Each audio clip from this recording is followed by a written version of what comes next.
morning jàmm ngeen fanaan tap leen vidéo bi te séddoo ko ñu continuer liggéey bi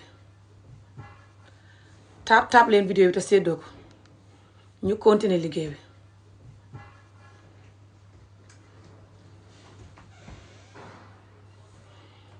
ko ñëw na tap te séddoo ñu continuer liggéey bi mbaɗi mandi ko ali vidéo tattaw aliasiya molie ɗo ko ñin continue ko ñëw na tap te séddoo ñu continuer liggéey bi mbaɗi mandi ko ali vidéo tattaw aliasiya molie ɗo ko ñin continue do ko te kela dorong pour aliye go alla nafiki do ko kamuso traumatized adu nal ya futo anete kayro sola no at least mol ala yeddo ku kendo ko fanan comme al jiso wicket ta nyame ali mol ala yeddo ku kendo fanan ke fanan mol mi yalla ila jiso mo wicket. So guys, assalamu alaikum. Ali video tata aliasia. So guys, mulita kota ke kam mol nyuni kam man sino ba ke kunu, you know, because of late so nga video ke all night kunu, you know. Bari bi mulita kota ke Allah is good, I'm here. Allah alkamin use kamol tocho wo manke Allah tide. Allah aliato la ala drum. Ala kilingo molye millo wo bete yatale woli yatna man sui sino kunu fotalan lulu lata man sino no bake bari imagine ani say woli tambe fayne ali tap dron so albe nyaade al kaya dron alal fanke moti manke alla elementi atole mo alla fansong elementi al yalonne and everybody's enemy including me. So alal fam behave dron molye nyim video ke. Good, thank you very much. Ali, keep tapping and sharing. I will give you the Chinese one. Never, I will never take it. Keep tapping and sharing. So Chinese one is just KO me ala committed. So guys, Ali, keep tapping and sharing. So guys, I'll be nyadi. Okay, Ali, keep tapping and sharing. So guys, mo natale bi kota ke kamol nyinin kadron, peaceful nyinin karo, you know. Albuka la femenda. Al nyinin karo mi ala albuka la fikamo, you know, because to nya nyinin karo le. So guys, natale kota ke kal nyinin ka mune yatin na kunum. Albe mano kan kumbola surtout ñi mero la sifal ali video tap dron ñi mero la sifañol a ñi mero la sifañol ali video tap dron ali asia ali nafiki bula ali hasidiya bula alman gambia kanu modante alman ñi merol kanu modante alme fan kanu atol fango almal fan kanu komi ngal kanu ñami. So al yalon ne ñi mu sasa leti ñi mu abuse leti ñi mu brainwash leti ñi mu trauma behavior leti ñi mam beteya a mari bala amam beteya a gambia bala amam beteya afrika bala amam beteya eteninte bala al ye wolon ne. So alal fanke moti dorong na surtout nal be sundi ale sungo jube ale kaburo jube anin tumbol min kadum ila balo kono soma kap kangunuma min be dun nan to la balo kono wo tumbol mira ye fanke moti ye video tattabiasia. So guys, ba explain na nyimero yemin fo. So Adama Barrow, why nyimero mang are sani sign? Adama Barrow kam nyimero le Adama Barrow la government, police la number dinna, boss of the police la number dinna. I have an organization. I am a CEO. Momo mi ye Gambia boss, police boss on number long at dinna. Stop joking with me. Temu alla famality nyindu ko kono. Al nene tenying energy sotala pour nying askan. Al nene ta life risk la ka diamu pour nying askan like this. Na tara na do ko tanem kilim fa la neta kala falie fa Gambia to Africa to 7 years nkadiamu like this for na kungo kadimi for hours hani nim kam fata mbuka som bane ndiro no matter what 7 years hani na liem bane len kam fani nyaawnya hani after yem futu dindi mereng al ka continue ka dindi ngol traumatize ka kumbo pour dindi ngo joye kuntu ka kumbo pour dindi ngo futu dindi ni nga je nakijo ka fara pour dindi ngol nkalla fi kan ntul be mo le kayro soto bari hani san ka kam bu kal bane. So alal fanke moti de. Thank you so much, keep tapping and sharing.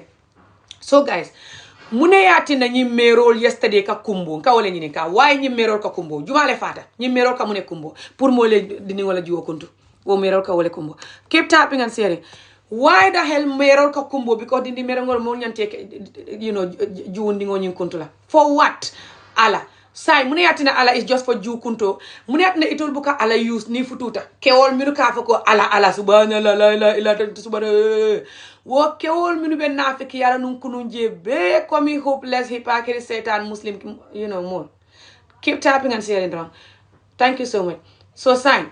Why wo kewol buka ala use ka jeno bula?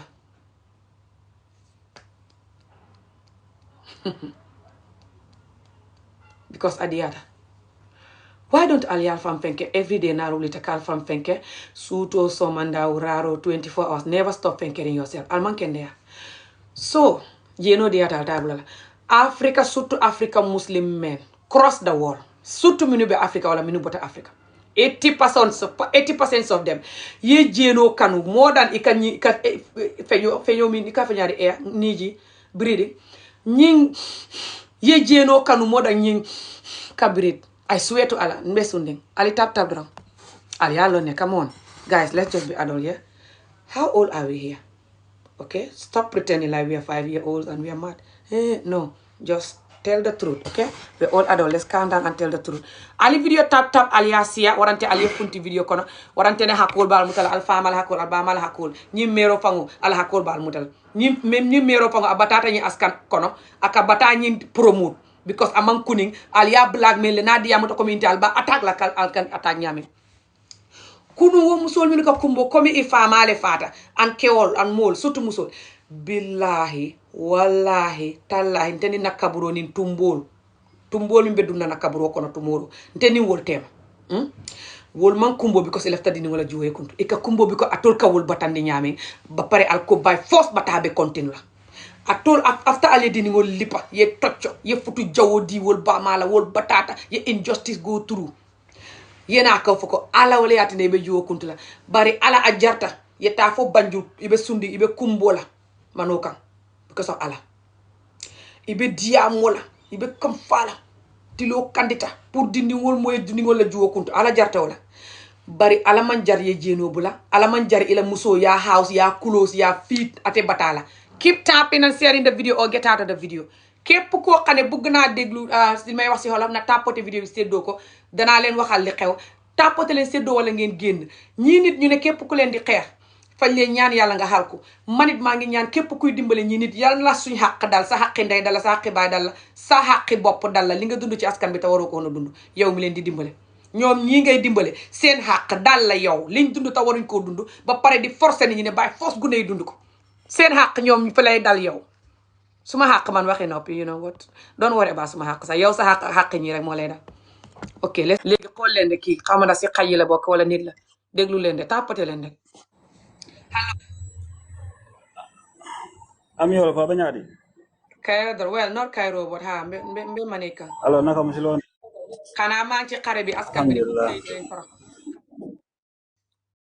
that's good yo il opinion ñing ka beta bakala about FGM wan nte lafta munal ni so keno kamen yalo ikadi amuno media ne without imam mol post o imam fem mol ma kuma ke castigate like alfal milliard you know medina keba da amun ko tek listen just la moy demande la moy tom atole kan don't be angry don't be offended I'm not angry don't be offended keep tapping and sharing I'm not don't be offended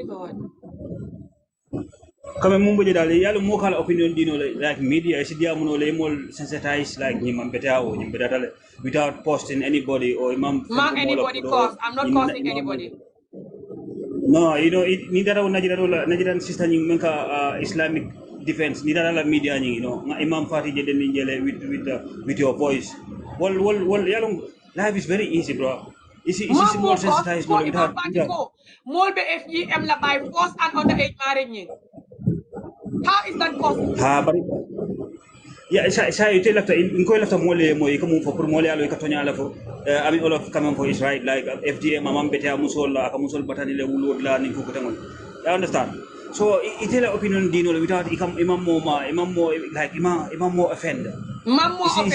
Itole ka mo offend. Okay, continue video kono. No. Okay, ali video tata aliasia drum. Guys, abe wuli yala. Mbuka mo long ka bane ka dung ala family ka nen ka dung ala history no. Imam Fati atele ka campaign everywhere with his people behind him. Not just him. Keol behind him, more than Musol behind him.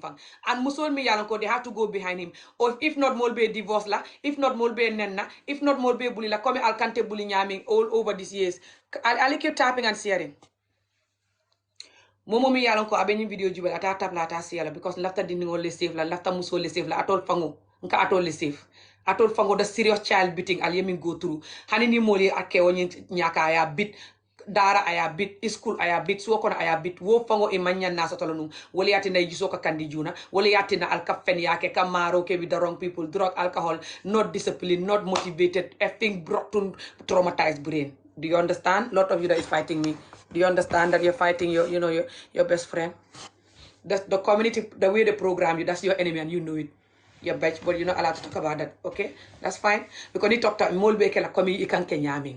Ite fango kan kenyami molbe kalonya. E man lafi wala but ilafta ka kentela. Keep talking. Even na hakwala sota la barinte te dela. Yalo ne what is the truth. So nyinka wuliya barinte focus la yanata kan distra. Ako nte dunta no Nigeria video nka boy mo ay wulu. Nko kabrin dunta jenko Gambia right now they're going to vote on Monday for underage arranged marriage and FGM. The bill that is protecting women, they want to remove it. The bill that is protecting little girl. Ali video tata aliasia. Keep tapping and sharing. Surtout bu ngeen bëggee wax leen xolof. Képp koo xam ne moom mu ngi si vidéo bi di ko seetaan te du ko tàppate di ko séddoo ndik fa soxot ta bon te meg soo ne lu mu dund ñëpp danañ ko dund lu ndeyam dund lu bon ñëpp danañ ko dund lu baayam dund lu bon ñëpp danañ ko dund su ko defee Afrique continuer di xal ko leer na leen clearly ne lii bu ñu doon dimbale barke nañ lii tax ñu xal ko leer na leen dof sax xam na ko waaye su leen neexee ngeen mel ni naafeq yi feebar nag te ngeen xëy ne tubaab yi ñoo jëloon suñ or yi junni at si gannaaw suba ngeen xëy ne xool leen suñ nguur gi mu ngi yóbbu doom yi Amérique ñu jàngi ñu ngay tabax ay néeg ñu ngay jënd or ñu ngay sàcc ay millions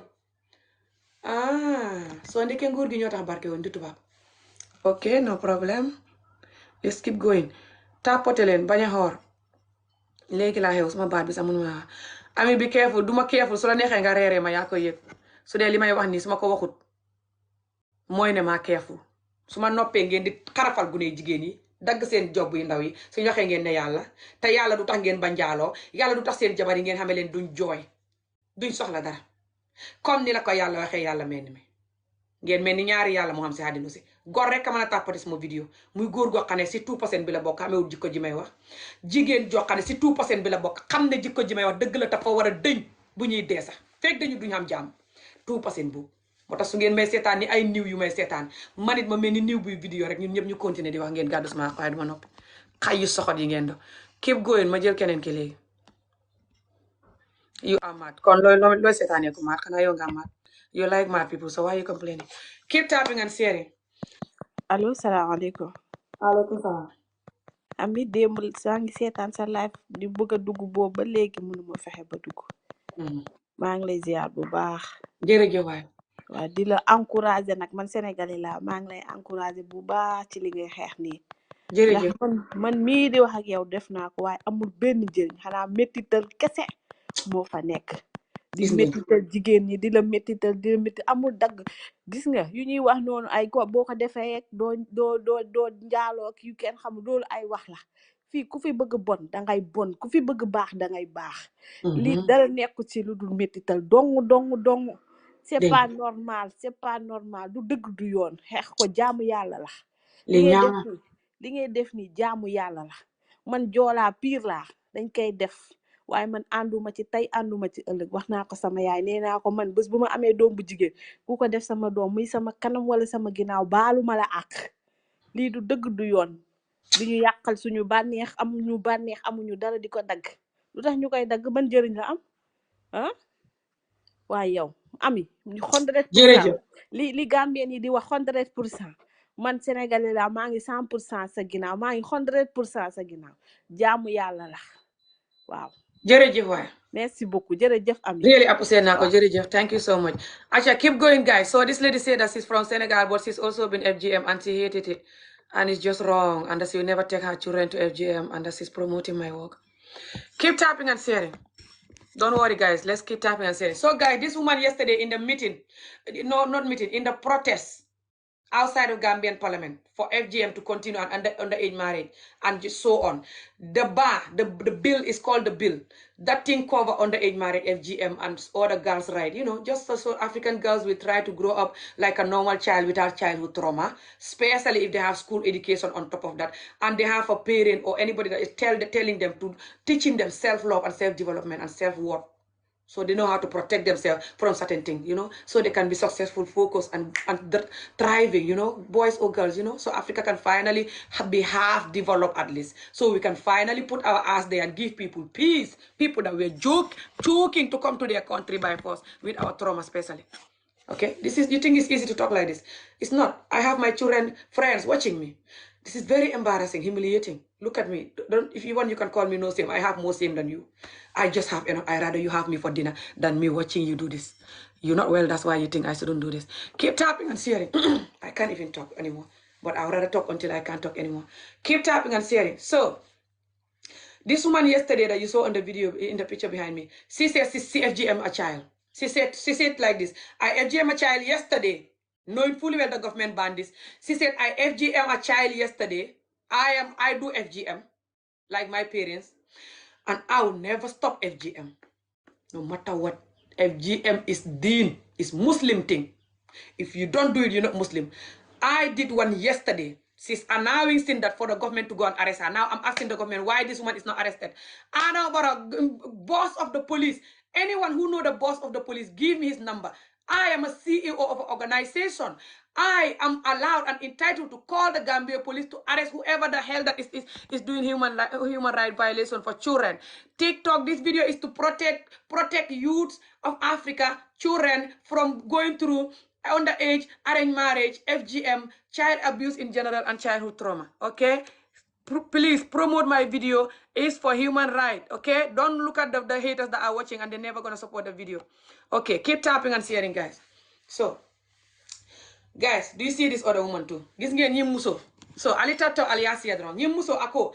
Ntinga din kononto soto. No problem. Din kononto. Din waro fang. No problem. Adunga FGM ke. Adun bukata fan lopitan te fangole ka diningol wulum fango, no problem. So guys, this muso, ñi muso is woman in Mandinka. Muso mean woman. So ñi muso, by the way, anybody that lafta Mandinka karana, anybody that want to learn Mandinka and Wolof, I do teach you Mandinka and Wolof. And don't worry, I'm not going to be screaming when I'm teaching you like that. No. I'm just used to talking so fast, maybe because of you to growing up as an African child and nobody hear you and nobody want you to talk. And I'm used to talking for human rights. I'm just talking for something when something is wrong. Before you cut me, I'm like, ah. Before you cut me, I'm like, ah. So you can hear the information. Keep tapping and sharing. It's funny and sad, but anyway, when I'm teaching you, I don't speak very fast like that. I calm down and teach you, okay? And it's £25 a month to learn Mandinka or Wolof. If you know anybody that will be interested, email me or message me here. Okay, keep going, keep tapping and sharing. Mandinko, don't worry, kanare Mandinko. Ali calm down, Ali tap drum. So, Muso is a woman, This woman here, she said she had 9 children, no problem. She's been FGM and she had 9 children, no problem. And then she said, I am not well for 1 year. Listen to this. 1 year I'm not well. And you guys make me get up in the middle of the sun and I'm fasting. Coming here to campaign, to protest for FGM and underage marriage and so on to continue. You guys will have my karma there. You will never have peace there. And then she said, FGM is very healthy. That's why the olden days people never sick, never have problem. When she already says she's sick for 1 year. Hey, Allah. And the olden days people, why they're not sick is because they eat healthier and they move around. And these people know this. I don't think they have, or they have no clue of life. I think they know this. Keep tapping and sharing. No tapping, you see? You have this Karamo, that's a man name. You have this effing Peter Foyle, hate, woman hate type of a man in Africa. They're the enemy of Africa. Keep tapping and sharing. Tap len te say do mandinko surwa everybody tap ko len te say do mo wax len lu jigen ji wa. So jigen ji maire bi mu ne mom xarafal nañ ko te xam na juróom ñeenti doom te masu see xam problème mooy wusinal boppam doomam yi du dem sax lopitaan fay sukk rek jut leen mooy ne jut bi fa gaaw te yomb te doom yu mag te rëy lay xam masala masi boole masala gi waxul loolu yëpp mu ngi wax pour ñu dagg job bi gune jaral na ko muy wax li yëpp léegi ak den maire bi mu wax ne nit ñi lim njëkk a mooy man maa feebar xati yàlla maa ngi feebar tëdd yéen a tax ma jóg ñëw ci naaj wu tàng wi te maa ngi xool xàq yi du leen jig baleen ñi ñu xarafal gune yi lii lum do ma nekk ma di ko dégg ne ko muy wax lu ma naan waa baax na mu dellu ne soo gisee nit ñi fi mu ne di dee ak xam problème du ñuy xaraf fay joxe fan wu gudd ak wét gu yaram moo tax mag ñu njëkk ñi du ñuy feebar gannaaw bu mu waxee ne moom xati yàlla mu ngi feebar dégg ngeen lii guys ok kii tapoté leen rek te ngeen continuer di tapoté rek te da gore leen te tapoté rek mu dellu ne moom ci boppam fa xam juróom-ñeenti doom yoo xam ne xamu ci benn problème te doom yi nii la ñuy xem bu leen di wasin te moo leen di wasinal boppam sa kër ga sukk jut leen no problème wasin bu gaaw te yomb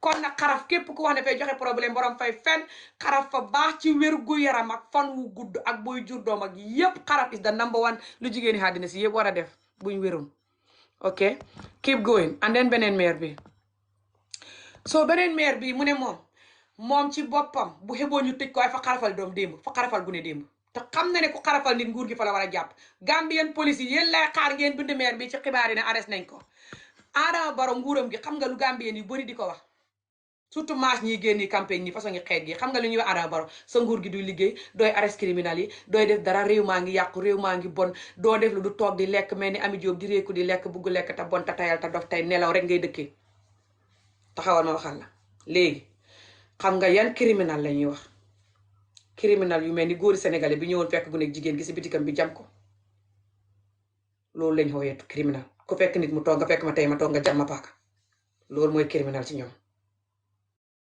ba ñuy wax criminal boole wuñ ci luy toroxal jigéen ak gune ku xooxee loolu criminal yow yaay criminal bi surtout bu ko maire yu mel nii taglu di ko kaalahu ni pi tax mu sibuti ci mbedd mi di ko promote hey musuma gis lii mu juddoo tey anden nga xam góor gi keep tapping and sharing rek góor gi fa bu ko do président Gambie te fay promote loolu it kii ku ko jox réew façon ngi président yi la ñuy am Afrique moo tax Afrique duy dox góor gi xanaa kii duwul Mama Kandeh wala kii beneen góor la kanam gi ni mbott mu sibutu xam nga Mama Kandeh mi lu mu xamee lifin këyit gi mu xamee noonu xam nga luñ ciy bind ñun duñuy def FGM fa ñuy xarafal FGM mooy ñi nga xam ne fa ñuy les yëpp si ni ma ko su ma fàttewul les yëpp bam set ñu les yeneen yii ba pare ñaw ko bam des benn bën boo xam ne baaraam sa xaju si comme ay Somali ak yooyu ñoo koy gën a def waaye loolu xam na Gambie waaye bëriwul docteur ya ko wax surtout press conférence bi ñu defoon bu yàggul mu nga Fatou Network suma fàttaliku wala Gambian Talent TV or something like this tàppati leen te seddoo ta gore rek yéen wéet ngeen yéen ku leen wax ne man Ami Jóob bu ngeen ma rendi woon tey reeree ma comme original dëmm yi ngeen do askan wi kenn du waxati nit ñi duñ xam seen mbon gi ngeen di nëbbu te du ngeen ko ba pare di ko nëbbu te du ngeen ko ba du ne ngeen koy ba du ngeen ko ba fa leen di jaral ngeen rungu ba Banjul ci naaj wi ci weeru koor di yuuxu di jooy gi nga démb sa parlement ba jigéen ñu bëri fañ doon jooy di kii comme gune gu am ñaari at comme gune gu xiif mbala gune guñ dóor yi bon ñi dem Afrique xam nga lu gune jigéen ñooy doon jooy gis ngeen nit ñi di campagne nii léegi xam nga lu jigéen ñooñu doon jooy liñ leen toroxal dagg leen toroxal leen suñu waxee ñu ne yàlla pare buñ leen takkee duñ xamante yàlla ñuy jooy xew nekk sa bopp nekk sa ennemi bopp bon seen ngeen ko yëpp nag nit ñi ñëpp nag ca ña doon campagne lañ bokk seen ngeen ko guney góor yu bëri ak guney jigéen yu bëri ak jigéen ñu mag ñu bëri ak jigéen ñu ndaw ñu bëri tàppote leen rek te gore gisoo saawu ngeen may saagandee du tere ma jàpp si yàlla ñëwaat jàpp leen si yàlla te tàppote suñ feebar bi du caaxaan léegi xool leen nag jigéen ñi ñëpp fañ doon jooy seen digganteeg seen bàmmeel xalaat leen sax yi yàlla gëmu leen ko moo tax duma koy yusuma leen di wax seen digganteeg yàlla xalaat leen sax yi war a dugg seen yuur gi ëllëg dugg suma yuur gi ëllëg di jaabante génnee ci baxi bakkan yeeg bët yeeg fu ne xam nga loolu dana xam xamuñ kenn xamu ndax buñ koy def danga koy yëg kenn xamu ndax boo soxotee sax yi fa ñu gën a soxot ok léegi jigéen ñii nga xam ne fañ doon jooy ca buntu parlement ba ak ca biir parlement ba ne ket di jooy mel ni nit a dee luñ doon jooy nañ xarafal gu nekk jigéen dagg nangam taanam mi ak teel a maye gu ne muy baa bi bugg a dindi noonu te jigéen ñi buñ jooyee ba pare buñ demee marché nduggi seen dépasse xóor na ma yàlla buy fukk la xóor na xóor yàlla buy fukk la juróom-ñett yi seen dépasse du mat duñ ñemee jege jënd yàpp duñ ñemee jege jën yu baax duñ ñemee jege jënd koŋ yu baax tapoté leen vidéo bi te seddoo ko maa ngi ñëw jël sa request tapoté leen rek saa ñi musool mi nu ko kumboonu yesterday in the parliament outside and inside atolning alla tumbol tema tumbol min be na dum na wande alla nu ay dum jang ay funti jang na al fata tumbol min be dum nan to labalo kon ka funti anywhere de wan yalla ngo be sotala because alman believing ala alka ala use pour musoni ni ngoy bata na pareta wala na dan tawla alman ala long so aman jari ala use right now ka talk to you but ye tumbol lo ne tumbo yalo ne be nala tumbo wo yalo ne be nala ye so let's talk about the tumbol atoni ñun tumbol tema ntolla tumbol tol min kan tol bato atoni wol tema ñim musol ka kumbonu because of elafta dini ngoy joye kuntu warante ka kumbo because of Allah na fikiya mi yalon ko itol they have no right to condemn it. They have to die and agree by force. Ni ya condemn ya nen komi yen nen nyami. Ya ifin futo bang ya fase ya fona muso ta ikulubali yata. How dare you talking? Fo nya butole mata. Ibe kalila ko nyi muso nya mata. Any of nyi muso min lota ko to be honest. Nali ala kanu so much for alkanto la little keso kuntu. Little juo. So ali ala jube. Ali jeno bula. Ali ala jube. Ali ndawalo dindintole ndawal timma. Ndawalo mi yalla tata marché ton te tara la kana duran tabi te tara la ka gejja o hani ninka gejja sa ngak do jubi ate sila subo how dare am I to near subo la place ali video tap aliasia mbe bori la subo la place ka jube ten katambi ndaysan every day why subo la ko do masoto why because ndawalo man timma why because ala man care about muso man care about ala sorry keo because ala ko e nyanta do morundila ya house ya feet ya close ala dondi ko nyanta timmala ala ta dondi ko sifa ala bungo nyanta correct la ni mo nata je aya je ko kemale babul the same ala minka fo yedini wala juwo kuntu ye nyaka ke I'm trying so hard to use nyaka dron yeah I'm sorry guys I will use nyaka dron no matter what nyinti mita nyawanya ali keep tap and see don alka ala min jube kadini ngo nyaka muso knowing fully well that amanke komi ke alka skin nyim pool al nyaka is baloni al yalo ne al yajela bambanta nyame al yalo ne is not something you can get okay nal ya ala kanu alka ala la moy like that so much that anyanta ajarta al yelitu dini ngo fenketen al ya nyini fo al yaji al ya fenke sai mune yatina niwo dini ngo pareta ya futu ay ta marseto aka bori subu sangula ka bori nyebete yalbe dami nye wara marbe dami aka bori je subol be dami aka bori je 80% of nyi muso warante ile fan sun kodo e ka wolle la faje keep tapping and sharing yeah you can ask me but I'm gonna pick you if you want just keep tapping and sharing okay I'm coming okay keep tapping and sharing so nali ala jube fo ali muso nyi kuntu after alman ala lonkotake nale ala jube fo ali diniwo futu ako ala leko diniwo na ala period je ay puberty sort of little puberty sign that is grown enough mentally ani na tara sanjitani fula yo soto sanjitani sama menta why wo mu pedophile bari iko wo man ke pedophile because ala le yafo sign pedophile ni what a bondije ye ala la wot landije mimu ala le yafo ali video tap aliasia billahi alnene to kayro jela hani ninte ami fata num bi right now ala yenta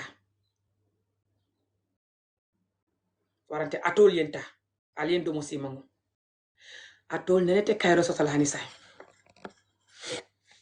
because of hako ali dimo min create injustice alka ala min use ka make so ko dindingo ni musol be sofala in Africa and third world country in general, so to Muslim third world countries all over the world.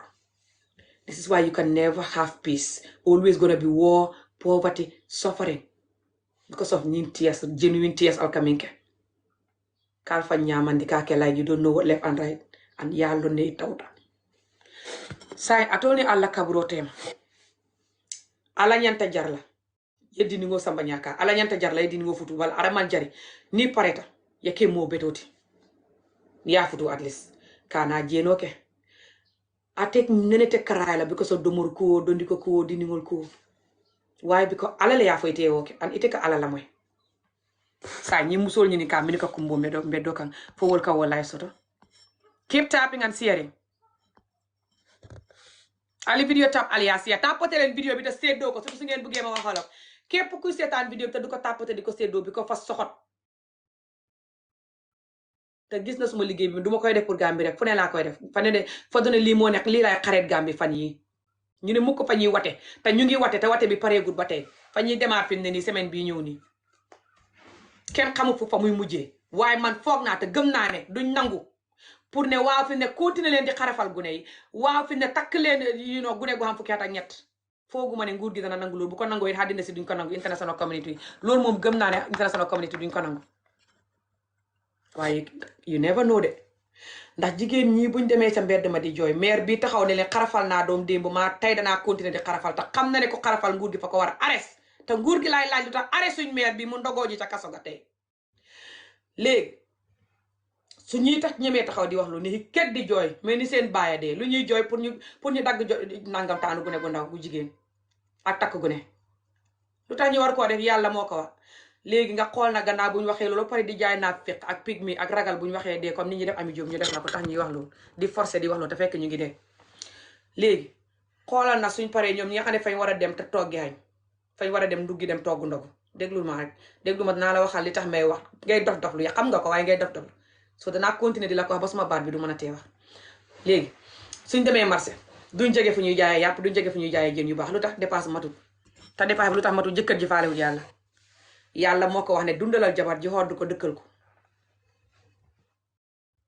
tàppate leen vidéo te séddoo ko góor rek a ko mën a tàppate xam ngeen lu tax ngeen bañ ma surtout yéen góori askan bi yéen ñi bañ jigéen Afrique tout góor ñi buy fukk la ñaar ñi rek a doon nit ñaar ñi rek a bëggu jigéen genuine li fii soo leen séyalee doo mas a jooy soo bokkee ak ñoom bu ñuy sa càmmiñ doo mas a jooy doo mas a jooy ngir ñoom ñaar ñi fukk bu ne ñaar jigéen ñi it buy fukk la ñaar ñi rek a doon nit ci des ñëpp ñoo seen eneen bopp xoolal jigéen ñi doon jooy démb pour ñu dagg ay nangam taani gu ne ndaw ak takk gu ne te ñoom bu dee fukk ñu doon jooy yëpp fañ xam jëkkët billahi wallahi tallahi suma digganteeg sax yi ma war a lekk ëllëg ci bàmmeel juróom-ñetti yëpp a ngi jooy seen sëy bi wala jooy nañ jooy yu rëy ci gannaaw te danañ jooy yu rëy ci kanam yoo xam ne jëkkër ji bu doon seet yàlla mi tax muy takk gu ne ak dagg gu ne duñ jooy yooyu gëñ naa ko ak suma digganteeg sax yi ma war a dugg suma nopp yi ëllëg ma dee yow mii leer loolu leer na la te ba tey nag yàlla warta jaral góori askan bi takk gune ngir yàlla di campagne di yuuxu pour ñu nangu lool di dagg gune jigéen xawraam ngir yàlla di campagne di yuuxu pour ñu nangu lool yàlla jaralul leen yow bul jooy sa sëy bi te li ñuy def pour nga jooy yàlla moo leen ko xaaye benn yàlla bi man de may laajte rek danaa laajte ba suma yuur gi toj ci digg vidéo ma ngeen film ma dee ngir laajte yi du jeex waaye du ma badi leen laajte ngeen maa xéem barki salaatu fatiha seen soxot geeg seen nafiq geeg seen bañ yàlla gi ak bañ jigéen ak bon ak mën a yuus yàlla toroxal nit foo ma xéema fay mel ni may seetaan fii mi dëmm barki salaatu fatiha may mbécc ma bopp ba tey di wax ne lii du dëgg gaw ma ne nii ngeen soxotee nii ngeen bonee ba tey may mbécc ma bopp di wax ne this is not real di seem yàlla bi nga xam ne góori Afrique surtout góori Afrique jullit cross Afrique fii ba Nigeria Ghana Mali Guinée fu ne fukk bu ne njaaloo mooy seen liggéey fukk bu ne juróom-ñett yi sori fukk boo compté juróom-ñett yi njaaloo mooy seen liggéey ñaar yi ci des gore buñ takkee jabar ji ñaar bu mel ni Ami Jow sax duñ njaaloo def seen jabar ji xarit comme ni ko yàlla waxee yàlla mi ngeen di wax ne moo tax ngeen di dagg gune yi ak a takk gune xam ngeen lu tax du ngeen tàppate sama vidéo yéen góori askan bi seen mbon gi ni ngeen énergie bi ngeen di def pour protéger ko su jigéeni askan bi defoon genn wàllam rek pour protéger seen bopp nu ko doon xam ne jàmm ñun jigéen ñi ak gune yi genn wàllam bu ko jigéen ñi defoon pour ñu am jàmm énergie bi ngeen di def pour seen mbon gi continuer yéen ngeen di mexoone seen mbon gi képp ku biggee bi ñam balam koo wax sax soo xamee ne loolu lay bëgg a wax rek kenn du ko jegeeti du ne rek yow nga ngay bañ kooka de keneen ku jege kooka ñuy suuli ko keneen ku wax lu baax pour kooku ñu jaale kooka waxuma kooka suuli nañ ko de te muy dox de waaye keneen ku tuddul kooka wala jege ko wala wax lu baax pour kooka ñuy suuli kooka noonu ngeen di def surtout bu borom di def vidéo aka yéen a wér te xam li ngeen di def ci seen mbon gi seen mbon gi ni ngeen ci wéree te man koo protect su ngeen wéree woon noonu ci wax dëgg ak protect Afrique ak wax nguur gi dëgg bu ngeen ko waree jàmb ko yo doxal dëgg you know doxal dëgg ci sëy yi doxal dëgg nu ko doon Afrique développe na ba raw Dubaï kaawoot yi dund métit yi soxot ta bon yi ngeen def tapoté leen de ma continuer di leen laaj léegi maire bii laa leen di laaj ak yeneen jigéen ña doon jooy di yow ki démb ca parlement ba ne xarafal gune mi ak takk gune mi ñuy xaaye nit ñi fañ bonta bugg a xeex diine ji moo tax ñu di ko xaaye ñoom niñ leen bañ ñu def loolu parce que yàllaa ko wax te yàlla mi nga xam ne leer na leen ne seen jëkkër yi xamuñ yàlla suñ ko waree xam te fekk buñ ko xamee loolu dana baax ci jigéen ji mooy ne du njaaloo luñ xam jox jigéen ja jigéen te du jooy comme ni leen ko yàlla waxee xoddal sa jabar dëkkal ko dundal ko xodd ko dëkkal ko ñett yi benn yàlla bi nga wax ne moo la wax nga xarafal jigéen ak takk gune tàppote leen sama vidéo yi te séddoo ko dégg ngeen ko yàlla boobu moo la wax xoddal sa jabar dundal ko dëkkal ko xàq du ngeen xam jàmm surtout yéen góor ñi ne ci gannaaw jigéen ñi ak topp sama maasi di buli di meg soo ne lu bon li ngeen jàkkaarloog moom fat ni jant injustice beeg fen yeeg bon yeeg toroxal jigéen a gune ngeen jàkkaarloog moom ni jant ba pare ne ku ko wax danañ suuli borom ba pare te du ngeen ko wax yéen su ko defee mu continuer nit ñi torox su ko defee nga continuer di daw di jógee ci torox tànde gi di ñëw ay bitim réew ak ay China ak àllaaxira fu la neex nga dem booy dee sax danga dem booy dee ci yoon wi sax danga dem doo toog de ci torox tànde gi buggoo ko de yéen a naa fekk te dundu métti te bon billahi wallahi tallahi wéru leen gëj naa ko ci alxuraan wéru leen tapoté leen de ñi ñëpp fañ doon campagne démb di yuuxu ne neen xarafal gu ne tamaye gu ne tapoté leen te séddoo léegi may laajte rek si jàmm de waaye li ma lay laaj na doo mën a tontu xam naa ne xamoo tontam di waaye danaa la laaj rek maa jaaxle this is serious waaye leer na ma ne xamoo tontam lii tontam mooy nga saaga ma xooxee ma tur buli ma xooxee ma tur xas ma mënoo maa xas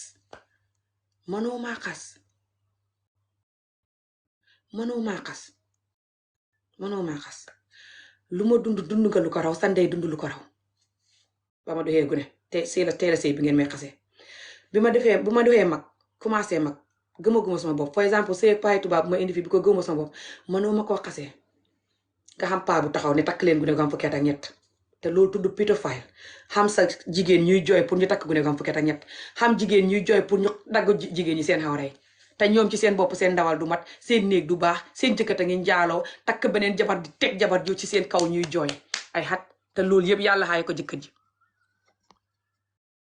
so man leen maa xas yéen programme askan bi pour mu xal ko ba pare su xal koo ngeen di ko xas yéen ngeen a wér tàppote leen te def seen bopp gor rek ñu continuer wax ji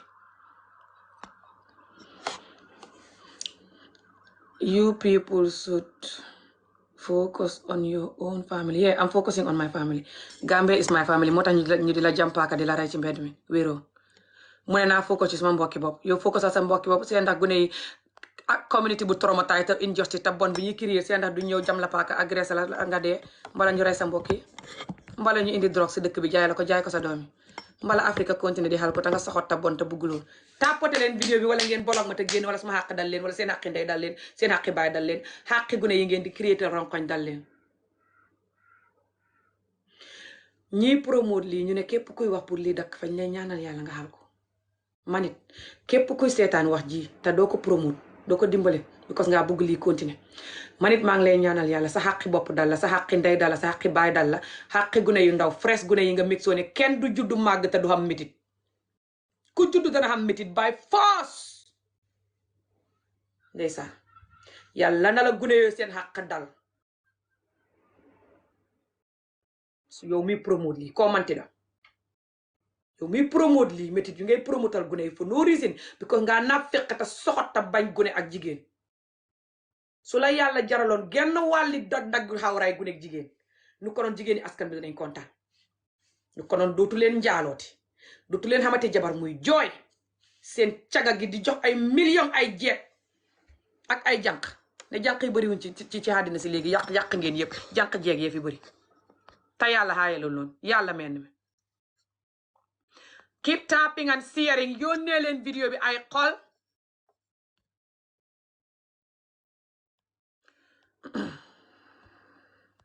xaaral ma miit kii su ngeen nee di bind loo xam ne baaxul suma page bi te du ngeen bind xol du ngeen bind lu baax du ngeen tapoté du ngeen séddoo vidéo waaye ngeen di bind lu bon naan ma waxal sa mbiri mbokk ak nangam di jaay naa fekk ak xaj te man duuma sa mbokk sa yoon newu ci man mi ngay wax suma mbir yeah man activiste la pour xeex pour human right ak justice pour jigéen ak xale jigéen ji góor ak jigéen a seen xale bi sori góor ak jigéen a si yam pour xale Afrique màgg without pain and trauma comme sa ndey ak sa baay ak sa nit ñi pain bi ñu xamee ba tax ñuy célébrer pain bi di yuuxu ne pain bi dana xam fëgg seen ndeng di yuuxu démb sa parlement ba lan la dagg leen gune jigéen yi seen job yi te takk gune by force wooy takk leen gune te dagg job jigéen ñi di ko jooy mais ni ñu drogue ba dof te ñu ne ñu ngi xoor lu tax yàlla te ñu ngi ci jëkkër yoo xam ne ñu ngi dëkk si njaaloo xam jabar teg jabar ja seen kaw ñoom xaj lañ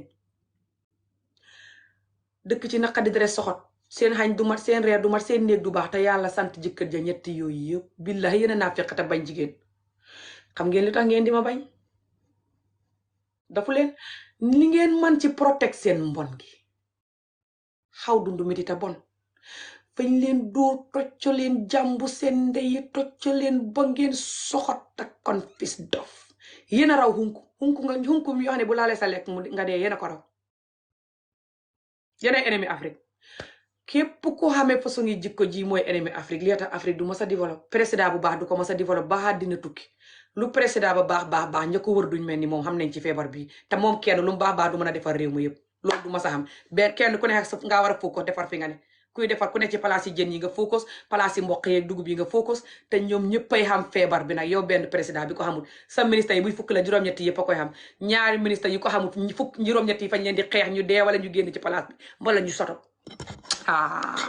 ni ma leen xamee seen bàyyi fa leen ko xamee yéen a xam li tax ngeen di ma xeex tapoté leen te séddoo vidéo yi saaga xuma ndey defuma dara may laajte rek yéen yàlla bu leen jaralee kii ne këwwiral lonet yi ni xam laay mbay mu sibbutu kii lonet yi ni yëmbuwu sibbutu kanam gi ni day na kanam gi ni mbott mu sibbutu mu ne fay dimbale xaraf gune mi te kii fa bugga do président Gambie kayit gi liñ ci bind ñun duñuy def fi xawma lan FGM ñun fa ñuy def dagg jobb yëpp dagg yëpp ok FGM ñu ne mooy boo daggee job boo bam jeex dagg yeneen yi ci pegg bi ñaw ko def nii def loolu baaxut ñun fa ñuy dagg job yi ci kaw rek baaxal job bi gune yi ngay dagg te focus si sa caga geeg sa fen geeg sa njaaloo geeg sa jabar yi jooy te yàlla wax la ne nga def the opposite soo sa jabar yi duñ jooy focusal si loolu te bañ job bi gune yi ngir yàlla yonent ba tapoté leen te séddoo rek his better family ok non c'est xawma lan ok tapoté leen rek can you be meeting some people that's fine tapoté leen rek ku bugg a ñëw na ñëw ku xam lu muy wax naa fi xaj bu bugg a ñëw promote xaj jikkoy xaj dina ñëw wane boppam nit ñi xam li tax may liggéey ne xaj yi bëri nañ ci askan wi duhut ñii rek léegi naaw keneen ku bugg a ñëw def boppam nit tamit na ñëw def boppam nit ñu continuer xeex xas askan bi faju surtout yéen ñi xoori naa fekk yéen iblis yi xoor ok keep going tapoté leen rek ñi nga ni may jàppee si yàlla lu ngeen ma saaga ndey ma ñëw ma ngeen def ma dof may def lu continuer di wax dëgg rek su boo ngeen rendi ma sax goree leen noonu te continuer te tapoté wala ngeen bolog ma wala suma xàq dal leen ñu suuli leen now let's continue kii fa bugga do président Gambie listen to this guys kii fa bugga do président Gambie ok mu génn def kay gii ñun du ñuy jël nangam bi dagg yëpp dagg pegg bi ñëw ko du ñuy def loolu fa ñuy dagg ci kaw rek coppati ci kaw rek looy coppatee si kaw jëlal énergie bi ngay def di xubbi gune gu ndaw nangam taanam di ko xut di ko lijjanti ba gis ko gune gay tëb di yuuxu nit ñi toog ci dënd bi toog ci loxo yi bës ko gune gay fi tër ñi ku ngay xut lijjanti nangam taan ba di ko lañ seen deret ja sang ko ngir yàlla la ko waax yàlla su la jaralee loolu na la yàlla jaral nga farmatir sa tubéy ji xemale ko sa jabar rek xaw ma ndax kii fay def loolu I hope not ñoom ñi góori Afrique jullit yëpp buy fukk la juróom-ñetti yëpp fa ñuy def li ma lay wax ni juróom-ñetti yëpp 2% bi rek ñoo si bokk su dul 1% kay képp tapping and sharing waxuma ne fay def noonu xaw ma na noonu la mel jikkoy askan bi rek lay analyse kii or not jikkoy askan bi rek lay analyse te xam ngeen ko gis ngeen ko naa fekkee xaj yi ngeen da war aca rek tapoté leen léegi kii fo bugga do président Gambie kii mbena mandinka ko ngofola ali tap momo mi lefta nga mandinka fa ya safe mandinka ali tap rek ala siya dron na energy be mba kala ñi askan free no mata xamay alien neng halni na alien kango mutali ya kunto alien domo fosi mango media mula inside alla kono ñi askan la sasa faye jara mol ye develop fo ali africa bula diningol kewole musolem ye diningol bula ka lipa ka tocco ka ese ka ma ka not dundi school ka trauma fale wo bulat di ngol ye karang ye focus al ye self development promote di ngol ye focus Africa ye develop fale wo ke al yalo ne wole mo boroti bal al man la fi wo borola because that's mean Allah caga yani injustice al bal fanjara la that's mean atol fangole mo boroti al yal fanjara al be mo tara la jang sai ali tab doron sai nyinkewo okay nyinkewo so nyinkewo ako ntol buka FGM ke ntol ka circumcision leke womu wolem nyi musu ya ntol buka be kuntu nga jam fanam be kuntu nga fenke nga so ntol buka woke ntol ka jandrone kuntu dumandi santo sa ite you have energy pour yeddindi muso landi ya fenko ñini ya ñini aka kumbo ka buri ka kumbo ndeysaan mol ya muta ya press ya kijo fara ya dimindi ndeysaan ya bitre ya ngaybo ika fa ñaari ngaybo bon ka bitre dron ka ta in the private part ka ñini fo kaje kuntu ala jarta wobe ali nga tonya fo dron ali tap ali song tonya la ala ngalo ne al munafiqolit I know but na atara ali yallo ne ameta nyaaw be fala tumbol be dunda jambe funti la everywhere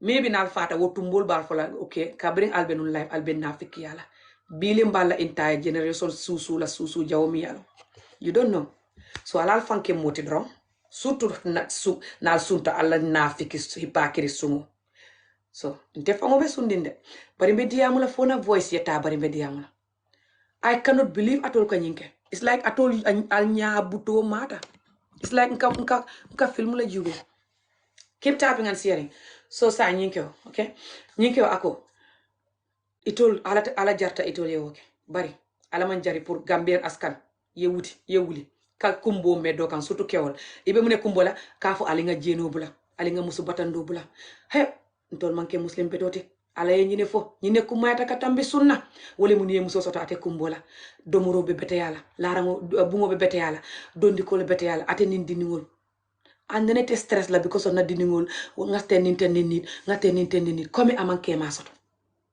bari kema be kodo soto la pour sunkutol surtout sunkutol minu mantanyaka minu ka susu aka wol susu because amu nafikolity aka mesoli muso dronyeta nyaka ay tajeno la outside because amu chaga nafikolity because alla feta wo muso mi mankuntu bari alla ta ite dimo soto chaga nafiko idiot tinga nyinu londe atol mi yalla nyinu atol le kemalit atol ma nyinu lon I swear to Allah ntolle nyinu lon modan atol ali nyim video tap ali yamiren tol mo alla eneminati alman wo bena ali yalla nen nyinu le mo alla eneminati ali wolo ne atol ne alla kabrotema bari nali ya fodron albe fala so alba fala tolle mo eneminati ali yalla ne you know who is the enemy here okay ala tap dorong ali alamuta komen ka alamuta nyamin ka diam hani na be fala alamuta ngadia ali tap so guys nyinke sifa for example and you know imam FGM you know and everybody else that you know that is promoting this the FGM imam FGM Fati and the rest okay it will be ka energy sort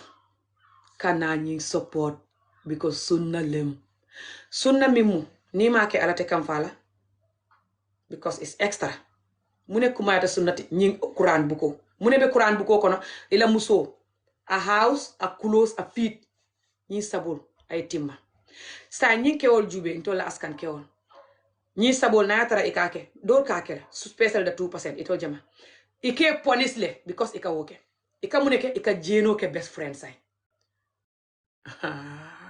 aliyalo ne mune atna alkantende na do ko kele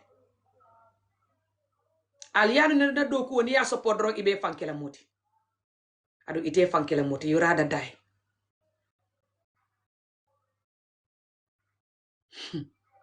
you rather tani ite be fadan ye fanke moti atol askan la kewol nka wole fo ma fo nyi malo abe nyame nka askan la kewol drone you know address ali tap do sign mune ko mayata you know nyaka kewo o muso nyaka mune ko mayata woti kewo yebete ya futo kono ala muso te jaxle la te batala aya kanu aya honest kewo mi yala amanya na fanka musu do jube na tumen sen jeno ka jube properly dro amang ha ala ko kana even ye fanke in the position for jeno ni yalon ko ni nga jube na meta mbala fila ka jeno kana jube ila nyaketen. It's not your muso. The same ala ñinu ka wala use ka musol kuntu ka sunkutol sunkut ningol futu al kontete o fala al mal fankano al mal fanke moti ato le diningol la enemy te na tara ite musolete ite mbedi amala right now ali mus ñin fenko tap aliasia mo worale asia that's not enough. Share the video tap potelen seddo wala ngeen bolog mataba wala suma haq dal leen seen haqi ndey dal leen seen haqi baay dal leen haqi gune yi may joy di leen kar di joy pour ngeen ba gune yi pour bu leen def gune yi ni ngeen def seen bopp def ko seen ndey def ko suñ ndey yi def ñu ko ñun def leen ko yéen ba leen gune yi ndax gune yi mën a màgg focus ngeen jàngal leen ngir yàlla gune yi màgg focus Afrique mën a develop c'est boo may wax di joy si video yi sax naa wax ngeen record ma di ma buli ngeen xam joti record ak buli wéru leen nañ continuer rek so léegi góor gi so léegi ñu ngi kew atena kaburo tema na yatara ala wala yati ndangol kadini ngol FGM wota ala manya na jari la pour askan la community la kewol mi yano ketang wotan muslim kewol sutu minu fututa sey be ka jeno kele ke musol neglect bari ni sey onyi ni a half of the say 4 they even worse ñim fo ni kilingo kilin futuje na me fa abe lipala abe toccola abe lipala jang emotionally warante physically warante both hani ni ñin kew fata ite ne te kayro soto la ñim muso ne te kayro soto hani kew fata numbi because of demo and trauma and pain and betrayal and real tears genuine tears ay min cause muso la for years ado ñin kew ye wo jele aya lonne Imam FGM ye wolonne everybody else that musol minu be behind these people everybody know this thing I'm telling you they know it they saw it they experience it family member experience it mothers experience sisters everyone ali video tap dro aliasia alial fanke moti mole ala muta mole diam ala is not just for jukunto and dindin futo and musukumbo no ala is actually very nice and kind atole ka use kamol bulang wedron so ali nga ala muta ngadiam ali tap so guys, I told you Allah tema. I know you don't believe in Allah. I told you Allah kaburol tema. Me yalu tumbo bodum na jang one day. Ay funti dulalbi. Kangunuma dulabe ka funti. O tumbo. Min bedul na balo kono one day and ite la balo kono one day. Ite min kan jubete. Al ni wo tumbol tema. Nyin kewol. Tapote len video te seddo ko rek su ngeen bëggee waxalo dana ko way ngeen di tapote video seddo ko surtout yeen sénégalais yi nga xamné du rek suma baay sénégalais la de man bañ jappé won Sonko ma doon wax ba suma baat bi dé ay xat diko dimbalé ndi xamné nit ñi danañ dé xamné danañ ko tejj xamon na ñaar yi ta xamné li jaru ko li fen la ku wax né ma bañ goor ngay du man bañuma goor de tay suma xamone goor gu baax gu ma bugg te holu ne ki suma sey ak mom duma sonn may sey ak mom tay aka ma mëna sey na yeen ñi may xass yeen seen baay la ci sey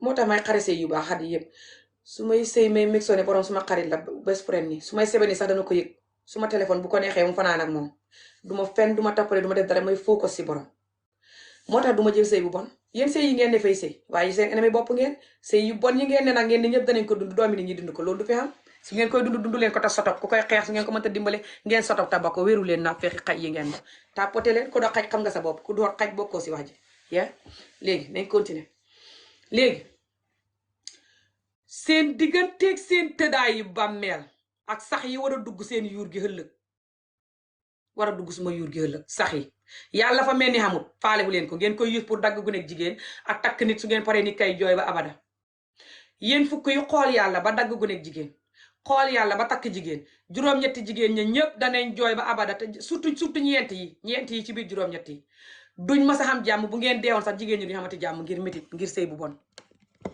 yeen goor yi juliti Afrique tout cross Afrique tapoté len xam ngeen seen mbon gi yeen seen mbon gi ni ngeen ko mané protect motax seen nguur gi rek ka mané yeen goori Afrique nguur gi ngeen di jangal bon ak toccio comme ni ngeen di def jigéen ak gune yeena ko jangal nguur gi am du hé gune ni ngeen di ko yar ko ci lool ni ngeen di def jigéen ak gune ni li lañu président yi di def buñ waxé dé ñom lu leen neex def bu baaxul ci ñun sax lool exactly ni ngeen ñuy def ñun jigéen ak gune loolu la leen seen nguur di def ngeen di jomp di saaga ndey nguur yena na fekkata bon yena dundu metti ta bon tapoté leen yena feebar yena traumatisé yena dundu metti yena bañ Afrique yena noni Afrique feeg yéen a ngi dund Afrique du mës a développe bu ngeen deewoon sa Afrique du développe ngeen di mexone seen feebar bi ngeen jox ko gune yi forcé ko gune yi gune gu wax dee sama maas yi ku wax dee jaral na leen ngeen sëriñtu borom ray ko sotti ko isaa taxal ko ferej ko reeree ko waaye kenn du wax su ko defee feebar bi yéen bu ngeen deexee mu continuer barki salaatu faate yeneen ennemi Afrique moo tax du ngeen mas a am jàmm bu ngeen dee sax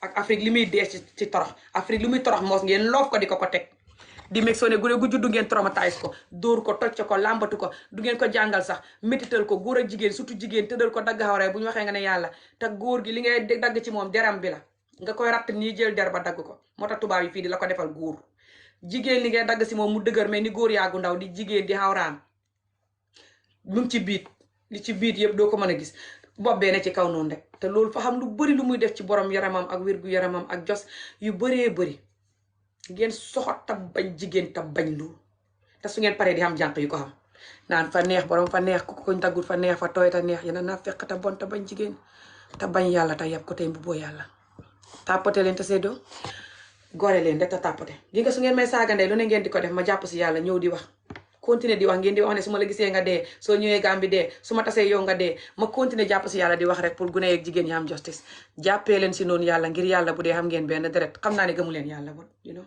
xaama lu ngeen di jàpp wot jàpp leen xool xalaat leen sax yi war a dugg seen yuur gi ëllëg ya xam nga loolu dana am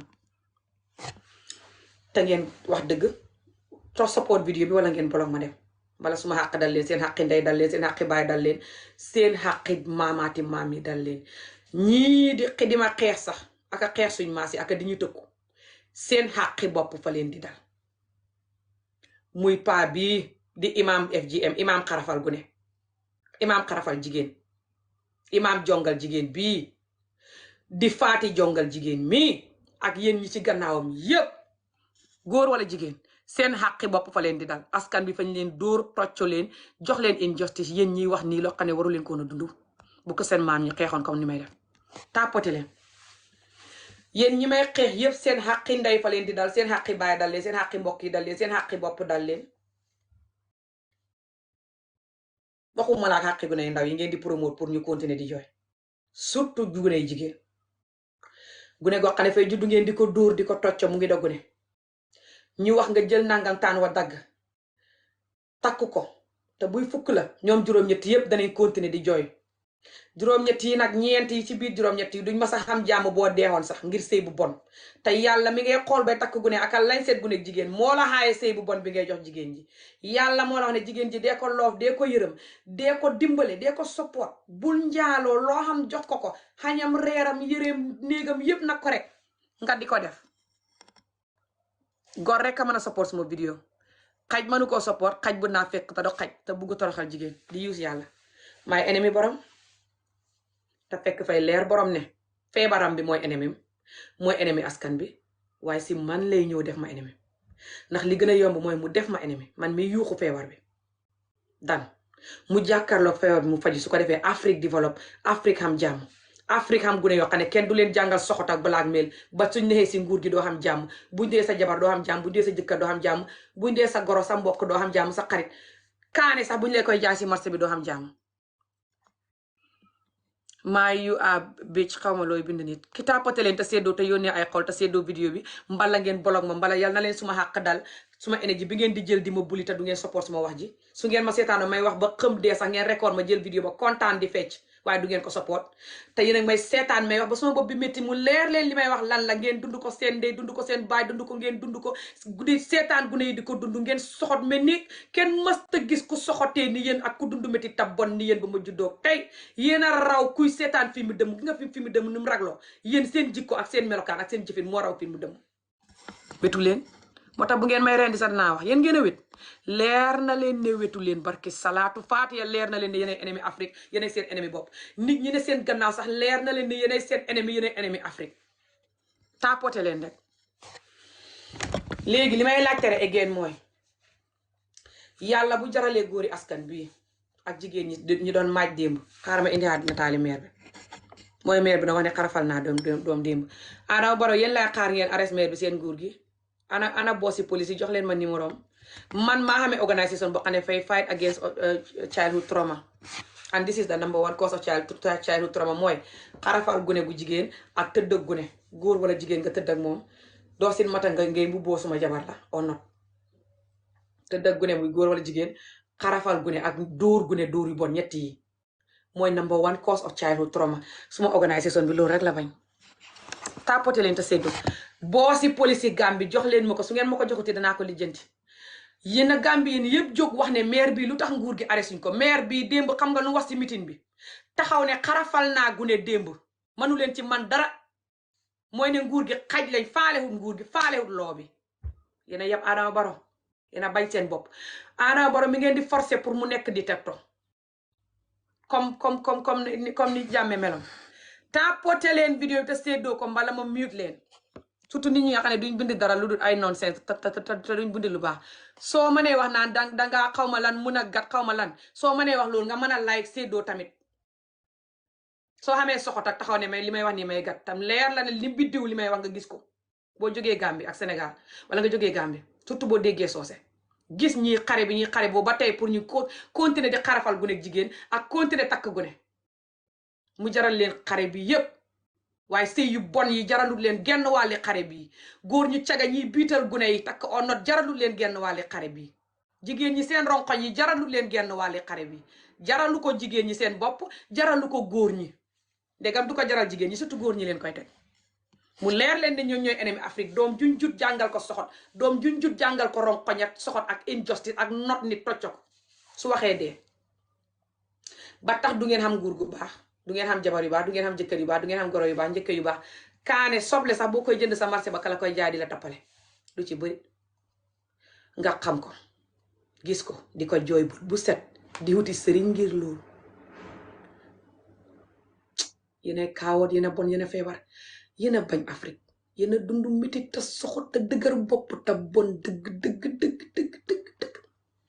barki salaatu faatiya masuma gis ni ñu mel ni yéen tapoté leen te seddoo vidéo bi lu gën a yomb ngeen xas ma man lu gën a naqadi nga wax ak ñii ñu xas la booy wax dëgg gi rek ñu def la niñ ma def ni may def ni yow noonu lañ lay def te xam nga ko kaawoon nga ñemewoo loolu man mi ngi koy teg du huma machine waaye lu métti métti danaa wax suma xàqaleen di dal rek mais fomp suma ronkoñ yi continuer di jooy ci digg vidéo bi continuer su ngeen tegee paaka suma baat bi sax ma noppaliku suma niw bi continuer di wax ci bàmmeel bi te bu ngeen ma reeree may wax ci seen bit yi dëmm yu mag yi ngeen doon lekk kati nit original ngeen moo tax ngeen ne mukk nit du xam jàmm Afrique surtout gune lu toroxal lu dóor yi métti métti ngeen xeeb lu métit bi métti ngeen xeeb ba xamatu leen benn métit gune yi seen ndey yi sëy yu bon yiñ dund te gune yi fa ñuy sonn ci loolu doyut dóor yu bon yiñ dund loolu doyut nga leen a war a tëddal bi seen xawra yu ndaw yoot lañ set ko yokk ci suñu waxee nga ne yàlla te boo leen takkee doo xamati luy yàlla nag this is the problem li ma jaaxal rek mooy saa woo takkee gune ak jigéen ji su màggee tuuti ba nga takk ko doo xamati yàlla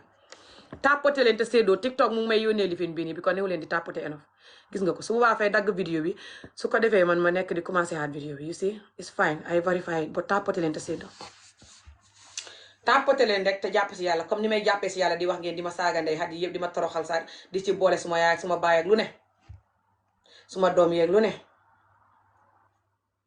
su may ñëw ci vidéo yi di jooy sax ma fomp suma ronko yi jooy ngeen record ma buli ma continuer di wax rek mais ni ko dof ta maa gën a wét seen baay barki salaatu faatiya Afrique tout seen président yi sax maa leen gën a wét man ami aka maa mën a muñ te wét bu ma gis nii de li seen feebar bi mu ma xiim rek te xéene fu ma feebar bi Afrique su ma deexee sax bugguma feebar bi continuer gune yi yelloo huñ lii Afrique yelloo huñ lii feebar bi moo waral niw yi ci géej gi moo waral seen doom yi ñëw ba bitim réew di xam dépression di tëddi kaso dugg ci luy wata dugg jigéen ak góor moo waral nit ñi ne fii di dóor seen doom yi ka tocco seen doom yi bi ko sax naqadi moo waral sëy yu tas yi fii feebar bi foo dem mu topp la mooy feebar bi nga xam ne ngeen di dóor gune tocco ko mitital ko sàgganee ko jigéen wala góor su magee miin loolu di ko def sa jabaram di ko def jëkkëtam di ko def njëkkeem goroom ku ne bu neexee président di la ko def everybody go and land religion dégg nga ko mënta bind religion mënta bind land ok léegi mu ne mënta bind an sax mu ne man naa dem jàng diine man kay jàng naa diine seen baay maa ko gën a xam diine su ngeen xamoon diine ni ma ko xamee benn jigéen du jooyati kon Afrique développe na xanaa kay li ma lay laaj lu tax ngay jël fànn gi muy dagg xawray gune jigéen ak takk gune seppi ñaar yooyu ci diine ji loof ko te diine ji wax na ne bul njaaloo sa jabar yëreem ak néegam ak lekkam na mat sëkk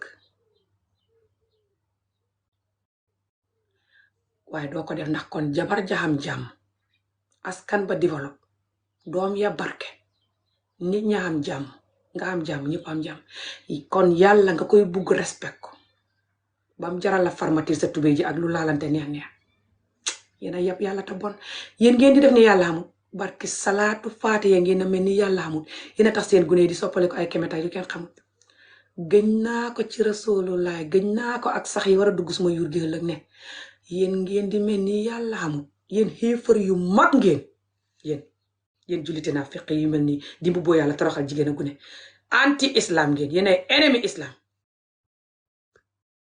yéen sax xam ngeen ko xamoon ñaata at ngeen am yéen juróomi at ngeen am wala fukki at wala mag ñaata at ngeen am seen dof lu gi mel ni gune gu am juróomi at ñu nga xamadi sota nga xamadi nga bëri waa nga dundu métti yéen wet ngeen tontu leen li ma leen di laaj question yi ma leen di tegal saa wu ma ñëwee du ngeen ma sa xam tontam bañ robi leen xamul tontu tapoté leen te séddoo vidéo bi te gore rek te jàpp si yàlla comme ni ma jàppee si yàlla ngeen di ma saaga ndey may wax ngeen di ma toroxal vidéo yu ne ngeen dem di like di happy may wax jàpp leen si yàlla noonu bu ngeen xamee benn deret bu ne seen yaram te tapoté séddoo wala ngeen bolog ma te génn wala suma xàq ak xàqi askan bi dal leen including sa xàqi bopp sa xàqi ndey sa xàqi baay xam ngeen li may wax dofu leen li ma leen di laaj again mooy maire bi taxaw démb di wax maa ngi ñëw jël leen ku bëgg a dugg nañu moom mi lafta dundaayee naa xam ngeen maire bi lu mu doon wax moom fa xarafal démb doom démb mu ne démb sax xarafal naa doom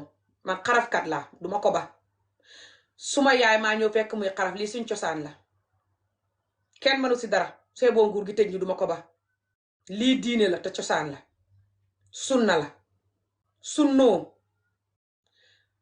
ak sunna yàlla yi niñ bëree lu raw sunna mooy jëkkër bum njaaloo bum toroxal jabaram na jox jabaram lekkam baax yéreem baax néegam baax lii moo raw sunna xam nga loolu ko weddi ko ne boo xalaatee pour weddi li ma la wax ni sax ngay fen ko xalaat pour weddi li ma la wax ni te weddee ko xalaat nga ko rek xam nga ngay duul mooy ne lu raw sunna mooy góor ñi buñ njaaloo lu gën a baax sunna mooy bu góor ñi njaaloo jigéen a góor bu kenn njaaloo ci sëy te góor ñi nañ dundal jigéen dëkkal ko xodd ko ñett yi mu mat tapoté leen vidéo bi te séddoo ko guys ñu bëri ñu ngi report vidéo bi saa wu ma ñëwee surtout bu may wax façon yi bu façon kooreen affaire yu luy toroxal jigéen a gune bu xewee ba may wax saa wu ne ngeen di ma waxee bon soxot te janoog lii di ma waxee naa fekk bon soxot bëri wax dundu métit dof ñàkk jëkkët say junni yoon balaa mbooleem li ngeen may xasee yépp te jàkkarloo li may wax nii billahi yéen a bon yéen a dundu métit yéen a soxot yéen a bañ jigéen a gune yéen a bañ Afrique dëgg te xañaane Afrique barke képp ko xamul ne li ngeen di def moo tax Afrique wérut baaxut borom wérut xamul xam-xami àdduna te yéen ñi ko xam te di ko support foog naa yéen a ëpp ñi ko xamul surtout yéen ñu am internet yéen ñu am internet ñu bëri xam ngeen ne Afrique li muy def moo tax surtout yéen ñi ne bitim réew wala xam àdduna tuuti wala xam xaalis tuuti xeewu tuuti xam ngeen ne Afrique tocco jigéen ak gune gi muy góor a jigéen a seyam ñàkk a jàngal gune ga wala di ko duur di ko tocc ba su demee jàngi sax du mën a focus ndik stress làmbatu gune jël jigéen ak gune teg ko ci suuf di ko dëgg xàq góog ak métit gi ngay jàngal gune yooyu suñ màggee di la ko def buñ nee ci nguur gi buñ doyee sa jëkkër buñ dee sa jabar buñ dee sa xarit kuñ manti doo di la ko def ba tax ñu nit ku ñuul ñu mel nii leer na leen ne loolu mooy ennemi Afrique waaye jaral na leen nit ñi di daw Afrique bay dee ci géej gi daw Afrique ba see kuñ bugg daw Afrique ba dugg ci lu ne pour tukki dem ci feneen foo xam ne ñu ngi respect jigéen ak gune ba tax ñu di jàng di barke ba tax xamee wuñ xàqe gune yooyu buñ gisee kuy tëdd ak gune di ko takk ñu xooxee la pédophile tëj la buñ gisee ku tëddal gune ak jigéen di ko lancé dina yàlla ñu tëj la xooxee la child abuse tapoté leen gis nga ko man ngeen a xam ngeen énergie bi yëpp di ma xas comment yi nga gis yëpp ñu di ma xas xam ngeen énergie boobu waaye du ngeen xam énergie type du ngeen xam énergie séddoo du ngeen xam énergie support vidéo bi waaye xàqi nit ñee leen di dal rek waaye danaa wax suma xàq man danaa wax ba suma baat bi dee ak xàqi seen ndey ak seen baay xàqi gune yi askan bii du ngeen mës a mucc si loolu du moo tax du ngeen mës a gi jàmm dëmm yu mag yi ngeen doon again ma leen di laaj lu tax maire bii taxaw ne fa xarafal gune démb te nguur gi arrêté ko fañ war a arrêté maire bii ñu bind ko ci xibaar yi nit ñi gis ko du moom rek moo ko wax démb ñoom ñu bëri fañ doon wax ne xarafal duñ ko ba fa ñuy xarafal ba tey ñu ngi xarafal ba tey duñ ko ba mooy ne nguur gi faale wuñ ko xaj lañ ko def mënul leen a xilif nguur gi na gettu xel te nguur gi taxaw ne leen ku xarafal nit fañ koy tëj mu leer leen naññ ñu taxaw jàkkaarloo nguur gi ci caméra ne ko xarafal naa nit gettu xel mënoo si man dara te ñii ñooy wax ne nguur gi duy liggéey bu seet ñu ne nguur gi duy liggéey te nguur gi bu arrêté ñi fa ñuy wax ne lii dul liggéey xam nga lu tax parce que lii mooy protect jigéen du liggéey Afrique moo tax man ngeen ne xaj laa li may def du liggéey dem ca saagakati ndey ya di leen support ñuy xam 2 junniy view 10 junniy view bi ko ñu ngi saaga jigéen ndey di dimbale toroxal jigéen bi mu gën a bëri di saaga ay maire jotewu tak yow dara dugg seen xawray di ferej di lekk di tambaambaalu ci biir xawray ngeen di tapoté vidéo muy dem 10,000 10 junniy view bi ko ñu ngi saaga jigéen ndey ñooñu ñu ngi liggéey bu baax nga naan ko yaafi ne yow rek la askan wi ragal yaafi moom muy def vidéo yu bon yu seeni warom di xaru te ñooñu defuñ lu mel nii sax de defuñ dara lu mel nii ñi mëgsone gune danañ dagg seen job yi jigéen ñi danañ sonn ci sëy te kenn du wax te nañ takk gune de newuñ di xeex pour lii xam sax de joteewuñu askan bi dara xëy na fa ñuy def seen benn problème benn mistake current affaire man danaay wax si loolu waaye ndax danaa koy defee noonu non te du yëpp sax laay wax surtout ñi nga xam ne bu kenn deful dara sax ñu lijjanti sa nataal lijjanti sa ay audio ñëw defal la kaa di la saaga ndey di la kaa ba ngay xaru ji kaa sa doom ya sa jabaree sa mbokk yi ba ñuy xaru ji ngeen ne ñoo fi ne bi ko ñu ngi toroxal jigéen luñ wax boole ci saaga ndey sa nangami ndey ngeen kontaan di like even jigéeni askan bi sax di kontaan si loolu nii la askan bi feebar bi fa ñu mën du caaxaan de waaye yéen ñi ko baxee nit ñi ñenn ñi xeex sama maas yi ngeen baxee ñu xeex bi dañuy seetaan def ñu ennemi suñu xàq du leen jik buñ dundee buñ dee leer na leen seen diggante seen bàmmeel ne feebar bii mooy suñu ennemi te baaxut te it's injustice ngeen taxaw nekk kaawat yi ngeen nekk si ngeen waxee ñu def leen comme yéen nu ngeen ñuy def fañ leen di def noonu ngeen di ragal loolu ba pare taxaw di ñu ko def te seen yaram du daw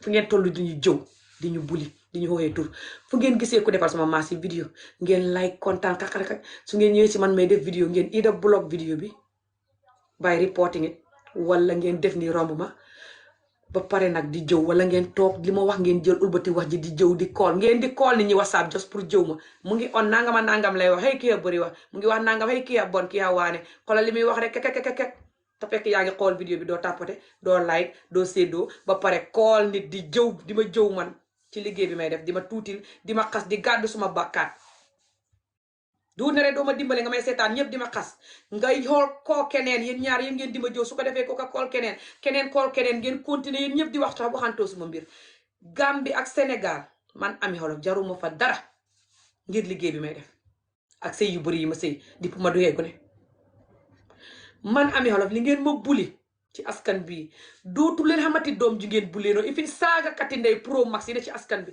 du ngeen leen di bulee noonu bi ko ñoon duñuy wax pour jigéen xam jàmm duñu wax pour gune xam jàmm moo tax ngeen loof ñooñu lu ñuy def mooy saaga ndey toroxal jigéen maire bu dee ak maire bu dund leen ci xemale dugg ci xawraam yi ci ngelaw toroxal nit kaa ko ba nit ka di xaru ñu di ko fay ay million ci kaa bi ko mu ngi yàq askan bi ngeen loof ko kat di ko tàccul dugg sa vidéo am toog def ko xarit di ko presse man mi yuuxu ba suma bopp bi xar pour askan bi ngeen bàyyi jigéen ñi ngeen di métital gune ak jigéen góor ak jigéen dóor yu bëri yi ngeen bako làmbatu mi ngeen bako di jàngal gune yi school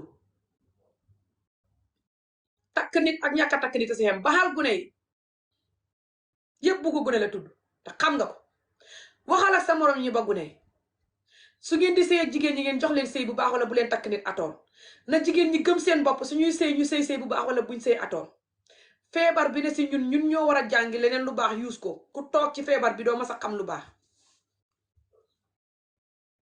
mu jigéen wala góor yéen du ngeen jàngi leneen lu baax keneen ku ko jàng ñëw di ko wax te lu baax li ànd ak dimbale jigéen ak gune kooka mooy doo seen ennemi nag doo seen mata nu mu ko mante xam nga yéen xay yu naa feqi xam nga lu ngeen di layee pour xas ma fa yabaate de ni muy waxee du noonu léegi yéen naa feqi jaam yi gannaaw bu ngeen gisee Ummi Jaata et ngeen ma continuer di leen fàttali Ummi Jaata mi nga xam ne moo fi jógoon di wax mbiri xaraf tane Amérique daaw la ndax xaw ma daaw jéeg time bi imaam bi jógatee di wax ni mukk danañ xarafal gune Ummi Jaata jóg di wax si mbiri xaraf ba imaam bi jóg defal Ummi Jaata vidéo yéen ñëpp ngeen defal Ummi Jaata vidéo di ko saaga ndey te Ummi suy wax fay mel ni fay wëy fay nii lay wax salaamaaleykum mbaa di ngoon you know being left alone ya diyaamu about ñen nit ñi te fekk yàgg naa wax si lu ne bu dul xaraf sax mbiri wér gu yaram gu ne la doon wax te docteur la noos la mbiri wér gu yaram gu nekk la doon wax ba tombeel xaraf ba xàccee ci xaraf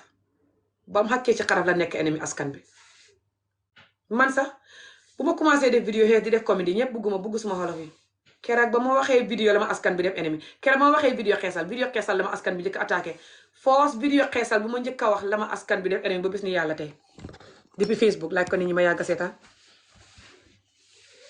xam nga luñ may wax sa xolof yi neex na waaye nga war a xem si comédie te sotop ñu dee mbaa ñu suuli la aka yéen a naqadee faj li tax may xeex métital gune mu dakk gune gu dund métit nii la deretam jee xam métit wi du xamate leneen lu dul métit ndeysaan fay loof métit wi sore ndasi jaral na ko nga rendi ko waaye du wax pour métit wi dakk fay taxaw jàkkaloo métit wi di jooy ba pare di farle métit wi yow miy wax métit wi mu ne yow xaj nga su eboo ñu rendi la sotop noonu la dund métit boo xam ne dund métiti culture la ak tradition ak mag ñi di la ko def te boo waxee dee mag ñi baala mere la abandon la saaga la ñaan yàlla nga dee toog façon ngi métit yooyu noonu lay def ci xeet bu ne xeet yi koy def yëpp muy naar yeeg yeneen naar yu feebar yeeg Afrique ak yeneen dëkk yi koy def tàppate leen vidéo bi te seetoo ko rek te gore xam naa ne yéen ñu bëri xamu leen luy gore dereti gor xamu leen ko ngeen koy dégg gore comme ni may gore ci askan bi su ngeen may saagandee sama jàpp si yàlla ñëw di wax su ngeen may lonk di ma xas di ma defal vidéo ngeen di like di seddoo di ree di ma yéen ñëpp 200 di wàcce Alxuraan ne maa dof te ma gën a wét seen baay ba tey ma continuer di wax ba sama baat bi dee ngir xéemu ci seen feebar bi ak ni ngeen koy promoté ne moo gën a continuer ngor gi may def noonu ba mu jaral ma su ngeen may rendi sax ma wax su ngeen xamee benn deret bu xam gor ni yéen tàppate leen vidéo bi seddoo ko gannaaw yéen a ngi koy déglu mbala ngeen bolog ma dem mbala suma xàq dal leen xàqi gune yi tax may wax dal leen seen xàqi ndey dal leen seen xàqi baay dal leen xàqi ñiy promote coono bi sax dal leen ñii ñoo gën a sonn ci askan bi ñiy promote coono bi askan bi dóor nañ leen tocc leen dund leen injustice boo xam ne bu seen maam yi jógoon di wax comme man duñ ko xam te ñoom nag ñu taxaw nag di yuuxu pour injustice bi continuer ñii ba tey ñu ngi promote dóor xale dóor yu bon tocco xale làmbatu xale di ko tuddee takk xale ba di bileem xale ba rek surtout jigéen i sa def nga wax ak mag ñi nga xam ne nga ne soo takkut xale bi fañ koy biiral moo tax nga di ko takk nga wax ak ñoom mag ñi nga xam ne duñ moroomi xale bu xam fukki at ak ñett bi ñuy biiral mag yi jëmm leen ñi doo xam juróom fukki at sax ñenn ñi wala ñaar fukki at wala fanweer wax ak ñoom yuus yàlla bi ngay yuus pour xale yi sëy buñ doxee gu ne yuus ko on dem ne leen yàlla fa xaaye tëdd ak nit koo takkut yuuxu ba sa baat bi dee xulli sa bëdi si ñoom yuuxu comme ni ngay def gune yi pour ñu sëy bañ doxee gu ne wala ñu dagg seen job bi ni ngay yuuxu si loolu yuuxu ko si góor ñi laal gune yi te nga ne soo leen takkut fañ leen di biiral waxal ak ñooñ te buñ leen biiral wax ji jeex jàmm am bon loolu du am tàppote leen loolu du am xam nga lu tax bi ko waxuñ pour gune yi bu leen kenn biiral fañ bëgg a wax pour takk gune yi soo waxee ñuy layee ne fa ñuy biiral gune yi fañ war a xam lay all the time fañ war a xam lay pour def li ñuy def all the time xarafal bi surtout maire bi xam nga maire bi lu mu wax mu ne xarafal nit fay joxe fan bu gudd ak wér gi yaram xarafal nit moo tax mag ñu njëkk ñi feebaraguñ waaye nag lu ñu yàlla dimbalee mooy balaa muy wax loolu moo tax nit dëgg rek ka am solo xam ngeen lu tax may dëgg ba ngeen fa ne maa dof taraay leen di fen seet lu mu yàgg-yàgg da ngeen weeru te yu si bëri nag si saasi la nit ñi di xam ne ngay fen léegi xam ngeen maire bi lu mu wax mu ne moom fa feebar xati yàlla jógut loolu la commencé waxam ji xati yàlla maa ngi tëdd feebar ngeen tax ma jóg ci weeru koor yi naayu tàng wi ku bugg a ñëw na ñëw danaa ko jël moom moomi lafta du naay naa ngeen tax ma ñëw dugg ci naayu tàng wi ñëw di campagne pour ñu xarafal gune xaq gi du leen jig sonnal ngeen ñu baleen ñu xarafal suñ doom yi ñun xaraf lañ xam mënu leen ci dara lii diina la sunna la te xaraf fa baax ci wér gu yaram ak fan wu gudd xaraf suñ maam yi ko daan defa tax ñu xam fan wu gudd ak wér gu yaram gisoo nit ñi ni ñuy feebaree fi mu ne di dee du ñuy xaraf moo tax ñuy feebar lii fa fani te daw yaram de fa fani ngay ree di jooy booy déglu lii si soose la ko wax nag boo déggee soose da nga dégg lii vidéo bi post naa ko sax gannaaw bu maire bi waxee ne mu ngi tëdd wati xati yàlla feebar benn maire bi gannaaw bu mu waxee ne xati yàlla mu ngi tëdd feebar matu sax few seconde matu sax benn minute mu dellu ne la xaraf fay joxe fan wu gudd ak wér gu yaram te mag ñu njëkk ñi xaraf moo tax du ñuy feebar muy xarafal jigéen boo daggee xawro jigéen ci kaw nga les ko wala les yëpp borom du xamati feebar ci àdduna si tout dara du ko jot dalati fay xam fan bu gudd wér gu yaram bi ko sof loolu gannaaw bu mu waxee ne mu ngi feebar xati yàlla te maire bi su waxee ne moom xamut ne mag ñu njëkk ñi lekk yu baax moo tax feebaruñu ak yëngatu su waxee ne xamul loolu dana ma jaaxal bot fa mel ni xamul loolu waaye su waxee ne xamul loolu jaaxal na ma kon xamut ay doom yu xam xam-xam yi wér gu yaram du ñuy waxal seen yaay man suma yaay lu ne laa koy wax si mbiri wér gu yaram xanaa bu ma dégluwut mbiri lekk yu baax ak comme ni may def suma vidéo yi nu ko raw laay waxal suma yaay laaj ko ak maire bu ma xam ku ne suma yaay onop ak paa yi askan bi seen maire yeeg paa yi ñàkk a yëngatu ñàkk a lekk-lekk yu baax ak stress moo leen di feebar di leen rey ñett yi time bu ñu xam war a jóg dox yëngat seen yaram yi comme yeneen maire yi tubaab yi ak maire yi japonais yi maire yu wér ñoom ñett ñoom ñeent wala groupe ñooy ànd di dox di yëngatu di waxtaan lu xel ci mbiri lekk ak mbiri yëngatu mbiri nangam mbiri jàng course wala jàng dara wala dem swimming wala basketball yëngatu sorry tennis yëngatu anything dem reeri wala dem waxtaan tase dem xami café waxtaan xel ci waxtaan seen waxtaan duñ koy def jëw yëpp bañ goro di xam ban goro ngay tànn ak ban goro ngay bugg doom yi ngay seet kay koy bugg ak koy bañ jëw doomi bàyyi wujji peccargo yi xéet jëw complain yërëm sa bopp bi ko métit bi nga dund du ñuy def loolu de fa ñuy def normal healthy waxtaan ku xam lu baax lu ne waxal ko sa morom normal healthy xarit yeneen maire yi ci àddina si ta am normal brain normal àdduna ak normal dund ak normal childhood nexuñ xoon di leen dóor di leen tocco di leen xaaye jàng di leen xaaye xam-xam bañ du yeggu ne ba maire ya màgg mel ni xamuñ dara nag lu dagg job bu jigéen sorry astafurlah bugguma continuer di wax li lu métti xarafal jigéen rek lay xam ak jigéen juy dee ci sëy di métti jooy ci sëy ak xarafal jigéen rek la maire yi xam nothing else ak complain about métit toog ba su maire yi feebaree soo waxee ñu la maa bugg a dee maire naana garab gi sonn naa su ma deexee noppalu li nga ma dee rek noppalu su ma deexee dem àjjana te xóor yàlla ne maire yi xamuñ fu ñuy dem suñ deexee maire yi mënuñoo julli bam leer leen ne àjjana lañ jëm loolu xamul doo mën a julli ba yàlla jox la ticket ngay nelaw guddi nga xëy fekk ticket sax nga genaali ana ticket bi pour lan la ticket yi àjjana la mënoo ko julli ba xam loolu maire yi mënuñoo julli bam leer leen ne fa ñuy dem àjjana xam nga lu tax nag ñu bugg a dem àjjana ñuy forcé di gëm ne fa ñuy dem àjjana léegi dafañ bugg a dee léegi noppalu ndax coono ndax aduna bu bon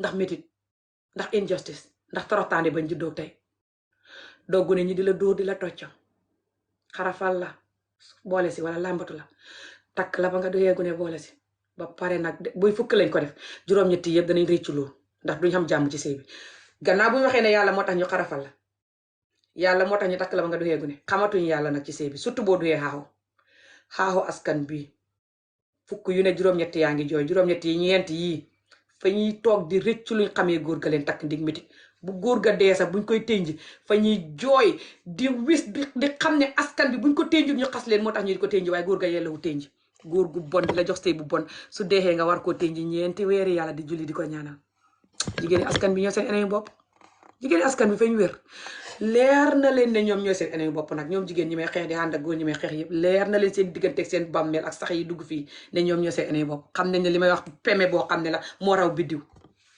waaye suñu àndeeg man rek dee ku ànd ak man ñu fase la ku ànd ak man ku dugg suma vidéo comment sa wala nga tapoté kenn ñu kool la xas la bala duñ duggat sa vidéo duñ waxatee yow ku wax genn wàlli li may wax wala nga ne ami li muy wax dëgg la sax ñu def la ennemi so moo tax ñu di ma def nii waaye leer na leen ne su ma deewoon ni duñu xam jàmm leer na leen ne su ma deewoon tey ñu continuer di torox leer na leen ne système bi may xeex mooy seen ennemi jigéeni Afrique tout lii leer na leen jullit onot keep tapping and sharing nga gis maire bi xam nga lu maire bi def baaraam di joxoñ di xul di maire nii mu ne moom lu tax fa mu tëdd xati yàlla fa feebar ni ca kër ga nit ñi tax koo jóg ci weeru koor wi di ñëw di yuuxu pour ñu xarafal gune te nit ñi fañ war na noppi ba leen ñu xarafal gune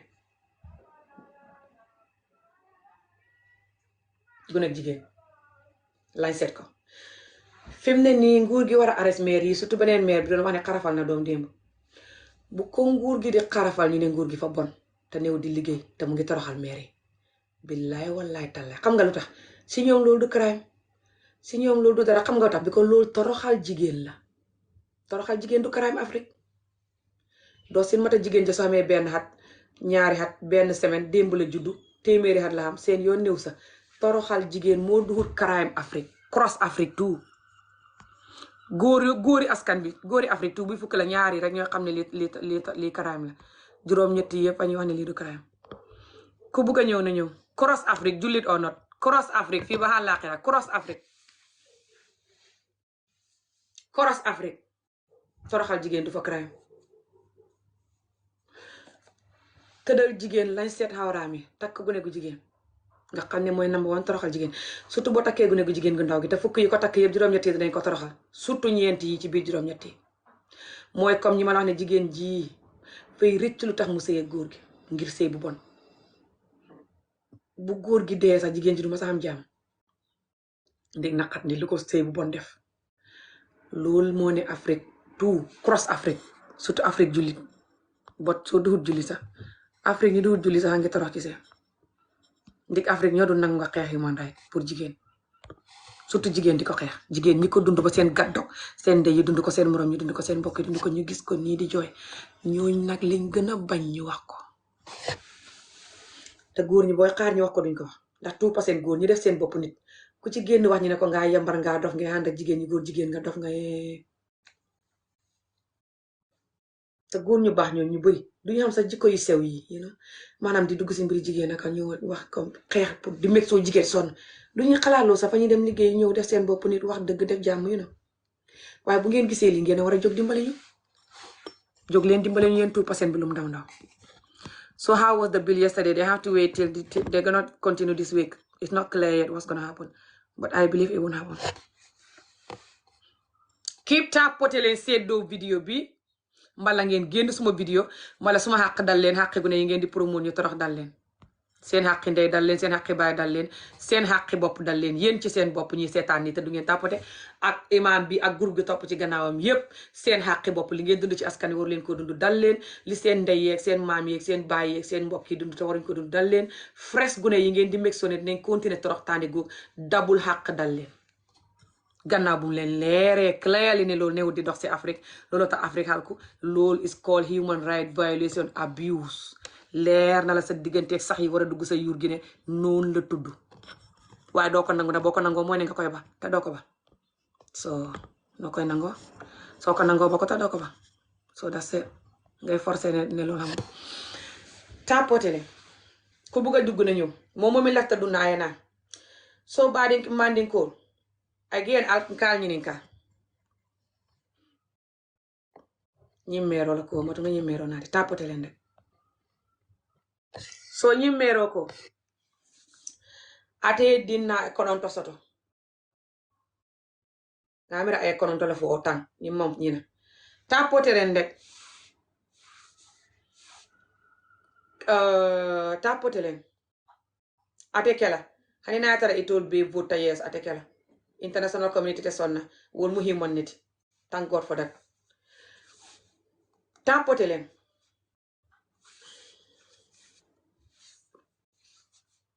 sain na keta atol le ba regret la Adama Barrow len wo Lawyer Darboe len wo Fati FGM len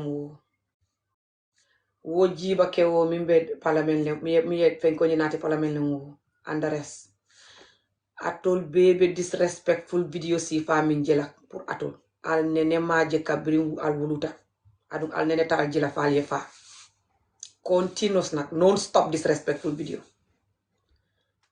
ngo al wicket la dro ali musoni dindi ngo he dro ali ngata keep tapping and sharing so sign nyimero so guy nyimero ako ate wuluta din kononto something like this ay wolefo ngamira din kononto ay wolefo o tangbot ngamira kononto ako ayala diyamo commencé ko nte sa tale wani yambe laare mankuni mom wulino muka funti ay wolefo wani ya sanjikeli atol aliya ke fom funti tan nata jam nyin tilo kono adum besundi ni sunkaro kono ali la moyde keep tapping and sharing sign ni hakotal watilal ka mol patandi mol kana jam ka saut ka diam ka bata because of nyaka al tembulo la nga nyinke bang hey atole mol patandi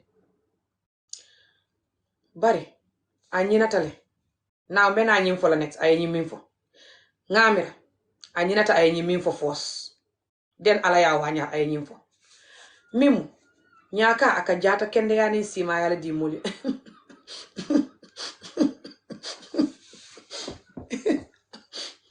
No.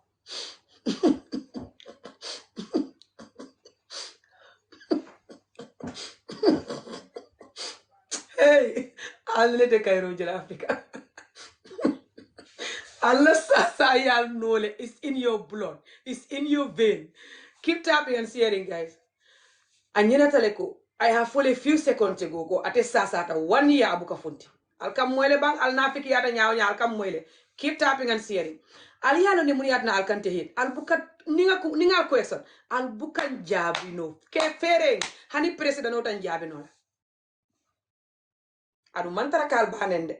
Ibate no. Nkal just question le one question to another. Allah fansun diamo nka woli break down one by one. Al bukan jabi no. Apart from kan neng kan kajabi. Ka hey.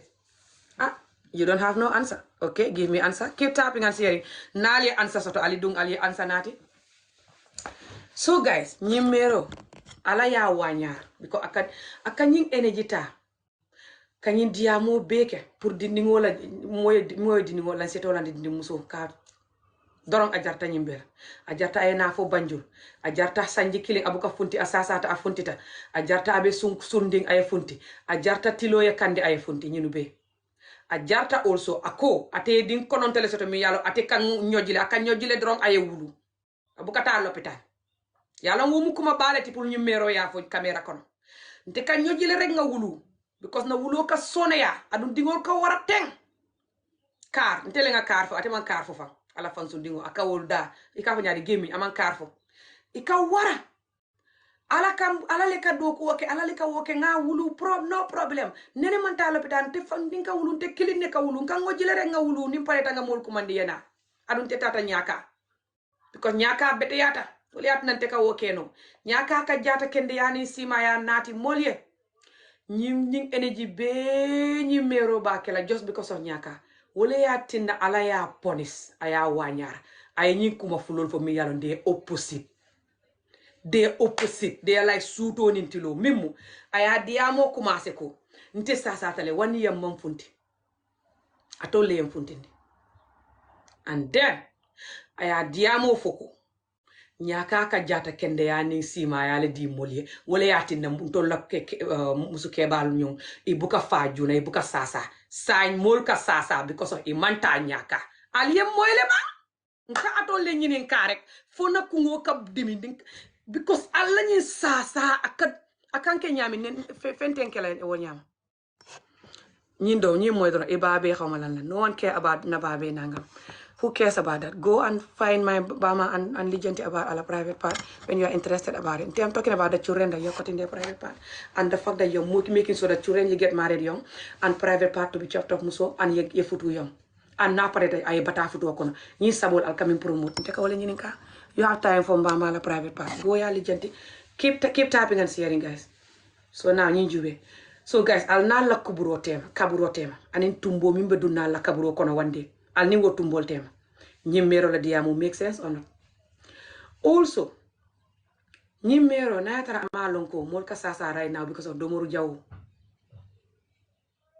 mtola mol nyaka or not mol ka sasa sai because of domoru jaw SDT jeno jama kewol ka jeno ka jibake musu do faranka kel bot mo kewol mini fututa ka jeno ka sasa nati ka di la musul STD akela immune system be e foble yaron alman karan anete karan adani mo karanta be diamu la wole mo alla elimiti nak surtout ni diamu in vota muso ni chorenya karo sot commente nyongol la diamu that's your number one enemy. Keep tapping and sharing the video or you get out of the video. This video is to save children right in Gambia especially. Right now people are rallying, campaigning. Fresh video from yesterday on the street of Gambia outside of the parliament for little girls to be FGM and to be underage married. Okay, guys? So this video is to save children rights, especially Gambia, especially little girls. Keep tapping and sharing, and let's go. So, guys, I'll tell you what this woman said in English. Keep tapping and sharing. So, Momo Mia answer sort of about new woman. Come up. So, guys, this woman said, so yesterday in the campaign about underage marriage and FGM to continue in Gambia, which shouldn't be continued and should never continue, I hope so. So this old woman said, this woman here, this old woman here, this one right here. She said she have 9 children and she have FGM done to herself. She begin her talk like this. Just keep tapping and sharing. I'll explain to you what she said. She begin her talk like this. She said, me, I'm not well for 1 year. I don't go out. And now, you make me come out in this hot weather and I'm fasting. Listen to this. And you're making me shout and talk and get tired for me to be able to do FGM because you're stopping me. My karma will haunt you guys. You will never have peace for making me tired like this. You know, blah, blah, you know. I'm like, okay, watching the video, you know. Then she go on saying, I have lot of children, 9. And I have no problem. I give birth alone, big healthy babies. And I am circumcised. Anyone that tell you circumcised give you complication for giving birth or just blah, blah, they're lying.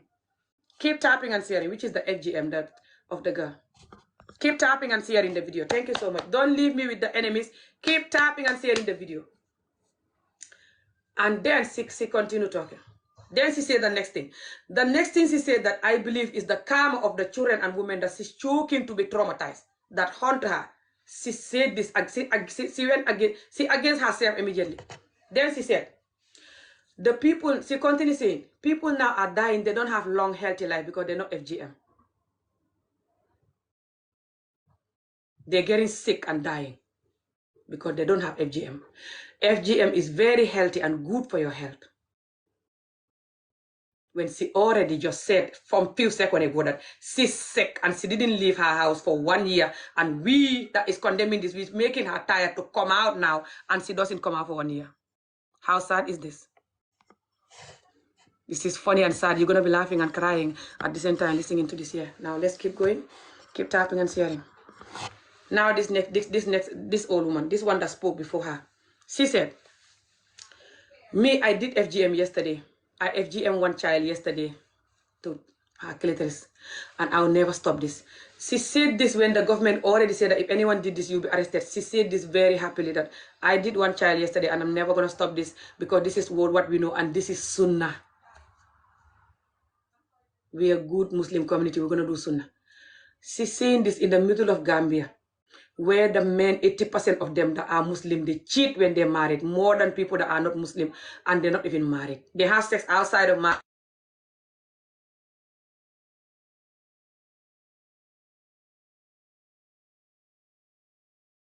Of them from the 80%. Keep tapping and sharing.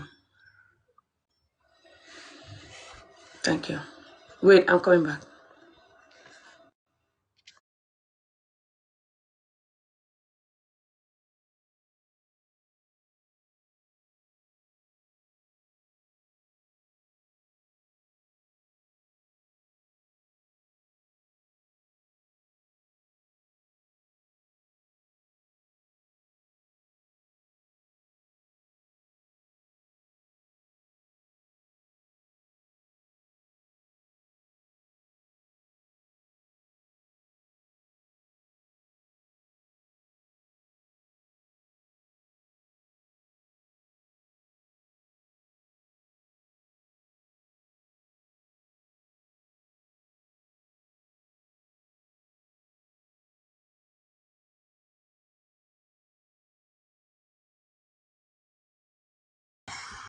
Just keep tapping and sharing, okay?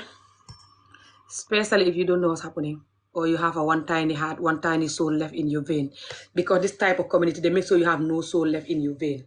Okay? So Africa can never develop. So we can continue traumatizing each other, continue hating on each other, continue operating from trauma like a sick idiot human beings, continue running from the trauma to come to abroad, China, Europe, America, anywhere we can run to like a coward that we are, but we can never face the trauma. You're not allowed to face the trauma like I'm doing now. Then you're very bad, you're very rude, you are this, you're that, okay? So keep tapping and sharing. Okay, let's keep going. So then this woman said that, okay? She said, I circumcised a child yesterday, even, and I'll never stop doing it. Even yesterday I did it. And I don't care the government gonna arrest me or arrest people. This is what we know. This is Sunnah. And it's a very long old culture that we're gonna do no matter what. Keep tapping and sharing. Right now I'm having a headache. I did not sleep last night. I've never screamed until my voice is paining me and all this side of my body is paining. I've never done this because of video. All this year I've been doing video. Because on Sunday I did all day video. I've never done all day video. I wake up, I've been doing video like before 11 or something until like breaking fast time, non-stop. Ask people. And then yesterday I continued all night until 5 o'clock in the morning. I've never done video all night till 5 o'clock since I started doing video till now. I don't even normally do night video. And when I do, I finish early, like even 12 is too late. I hardly ever do video till 1 o'clock, not to mention all night. It does amaze me how much you guys have the gut to insult me for talking about this. And to call my words rude and to bully me and to make videos for me for talking about this and to look at my video like you are dead, you can't support it. Hearing this clearly, seeing all of this clearly. But because it's happening to women and children and you love that. Anything that is going to traumatize women and children of Africa, Africans love that. 80% of them, especially the African women themselves. They are their own enemy. Their own enemy. Look at this man. This man wants to be a president in Gambia and he's supporting this too. Please, Ami, what were the vote? Doesn't matter what was the vote. All I know is I'm waiting for this thing to, it's 40/4, whatever the F. Who vote what? It doesn't matter. I'm waiting for end results. But I have a hope that it's not going to happen. Keep tapping and sharing. Na lata duna aliyedu. Nyinkyo. Alata ke la Gambia president. Adum. Ako abe aka FGM nyim promote. Ka woman ka duni wala fenko nyim konto aka wo promote. Nying mama kande keo. Fo nyi manke mama kande. Nying keo todum. I don't think it's mama kande. Atodum. Nke tol mixle. Atodum. Ato safenya. Video tap ya siya. Warante. Ibama la hako ye muta. Ifama la hako ye muta. Ite fango minka nyi video jube. Na hako definitely kamin diam fo na kango fata. Right now, I swear to Allah. Nte dina kaburo tema, nintumbol tema. Na jambe kan dimile right now. Adumbe so ninte prestamol min nola. It's too much. Nene mam video ke 2 days continuously. Ka bring a video stahani sign. Ka bring Sunday, nga video ke all day. Lata man see no properly. Ka think about this. Sunday, Monday wulta. Ka bring a nyinu je debate parliament. Ka kumbonu. After, mam video came off and then noticed that Monday. Because of headache and kumbu and bata and sungo. Ka bring a sungo te nata. Nga video ke all night. So Monday, sorry kunu. Nene mam video ke all night. Ka bring a video start hani sign. All night. Fotalan lulu suto. Mol nyininka. Adu mansino after that mansino no back because na balo batata and just na voice kadime and everything. Nga prestam no tamon mil hani sign is not working. Nga try casino mansino no. Continue ta wole nyama wuli tan kutan saltan nata ko take video. Al kan jube hani sign kan jele kan bully. Can you clearly jube knowing clearly they are wrong. Clearly this is called child abuse, especially women. Clearly this is hypocrisy na tara ala yatne ka muso kuntu ya ala jube no ala jino bula ala musu ala love for other muso not your muso mbe so kono ala wo bula because ala he wo hate le more than nima mo circumcised nima mo FGM ala man wo hate ala ye min hate wole mu alka jino minke ala muso nin churen ka alka wol neglect adon wole rampanta askan mun rampanta je wole muso nin diningol ka kumbo futo kono futu jawo ali video tata aliasi ya warante ngal be mute atal sutu nale jeloki al si love kino ali like ali si ya warante ngal kuntu ngal mute sorry ali ta comedy video do jube nte buka comedy ke all the time de mote jele no la jang ni comedy ke mol be nenna because of depression al coming cause molye ninka comedy ke sutu domuru comedy ka original local life experience sunna fana akanyin sunna min kumbo Allah hipakiri sunno atol manke moti billahi wallahi talla alineta kayro jala ka domoro kenin bulo min musunnati adon tradition sunna and tradition of cross Africa tradition domor bulo Ninga ke in the comedy video ka ke comedy ka domoro ke kal remind culture and tradition. Al content nota. This is na bulumara. Na right hand. It's just camera like ake like this is my right, this is my left. Just camera near camera turn aye face. Ka video ke ake baloton. Video nyin tap yasia. Nalien ansano alidum. I'll take ansano la. Naldum ta alka muneke banendiro. Warante yenneng. I juoteng. I beke soteng. I bama teninten. Alka wole ke kunuva. Ali wol drone soto albukan ansano. Nkal nyini nkale drone. Mune yati na ala. Kajari. Pour ye dindi muso landi ye jankundu. Wo dimu. Wo injustice. Mune yati na ka wo dimu promote. Ajarita kumbola. Min clearly mol yalon ko al man kumbo because of wo dimo ka promote al ka kumbole because dimo mi yala al go through ta wala and injustice al ka min go through futu wakono al bamal go through ta wala frenol ka go through al family members ka go through and already been through al kaje knowing fully well ko mol minu ka ala jube kadini musol kuntu naye ala jube num ila futo be diala because that's mean ate kumbondila ate jeno kela ate neglect like ka bata anyante house la aye close aye fit the same ala wole ye wo fay the same ala akamin use ke kuntu wole ya fay aye house aye close aye fit the same ala akamin use ke kuntu wole ya fay akana jeno ke bari jeno diatale atabula la ala manjari wala aliyalo ne muni ati dal kan do ko kele aliyalo ne very clearly wole ati dal kan page report ba pare aka video jubel bu ka support wole ati ne ninata na video bu kata hani dola unless ni molia support jani video be sala do mandi aleta banendir dola aliyo support because wo is about muso e bata aliya tap aliya like aliya share aliya support alte page report la so amari page kata because aka banendir olike warante aka diamo minke amanke komi kamuso ni ndini mo protect properly genuinely with a honest way hani naman diamu like thing aye diamu nice and polite but honest direct way kata go to the point abuka ke onya na ya kere ibala page block la ibala page report la iba TikTok email la kawuliya foko nyi mutennete ka say the opposite so TikTok ya mari la page mutateng akana ta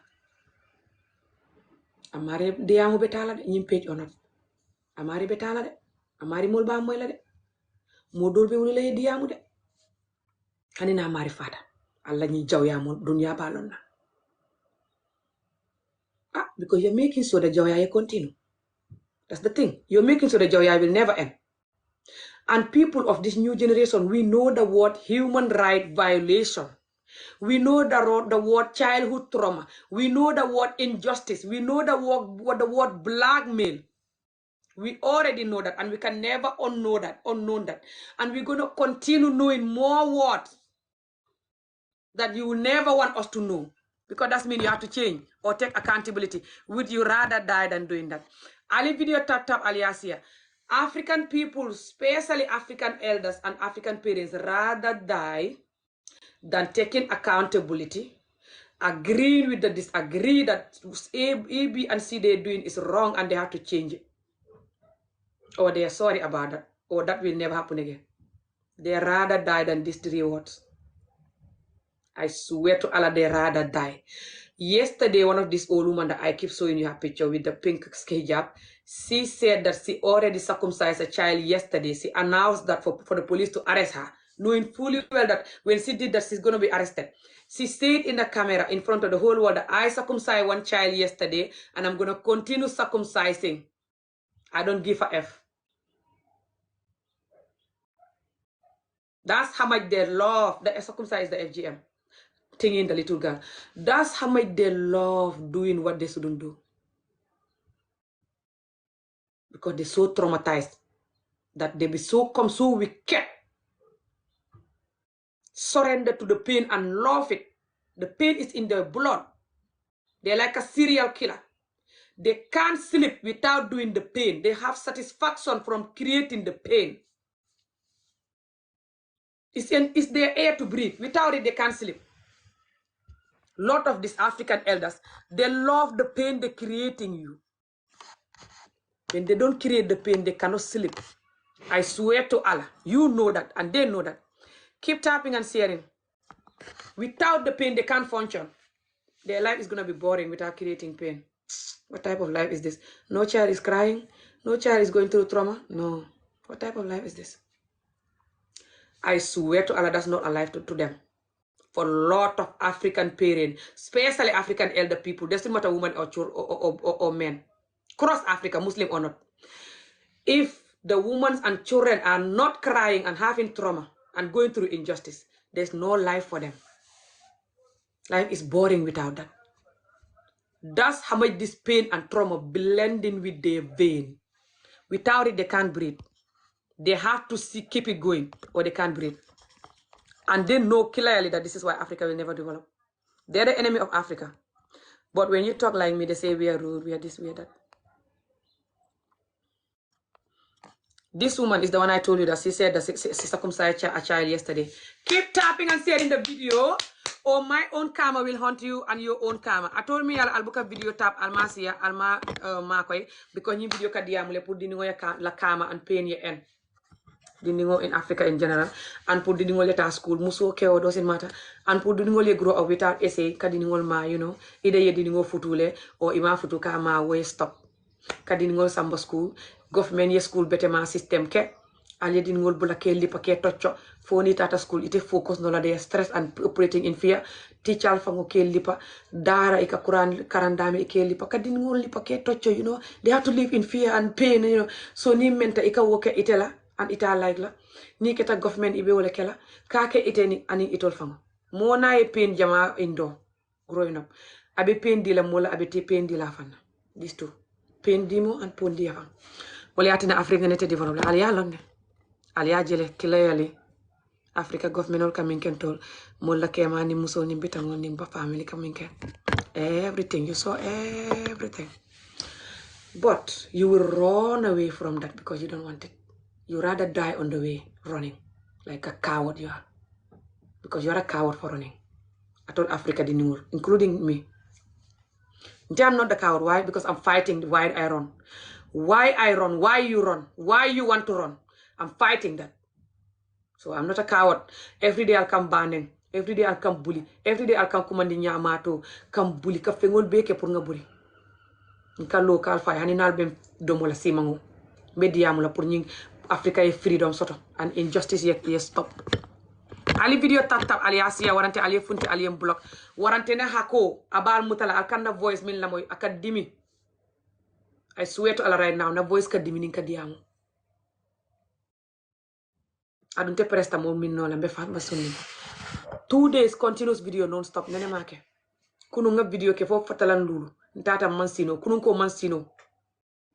Because nkasila ni kamera soma ni beta voting na ibe vote la kadindi muso futu comme yen futu no nyame nketa dindi ngote ibe vote la kadindi muso la bewo kuntu because of hypocrisy and hate muso and Allah, because ibuka ala jube fo e jeno bula ibuka ala jube fo ila muso te kumbola ila futu bunda kono ila futu bungo kono atole mu jawyata atole ala hate and muso atole ka ala blackmail atole Africa Muslim kewol I told the kake come Allah never exists. To you, Allah doesn't exist. Because Allah ka fole alkana jenoke alka jenoke every day. Allah ya fo nale muso soto amanya na kumbola ale keten nintenke. Alka muso bula come amanke ma soto aka struggle ka kumbo ka bata alka ifin sangari ka lipa ka batande on top of that. Ka muso do nyini ka landa kan ka ko do nin love be diwo muso la ye attack ignore ay continue ka double pain soto. Why near ala la moy right now? Abe bete ala muso la side wala yatina ite ala la moy la right now. Futo kono ite keota ala la moy la in a kind loving way. Ibe over controlling la. We kept you not allow this, you not allow that.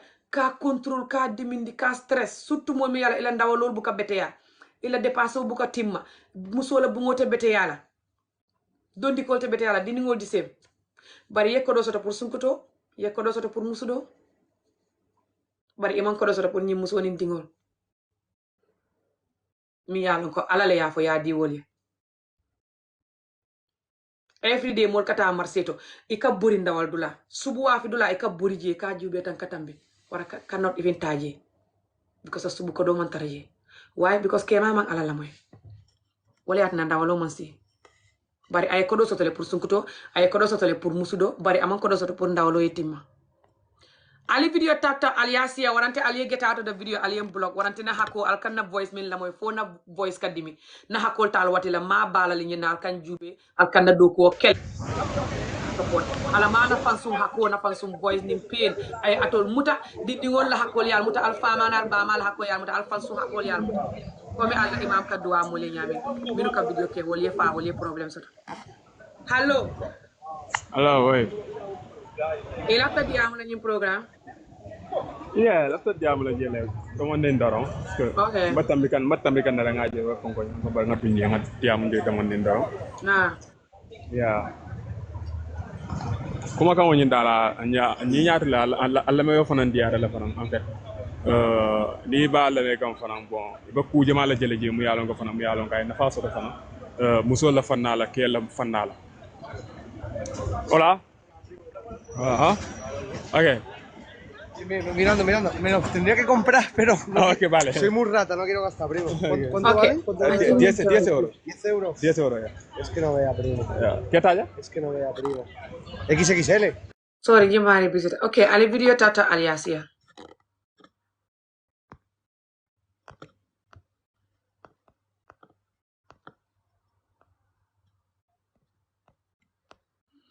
ntole ni imam sifal soto africa an ning elder soul dor mu imam leti dor mu church leader soul leti dor mu molla fama leti molla baring dor be molla government ni mol sifal wole mu africa la enemy al yewolone atol nafikol min be jubero la right now atol be ali video tata aliasia mbata la le batu tata video tata aliasia warante ali funti ali blog warante na hakol bal mutalan kadiyamu nyaminten 2 days continuously until na kungo kandimi annane ko al fama la hakol bal mutala ay go injustice min go through ni askan e fama e bamala injustice alba aba hako bal mutala ite fangola injustice ila fansun hako be mutala nyinu min ka nyim promote fa nyinu la injustice ye min go through ni askan wala ko be mutala surtout fresh innocent di niwol al kam min metso ko they gonna have double pain worse than you because you are evil. Imagine what type of hako min benala after you already know the results of what you're doing. Clearly not working for Africa. Clearly ila dingol beka buri from your own results you're creating. Kana order bankol min buka woke min ka human right injustice di molye ka musol karandi school ka diningol ni muso human right di wolye ke bula ye free at least not ka little be o kuntu not ka diningol futu ka komandi muso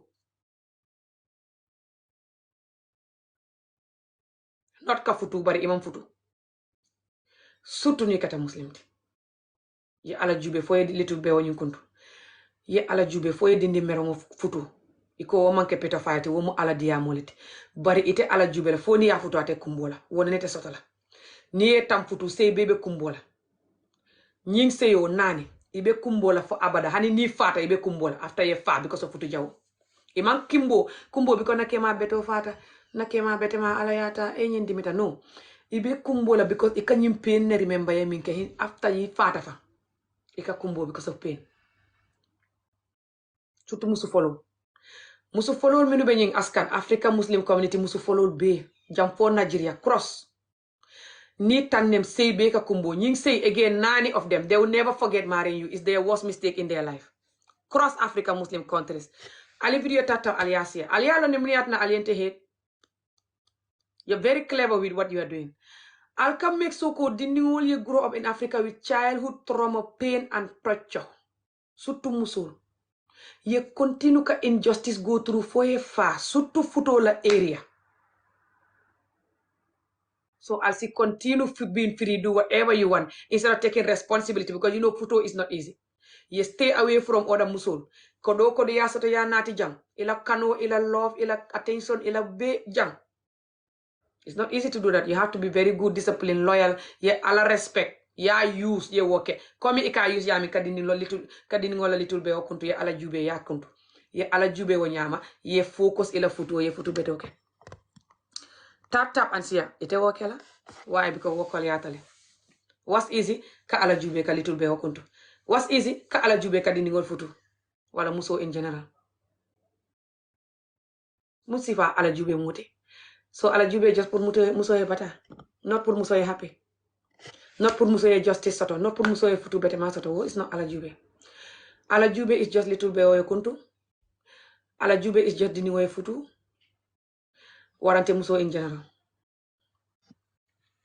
So ay tabiro tabi. Ay dingol wulu sutu ding keol. Because that's your favorite. Wole yatina alaka atol halake Africa akal police. Muso lahako. Wole yatina ala dingol jama is all about drug, alcohol, stopping each other, stopping you or me or anybody,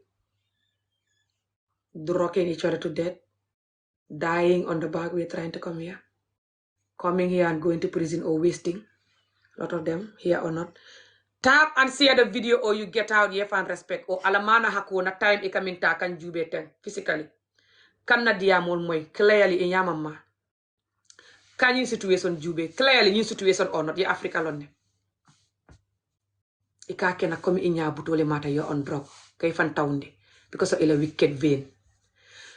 Alamana hako na time ikaminta na voice ikamin la moy just pour yen neng yen kajabi yen doyandi yen buli kan na video jube komi ibulol katita ita like la ita siala alamana hako ik na time ikaminta ka waste kan buli ni nanyin doko mi yalla am very lonely do nyin doko al kam buli like atol ne te mo buli la al kam buli nyami faaliye fa hani ninte ami orof nim fata numbi al ne hani do sin matam fata onot atol ne te Gambia dingo buli la Gambia Senegal dingo Gambeni Senegal nenete mo buli la ay mo doyande comme aliente buli en doyande nyami ñi banku flotem fo sanji fula say no fo sanji ora wala say since Facebook why because of na childhood trauma nga injustice min go through jam ifama ibama ite fangoy injustice min go through nganta satal ya moy pour ya long this is serious also nkadiamu pour woye stop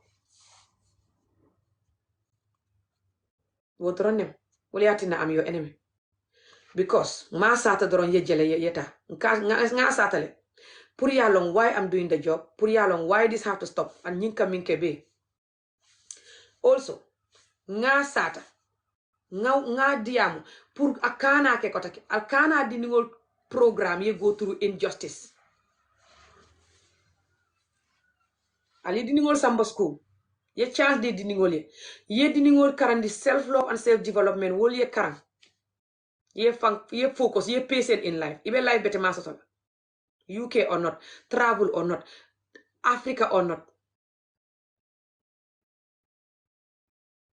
but you hate that you hate hadama dingo mi yalon ko a grow up ta sutu muso without pain and trauma and I school education soto I self love and self dignity and self worth soto in 3 because na yo soto iteta traumatized la kotake itete tala ya futu ibe jeno la te sonna itete tala ya futu ba pare ika doyandi ka neglect surtout ni kan alaye min fo ni buka woke ba pare ika forcer pour ate yake ika musol forcer pour ya alaye min fo yake hani nakata dindi mereng ya forcer alala ya little be onyin kuntu because of ala bari ite kebate alala moyla bari ate nyanta alala moyla yimol ya be o kuntu dindi mereng ali video tata aliasia alialo ne muniat na alien head alialo ne albuka ansa soto allow wicked yellow coming question one by one and al nene ten ansa soto la al rada alien fa alien domosi mangu than you try to answer me because you can never ever answer me even your president cannot answer me try to answer me come in the video and answer this question. These questions are very easy. Just why ala jarta alka wuri manu kan ka campaign kamol danka minuka diam pour woli problem basato accident wala fa wala sasa okay pour alsi continue kadindi musola little be okuntu kadindi muso sunkutu meren sanjitani sabah sanjitani nani listen to this but alaman jari Nali ya futu ate batala. Because nali ya futu alte jeno kela. Nali ya futu. Albenda walu timma diala kodo e siya nalata subo tabila ba stabila. Nalata nye bete ma tabila ba tabila. Nalata anything tabila ba tabila. Because ndawalo timmata. Because alale ya fo. Ye kodo diala pour ndawalo. Ya house, ya close, ya fit. Ala dondi ko la kodo. Bungo at ite la nyanta nyini la. Everything from ite. Pour ate and diningol. Hanina ate, ni ate be doku wala. Ila hajo te ala kodo. Narol li ka kawandi. Nka moy narol ya.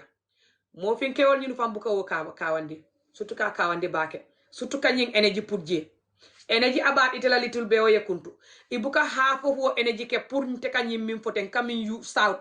Ntele mu muslim te katambe ñinu la. Nte kaddiyamu sanji jelu pour futolye bete ya. Surtout ntol la kewol min buka fete futu bete ma di molye. Keep tapping and sharing the video or you get out of the video. Mbatunga nyim mood. Kama mbatunga nyim block. Nale energy shut up pour kam bully. At least you should have one energy of tapping and sharing, yeah?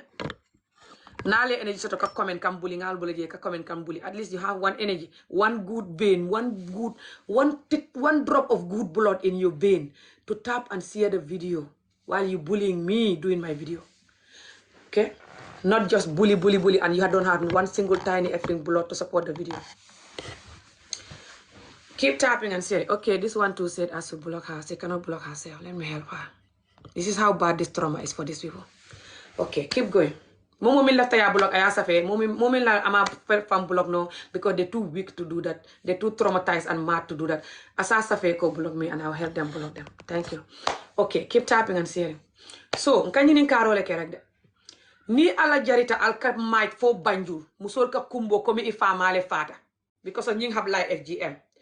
Allah boss, Allah master for traumatizing women and children is leading you, telling you that Allah wala yatina al nyanta wulila pour molie mol la jiwo kuntu muso di ningon bare waya jele ko nyi ala ni itol ya no manu atol te kumbola Allah futo kono ayo jele ayo lonne aya jele muni yatina te diyamula because wobe atol da handila naye ala you sign ay atol ma koy atol be kayro sotala wala yatina ala doesn't exist for you and me. Allah is just for na fonto la beoye kuntu. Dini ngola beoye kuntu dorong and dini ngo futu. Apart from that ala man soto kotake. Nkal ni nkale doronde. Alin ansa momo mi yang ansa soto dum yang ansa. Mune yatina Allah is just for little beoye kuntu. Allah is just pour ye muso futu. Doesn't matter dini ngolem kebale futu soto lingo you know mole Allah use futu soto ko. After that, Allah doesn't exist anymore for 80% of our African Muslim marriages cross the world, especially across Africa or from Africa, you come abroad. The same suffering. Allah is just for little beoye kuntu. Na pareta Allah doesn't exist anymore. Kal nyininka mune yatin na wo. Why? Why Allah nal nyanta use la puntole daha? Allah buka soto. Njube nka kumbo kal nyininka why? Why you don't use Allah to give us peace? Allah told you when you marry us, you shouldn't be cheating. And you should clothe us, house us, feed us. The same Allah you are using to chop off our clitoris and call it Muslim, Sunnah. The same Allah you are using to chop off the little girl clitoris. The same Allah you are using to marry people, girl, young person or not, and the same Allah you are using to say that 13-year-olds should get married because it's Allah who says so. Why? You will never use the same Allah. So we can have a happy, comfortable marriage. I'm just asking, please answer me. Why? You can never use the same Allah to stop cheating when you marry us. To give, to house us, clothe us, feed us like Allah said. Or to even make love to us like we are your wife. A lot of you hate us when you marry us. Billahi, you guys hate Allah. You hate women and children and Allah. But I'll talk even if you're going to record me and bully me, you have time for bullying. I'm just asking genuine questions. Very genuine, painful, traumatizing questions. Things that you are causing women of Africa, especially African Muslim women. You hate them, 90% of you. You're going to make sure a lot of us are going to go through childhood trauma, child beating, essay, FGM, serious beating, especially places you are trying to learn about Allah. You're trying to learn Arabic. Go and try to learn Arabic in Africa, especially Gambia and Senegal and so on. Especially in the local places they teach you Quran. Go and see the type of beating and torture and essay that is going on there, just in the name of learning about Allah. You will go through all of that, boys or girls. Now, when it's come to Allah, inside the marriage, which Allah love more, is more important in your marriage. As a Muslim, marriage is more important than FGM for boys, circumcise for boys and girls. That is Sunnah. Sunnah is when you do it, you're fine. You don't do it, Allah will not be angry. That's fine. What's more important than Sunnah? The holy book. Marriage is very important part of the deen. Even when you pray and you're married, you have double deed. Double barakah, double deed. If the deed is 50, the person that is praying is having 50 and they are married. You that is not married, you are having 25 just because you're not married. Ask every Muslim. Keep tapping and sharing, or you block me, you go. Trauma never leave our minds. Yeah, it does. Especially when you see that people are talking and doing something about it, or they're at least stopping it. Not when they're on the marching on the street to promote it, dancing, promoting it, praying, cursing you for talking about it, saying they're praying for you to die of accident or something horrible happen to you for stopping it. And that if you don't do it, when you die, nobody should go to your funeral. When you sell something, nobody shall buy. When you have a party, nobody shall go. Because you don't do this, FGM especially. That's how this imam is talking. Is your imam saying that? You saw his videos. Look at yourself. I see myself. You should look at yourself and this imams and the rest of you that are like him. Women or men, doesn't matter. Look at you guys self. Me, I already see myself. You can see me. I can see myself even in the camera. Keep tapping and sharing. They rather bully me, all of these bullies. When I'm just asking them the question of why that to FGM the little girl and chop off her clitoris must happen by force. You're marching in the street of the Gambia as an imam and the group of people behind you. But you can never use half of that energy. So the Gambian women that are crying in their marriage because of their husband is not listening to Allah, for that to stop. Why? I'm just asking very simple question. Why? But you have no answer, so you bully me, of course. Keep tapping and sharing. You guys will never see peace. I'd rather you have me for dinner than me continuing to watch you. You will never see peace. Look at you. Look at yourself. Keep tapping and sharing. I'm just asking question, why? I cannot ask myself. I already know the answer. I'm asking you. I know you don't have answer, but I'm going to ask you. I know the answer. It's because you don't care about Allah. You're using Allah to traumatize us and to make sure we are your slaves, suffering, cooking and cleaning, crying secretly and cooking and cleaning and having sex like a chicken sex, by the way. A horrible husband cannot even sex you correctly. He hate your God and give him bad for you, especially sons, which you love most. And cooking nice super kanja for you, nice okra soup. And nice benachin or mafe or whatever, you know. You use us for like a free housemaid, free slave that you're abusing and sexually abusing your slave. That's why you're doing that. So I know your answer. I'm asking you why, because I know you have no answer and you will never have even answer. Answer me. If you want the answer, tell us the answer. You already know the answer. If you don't know it, you are one of them. That's why you're lying that you don't know it. Keep tapping and sharing, because they're weak. I know they're traumatized, weak and wicked. Their blood is like, the sickness and trauma is in their vein. Their vein now is too wicked that without the pain, they can't breathe. Without seeing women and children suffering, they cannot sleep. I swear to Allah, these people will never have a community. As long as they are alive, they're going to make sure also before they die, they pass on the disease to the young people so that they can continue torturing. The young men will continue torturing the other women even when they die. Because a lot of them are Quran teachers and speakers who people respect and listen. And when they're talking, they're very serious and they use Allah, heaven and hell, to scare you like the 25-year-old. For you to have this evil behavior. So even when they die, you continue doing this. They cut yours or not, never they cut mine. They should have cut all of your father's window. So he will not have a son like you. That is a waste of sperm. Keep tapping and sharing. Now, I'm just asking question. Why are this imam in Gambia and the rest of the people and all of these old women that you saw, I'm going to bring their pictures again. Just keep tapping and sharing. Why are they marching in the middle of Gambia yesterday, crying, using Allah's name, like they're talking to 5-year-olds, as they program those women to be like a 5-year-old forever, and saying that you have to let us FGM the little girl and chop off her clitoris because that's sunnah. Now, why are they only using Allah when it comes to chopping off little girl clitoris? But they will never use Allah inside the marriage, so the women don't cry in the marriage. When Allah said, don't cheat, don't lie, don't trouble your wife, every money you have, give her house, clothes, feed her.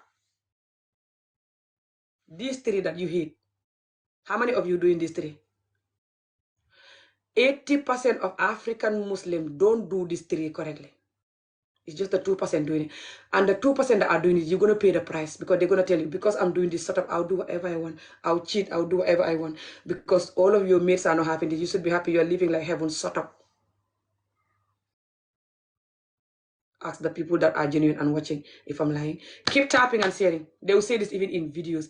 Women will say themselves clearly in a live video that when you have a husband that is providing you everything, sort of whatever he does is none of your business. No man is good. They will say this in the video.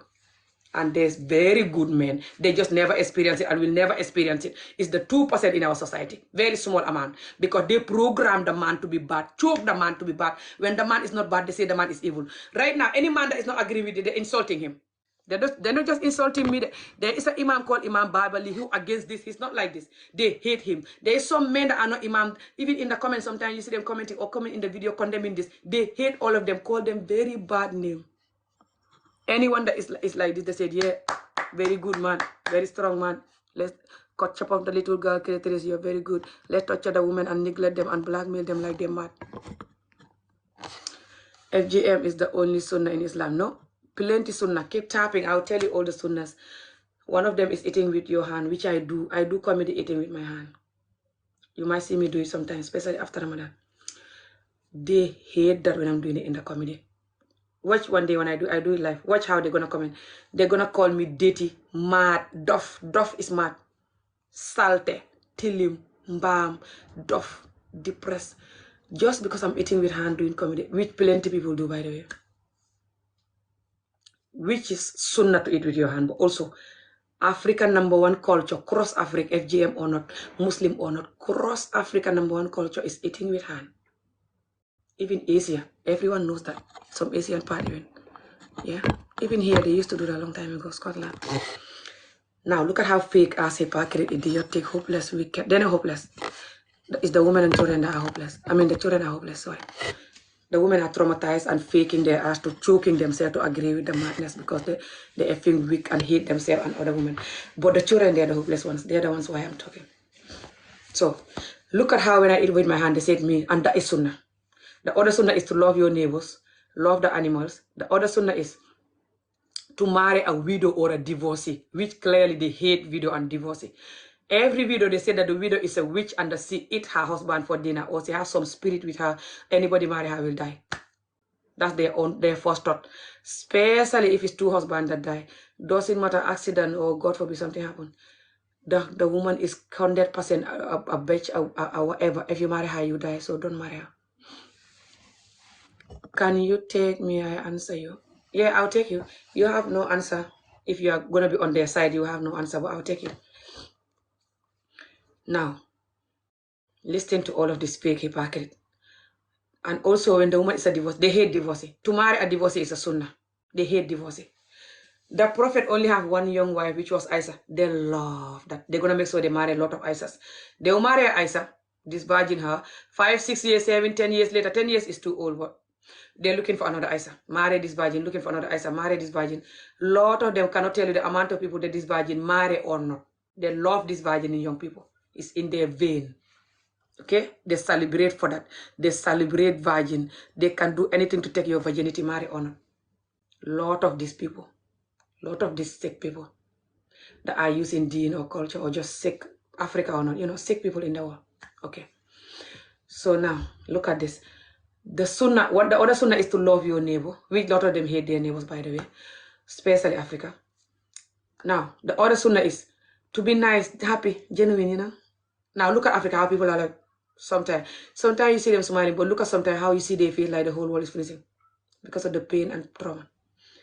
Nice, smiley, happy person, genuine smile, that's a sunnah. Look at my face, I've not slept for 2 days. If you are sleeping in this, you're not well, whoever the hell you are. If you go to bed and sleep yesterday and the day before, you're not well. The day before was Sunday and I couldn't sleep because I was worried that Monday they're going to vote yes for FGM chopping up little girl clitoris and marrying underage people. Using Allah. Knowing clearly that Allah doesn't exist when it comes to these people to stop cheating and to love and look after their wife and give their wife money like Allah told them for house, clothes, feeding. They should do all of this correctly. That if this Muslim men, especially African Muslim men, was doing what Allah tell them, every woman in the world will become a Muslim just so they can have a Muslim husband. Because when they're with you in bed, Allah give them deed. When they go like this, good deed, they come out good deed, good deed, good deed, good deed. How many good deed they will have to make? When they're robbing the woman's body, telling her you're beautiful, good deed, everything they're doing good deed. And they hate their wives, a lot of them. Especially the old wife, when the wife is like 10 years after marriage, 15 years after marriage, 20 years. Ooh. 80% of them will hate her God. They can stay with her for months, years without sex.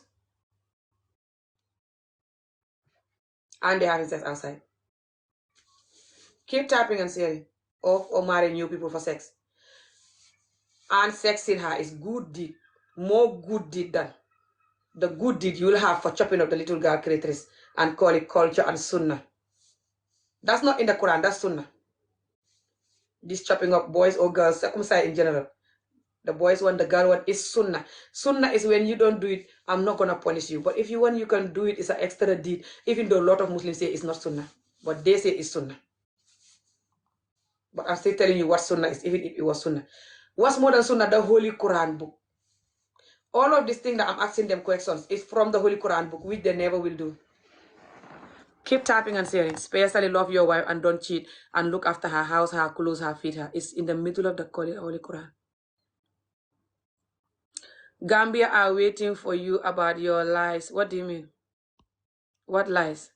Keep tapping and sharing. This is what they always do. They will come, they will not tap, they will not share, they will not send the video good comment, good heart. So the TikTok will not take the video anywhere. They will even email TikTok reporting the video lying that I'm talking for people to be unalive. I'm talking for people to have problem. I'm a killer. I have depression. I have mental health issue. I'm this. So TikTok can close my page or to keep my view on 50 view, 20 view. The energy these people will put to protect their evil ass behavior for people to continue dying with stress and pain that they're causing them is unreal. How much these people rather die trying to choke you to have childhood trauma? Every single child. They rather die forcing you to have this pain than them leaving you alone.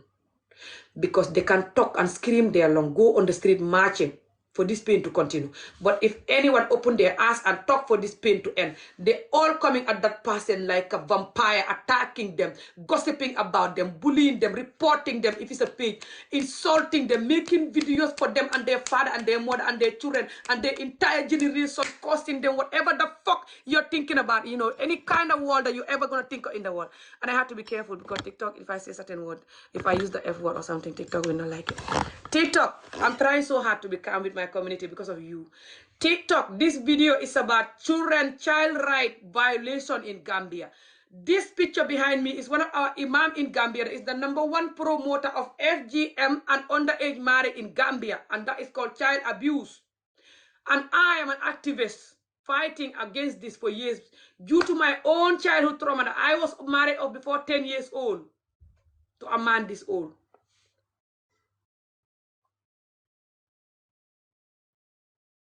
I grew up no school education. I grew up with severe beating and underage marriage. With the love doing until now. You will never talk about that. They rather you die than you condemning that and the children to grow up with a normal human mind. Focus on what they deserve in life so they can achieve it. Keep tapping and sharing. I don't care you record my video, bully me. You have time for bullying. Keep going. You're the one that is gonna have my karma and the karma of the children I'm protecting. But I'm not gonna be like you, like a coward, hiding and crying because of the ass can touch you and deal with your ass. You're hiding, crying in your bedroom, hiding, smoking, hiding, drinking, having sex with the wrong people because you fucking mess up and you know it. Lot of you. When I'm saying you, I'm talking about the assholes that are watching right now and are fighting my war. Those are the people I'm talking about. Keep tapping and sharing. I'm not gonna be like you, like the coward you are, which they want you to be, so the whole world will not know who they are, so they can continue doing it. Hide and cry. Go under your bed and cry. Hide and drink. Hide and do drug. Hide and do stupid stuff because you're depressed. Hide and buy every dress, even if you cannot afford it. Hide and bleach your skin, choking yourself to be beautiful. When you already are beautiful, but they make you look like a piece of shit. So of course you think you're not beautiful. They make your mother look like a piece of shit, make your grandmother look like a piece of shit, make you and your entire generation and your own children look like a piece of shit, treat you like a piece of shit, so you will bleach your skin, choking yourself to be beautiful, so they can accept you, which they're still not going to accept you. At least maybe when you're young, you're under 20 or you're 20. Keep going. Stay with them the next 20 years and see. Keep tapping and sharing. Okay, I'm gonna meet you guys if you're only gonna write stupid words and you're not gonna support the video. Is your ex-husband and your dad do that to you? Do what to me? Keep tapping and sharing the video, or I'm gonna meet you guys that is tapping. That is not tapping and sharing and commenting just to bully me. If you have one single soul, put quarter of the energy you're putting to bully me here to tap and share, or you get out of the video. Oh, I forgot. You guys are the same. You have energy to go and campaign and cry for children, little vagina to be chopped off and call it FGM and culture and dean. But you never have half of that energy for you guys to stop cheating and lying and give the women the love they deserve when they marry you, and house clothes, feed them like the same Allah you are using to chop off their vagina told you to do. Keep tapping and sharing. Fear Allah. I fear Allah more than you guys. You're just using Allah to traumatize people, but you hate Allah. And you don't believe in him at all. Clearly, your action shows that Allah doesn't exist. That's why you never stop. You never listen to him to stop cheating. You will never listen to him to be a good husband like he told you to. But you can listen to him to chop off the little girl vagina. You know what you're doing very well. You're very good at it. You know how to protect your evil behavior. We will tap for my dear. What do you mean we tap for my dear? Keep tapping and sharing. You don't even know who is the haters and who are the genuine supporters right now because of the amount of haters. But keep going. Even if you're going to have me for dinner, you know, I'm still going to talk. I know you're capable of that. I know you're capable of having me for dinner because you are a real vampire. Look at what you're doing. Look at how hypocrite and wicked you are. Look at if you're going all the way to Banjul in the middle of the day, fasting, crying like your father died. Why are you crying for people to chop off little girl vagina? Why? Because of Allah who says so. Now look at those men and those women talking their husbands, how much they ignore Allah, that they cry in their marriage every day. Allah doesn't exist in the marriage. Why? Because then the woman will have peace. Then the woman is what you listening into Allah, or Allah himself is what you listening into him. When is, no matter how nice the sex is, don't do it, you don't marry the person. When is, no matter how hard it is to house, clothes, and feed someone, especially with their children, especially you do it correctly. No matter how expensive it is, do it because it's Allah who told you. And you're listening to him. I'm just asking you guys question. Now, he's not worth that type of listening because that's hard. Oh, I'm not gonna have sex outside of marriage. No, that's boring. Oh, I'm gonna give you all my money. No, I have to keep money for girlfriends and other women to marry, you know. You guys, you okay? Who you fooling like you're talking to mad people? The only mad people here are you that are forcing people to be mad. Even the people behind you, they know that this is wrong. They know they're lying, choking themselves to be behind you. Because if they talk, you do them like you're doing me. I swear to Allah, they know that they shouldn't follow you. They're just not allowed to say it though. They're still like a 5-year-old. They say the punishment is coming. So they won't say it. Look at what you're doing to me that is saying it. You guys, your sickness is real. Keep tapping and sharing. Foolish Ami, you see? So you have an imam that is promoting underage marriage. That's not foolish.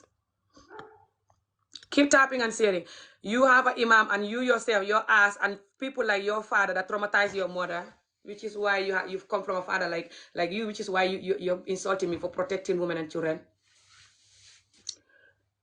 You're not foolish. What do you call? You're called pedophile and you hate women and children, but you love children just for sex. And Allah doesn't exist in your book. You only use Allah to blackmail women and children especially. That's what you're called. What's the name for that? What's your name? Keep tapping and sharing. Fear Allah and respect elders. Elders who hate us, who are our enemies. I don't disrespect elders. I'm just asking question. You are going crazy, but you will learn. Yeah, of course, you should be crazy if you were well, but your vein is evil. So you will not be crazy that they're traumatizing women and children, like how they traumatize your ass and your father's ass. You're not going to be crazy for that because it's in your vein. You're like them. So what you crazy about that? That's fine. It's not part of talking. Hello. Hello. Hello. Sister Jamur nakam. Gis nga nakam kay. Ma ne fekkee lii sa baay la danga koo def fii nii. Waaw bu doon suma baay la kay ma lonk ko. non doo ko def fii nii yii nay sut booy nit dangaa nekk doomi adama nga nite yow si so paa bi lu wax ne ñu takk xale xarafal jigéen that's fine. ma ne paa bi diine la nekk di wax ak yooyu noonu. xamoo diine doomu xaraam ji xaj bu bon bi nga da sa baay nga nuru rek. su ngeen xamoon diine wala paa bi xam ko nu konoon jigéeni Afrique duñ sonn surtout julliti Afrique. sa baay nga nuru paa bi lu muy wax du diine ndax diine ji suñ ko gëmee woon noonu ba mu jaral leen lañ seet gune ak jigéen ak takk gune nu ko noonu danañ ko gëmee noonu ba askan bi duñ dëkk ci njaaloo ak toroxal seen jabar yi te yàlla mel mi ñuy use pour def loolu yàlla moo leen xaaye lii. sàppote leen vidéo bi te nag danaa leen jël ñëw leen fii ngeen may fekk seen bopp ngeen di woon askan bi. Naal Dunta Jang alka only al fanne expose to make it clear from why I'm working, for people to know how sick you guys are, especially the young people, that these people are making sure that you have their sickness, even if they're no more alive, so our women and children will continue suffering as long as life is on. As long as this world is going, we will never have peace. That's what you're making clear for the whole world to know. That's why you're coming here saying that if this man was your father, you will hang him. If my father was here, I will hang him here behind and talk to him. If my father was outside saying little girl, private part to be chopped off and call it FGM because of Allah says so sunnah, and then saying 13-year-olds should get married because of Allah says so sunnah. If that was my father or my father's father, I'll put both of their picture here and tell them they're not using Allah to do this because they're hypocrite and they hate Allah. Because if they love Allah so much that they have to put off little girl down and chop off her clitoris and they have to marry little children, even though it's pedophile, they say it's not pedophile, it's Allah who says so, and we love Allah. Even if people gonna call us pedophile, we will do it. If Allah word that to you, Allah should word you zipping your trouser, don't cheat. Allah should word your wife, you pick her house clothes, feed her so she's not crying like most of your wives are doing. Clearly you know why you're angry. You can never answer me. Keep tapping and sharing. The life in the UK test is fine. Keep tapping and sharing. They will use everything to bully me and talk about every little ant and goat apart from the fucking main topic that they have no fucking thing to say. These asshole animals. But they'll find me here. Keep tapping and sharing, guys. You know who these people are. Just watch them. Keep tapping and sharing and watch them. Okay? This one, I take him, but I don't know him or her. But see, the person video is not clear. Keep tapping and sharing. You will know how these people are. You will know how idiotic, wicked, using Allah to traumatize women and children these people are. How they pedophile, love to traumatize women and children, chop off the little girl clitoris and call it culture, marrying children and call it Allah who says so. And then when it's come to Allah for the woman to be happy in her wedding, in her marriage, Allah doesn't exist there. Allah doesn't exist in the marriage because then the woman will be happy. She will sleep at night. She will have a comfortable, good, genuine marriage. She will not go into bed. She will not be going to bed, cannot sleep because she's thinking about the next meal or the children, if they're going to have clothes for eat, if they're going to have school lunch, if they're going to have anything. She's not going to go to bed stressed because her husband is cheating. lying, marrying anybody he come across, sponsoring them, looking after them, neglecting her and the children, and she need the money for her and her children. And Allah told the man, Allah they saying that told them to do this and to marry young, that Allah told them to house, clothes, feed you. Keep tapping and sharing. These people, they know what they're doing. They're treating you like a fucking 5-year-old that you're treating yourself. Look at how they're commenting here, bullying all this clear fact that I'm telling them. One by one. Look at how they're bullying me. Look at how they're refusing to tap, share the video support, but they're bullying me, commenting, bullying me, clearly hearing what I'm saying. Look at how they're insulting me, bullying me because they cannot have my answer. And because their ass is not the one suffering, it's you, your ass is suffering, you the woman. From when you are young, they chop off your little clitoris, beat you, torture you, marry you young, and you stay in the marriage and behave like the slave they program you to be, cooking and cleaning and continuing to cry. They go have sex like a chicken, bring you STD, marrying anybody they want. You sort of the hell, your meals are never, and you will never eat good food, you will never have a good house, you will never have good anything, you and your children, which Allah told them to give you. And they have money for another woman girlfriend, for another woman to marry, not you, that Allah tell them to give the money to.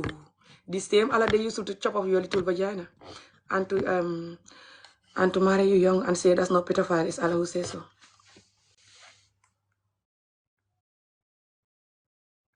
I'm just asking you. Keep tapping and sharing the video or I'm gonna mute all of you that is commenting. Keep tapping and sharing the video.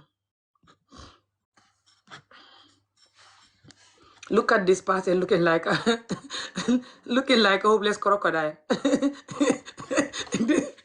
Click on this man profile. I don't know if it's him. The one saying that God forbid you, whatever the hell that means.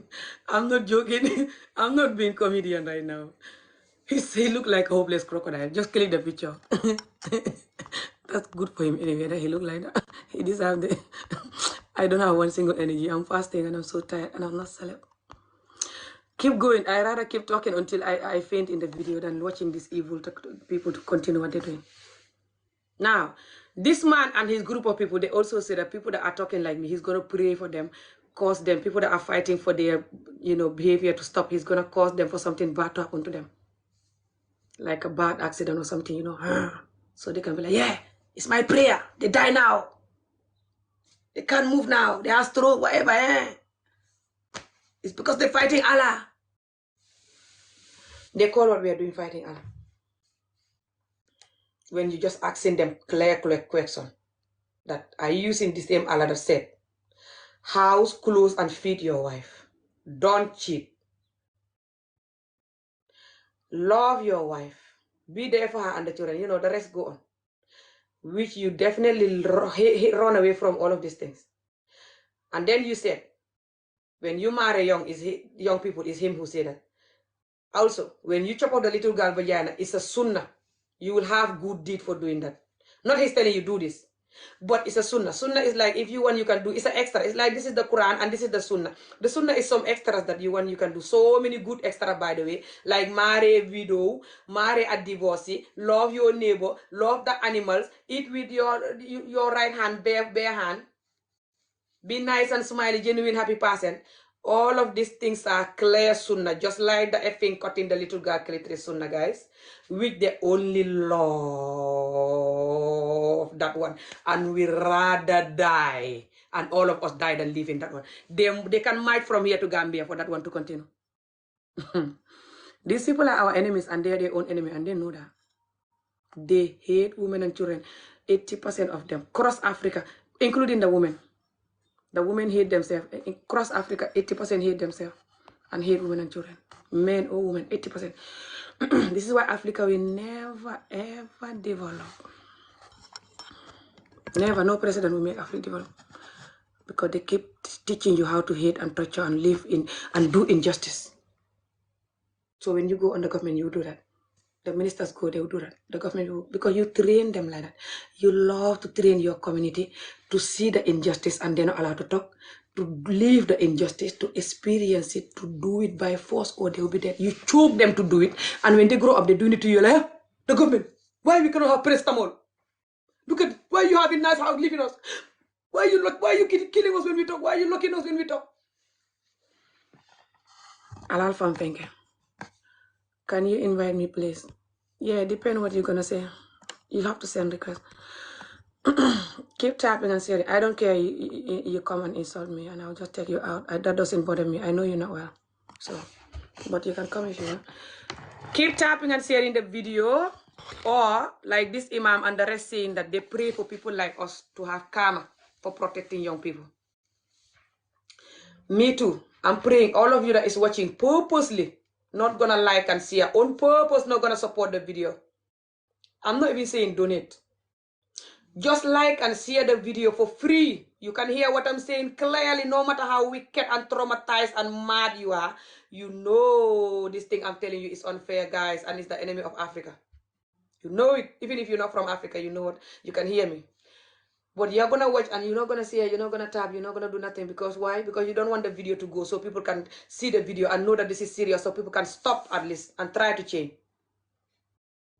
Me too, I pray that my calm and my energy, you're talking my voice. I'm talking until I'm having pain and I'm fasting. The karma of your own mother, especially if you're from Africa, and your own father. Your own karma for injustice. You have a lot of injustice done to you yourself. You that is watching right now. Either you support me or not. The karma of the fresh little children that you and these people are making so that they repeat you and I pain. And their pain. Those little children, fresh karma that you can help them to escape it now. And you're too wicked to help them. You're making sure that they go through it. That karma, even if I was dead now with Hunter, you will never see peace. I swear to Allah. Even if I was dead now this minute, you will never see peace for making sure these children repeat your effing pain. You effing wicked ass, all of you that is protecting this. You are not Muslim. I don't care. That's just you saying that. That doesn't mean I'm not Muslim. That's just your word that you're saying I'm not Muslim. You can say whatever. It's just your words. That doesn't mean I'm not Muslim at all. And you don't own the religion to deny me the religion. But anyway, just because you're fake ass, wicked ass, and cannot talk to save women and children doesn't mean that you're Muslim. But you can call yourself whatever and call me whatever. Keep tapping and sharing, guys, okay? And just watch these people. Watch them come up to the video. Watch them expose themselves in the comment. By the way, if they're 10, one will expose themselves in the comment. The rest will just be watching, saying everything on the phone. They will call somebody on WhatsApp right now, gossiping about me. Saying that I shouldn't say this. I shouldn't have this imam picture. This imam picture that is on the news.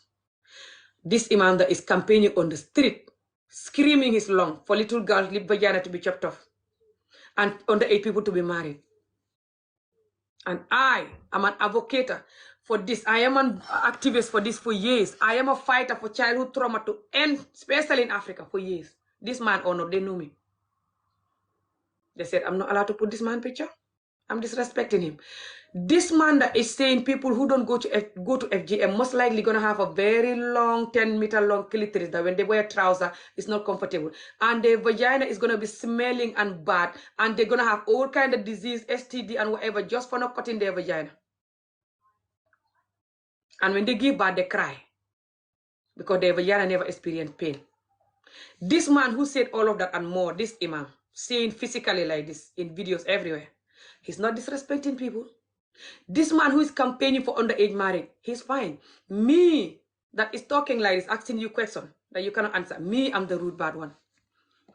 We are fasting. Then block me and go, why are you watching? No one asked you to watch. If you guys don't tap the video and share it, just because you're like this man, you're making sure that children will go through the pain that you, your father, your mother, from your grandmother, the pain they've been through, which is why Africa will never develop. You make sure Africa will remain like that. You make sure the pain will never move away an inch.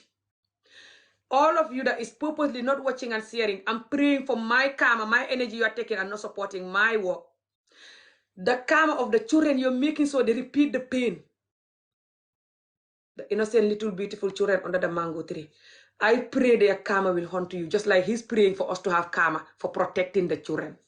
He said him and the rest of him, the group of him and his group, they scream their lung in their videos that us that are talking or doing the work for this abuse to end.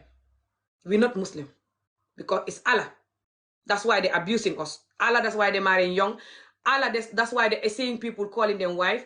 Allah, that's why they're chopping off the little girl's vagina and calling it FGM. or circumcised or whatever the hell they call it. And us, when we talk, we're not Muslim. And that they're going to cause us, when they break in their fast, they'll pray for us to have a bad life. Or have accident or something horrible happen, you know. I hear all of that and I don't care. I rather they come and find me here and shoot me. Not to even wait till car hit me or something, hoping for that waiting. That's too long. Let them come and hit me. But I'll still talk to save the children. But you have the gut to look at this video. You will not tap. You will not share. You will not also support me. But you have the gut to type to bully me and to call to gossip and to bully me. You will never see peace. You the person that is doing that. Never. Imagine them that is doing this. Praying for us to not see peace. Imagine you that is doing this and watching me screaming my lung for this to stop and you bullying me to add to the pain. And you're gonna have a good life and everything good you want in life, you will have it. Banya. Let's keep going. Allah will never answer your prayer. Okay. We will never see your video. Okay. Keep tapping and sharing the video. That clear that I should block your ass and you're one of the people that is promoting the work and coming here to collect karma. Because I never ever will forgive you guys that is watching my work, watching my video, screaming my lungs for your ass that is traumatized, shouldn't be traumatized. Your father, your mother, children, your family members, your friend, your society ass that is traumatized, shouldn't be traumatized. And I'm screaming my ass for that to stop. And you watching me and you will never stop. Me too, I never ever will forgive you for my energy that you're listening and taking. And never give me your energy. And the children asses, that fresh children that you're making so they have your ass trauma, they will never forgive you too. They talk or not. They have internet or not. You will never see peace. Even if I was dead. If I was dead now tonight, you will still never have peace. I respect myself. It's just you hate children and women. Not talking doesn't mean you respect yourself. Not condemning the wrong doesn't mean you respect yourself. You don't respect your ass. That's why you're promoting this. And if you don't respect your ass, you will not be watching someone that you think they don't respect. If you respect your ass, you will not be watching someone that you think they don't respect themselves. And you're watching them disrespecting themselves, which means you don't respect yourself. I'm not surprised that this ass women, these self-enemy women are here. This type of pygmy effing ass old bitches that are in Africa, across Africa, they are Africa's enemy. Like this effing, woman that is typing this. Keep tapping and sharing the video. These women are like this old person. I'll show you her picture from yesterday protest. This woman. This old woman from yesterday, this woman. Okay? She's like this little bitch. Is gonna grow up like this woman. Okay? They create this type of little bitch. This work is what Africa need. This is my work. And your ass know it. Your father know it, your mother know it. Even your president know it. You have this woman, this old woman. This woman standing yesterday, you know what she was saying? She said, I FGM a child yesterday. Which was the FGM a child on Sunday. This is yesterday, Monday. She said, I FGM one child yesterday and I'll never stop FGMing people. Ever, even if you love me. Knowing fully well that the government say when you FGM people, you're going to prison. Keep tapping and sharing. So she's calling the government to arrest her. And I don't know why she's still not arrested. I hope she's arrested. I'm waiting to see in the news that she's arrested. That's what I'm waiting for, to know if the government is working or not. The government is arresting people for FGM when they FGM somebody or underage arranged marriage or underage marriage in general. And so on. Keep tapping and sharing the video or block your ass and leave me alone if you hate this work this much. Or you will never ever have peace. I pray, even if I was dead now, I pray you never ever get away from my videos that you're listening to, screaming my lungs, taking my energy, taking my words, and you never support my work. Seeing clearly what I'm talking about, like this, you seen it like the sun, and you say it must continue because you're not human. Your vein is evil, your blood is evil. Your trauma is your enemy and Africa enemy, and you know it. You will never have peace from this pain you're creating, so Africa can continue living like the effing traumatized nation that will never develop. You're not well. You hate Africa. Whoever the hell you are, all of you that is like this. This woman is like this big that is typing here. This woman yesterday, you know what she said? She said, I even FGM one child yesterday. I don't care. You guys condemned it. And I will continue FGMing because this is Sunnah. I wish Gambia and African Muslims, especially the men, they respect the deen like that and love the deen like that. That's something that is sunnah. That even when you don't do it, you're fine. It's sunnah. They're gonna make sure that they're gonna do that even if it involves putting the little girl down and opening her little tiny vagina and chopping the little tiny clitoris. Because they love and respect the deen that much and do whatever the deen said that much. But wait till they marry your ass and how much they're going to be outside cheating like a dog, bringing you all the STD and HIV and whatever the F sexual disease, wasting the time and money and love that they should give you and your children, giving it outside when Allah told them to not cheat. 80% of them do it, especially 50% of them. It's what you are waiting for. I don't know what you're talking about. Go and learn. I don't know what you're talking about. You can't even spell go and learn. This is like a land as an house land. Gambia is lawless. Yeah, because people are not supporting when you're talking like this. They bully you instead. So it's not going to be any law. They're waiting for us to wake up before it's going to be any law. You're waiting for the people that hate your God to forgive you one day and feel sorry for your ass and change, which clearly never gonna happen. They've been doing this since your grandparents, since day one. I don't know if they learned this from slavery. I don't know where they love this self-hate and self-torture and traumatizing women and children from. But clearly they never ever gonna stop that and they're not ready to stop it. You not talking about it will not make them stop. You bullying someone that is talking or watching her like you're dead will not make them stop. You hoping that one day they wake up and feel sorry for your ass and change is never gonna happen. Clearly you know that. So they're waiting for us, the victims, to get up like an adult that our asses are grown as now. We get up, talk, condemn it, come together and say no. No matter what they say, we just keep saying no, no, no, no, no, no, no. Until they effing give up the hell and agree to the disagree and give us peace. You know that's the solution. You all know that. Are you ready to do that? No. Are you gonna do that? No. So you guys are the problem.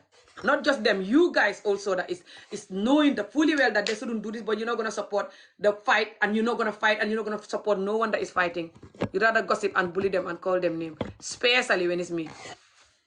You are too much be like Car, your ass and your mom and your father was supposed to be too much like this. Then I was not gonna be too much, and your ass was not gonna be this traumatized, and you not have this type of elders. It's your father. If your father, your mother, your father's mom and dad, and their grandparent, if they were talking like this, by now we're living in heaven in Africa. We're not gonna be in here somebody else's land screaming.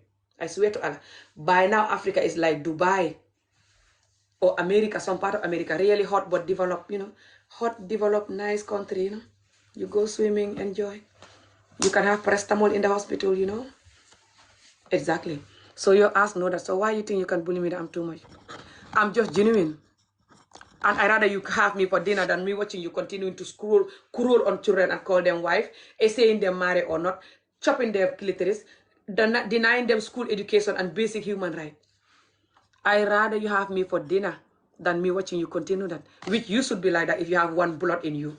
But because you're a face ass bitch that cannot tell the truth, because if you tell the truth, they bully you like you're bullying me. So, what do you expect? It's easy to just come in here and bully me than come in here and say you're telling the truth, because people will recognize your name, recognize your profile, and they'll bully you. They'll say, I saw you in all of video supporting what she's saying. So you're like her. You know them. They make sure that you don't near me, you don't near what I'm saying, you don't near what I'm doing. Because that means you want to protect women and children. Keep tapping and sharing, guys. Or you leave the video alone and go. Or you'll have my karma, the karma of the women and children that you're making so they traumatize like your mom, your father, and your ass dead.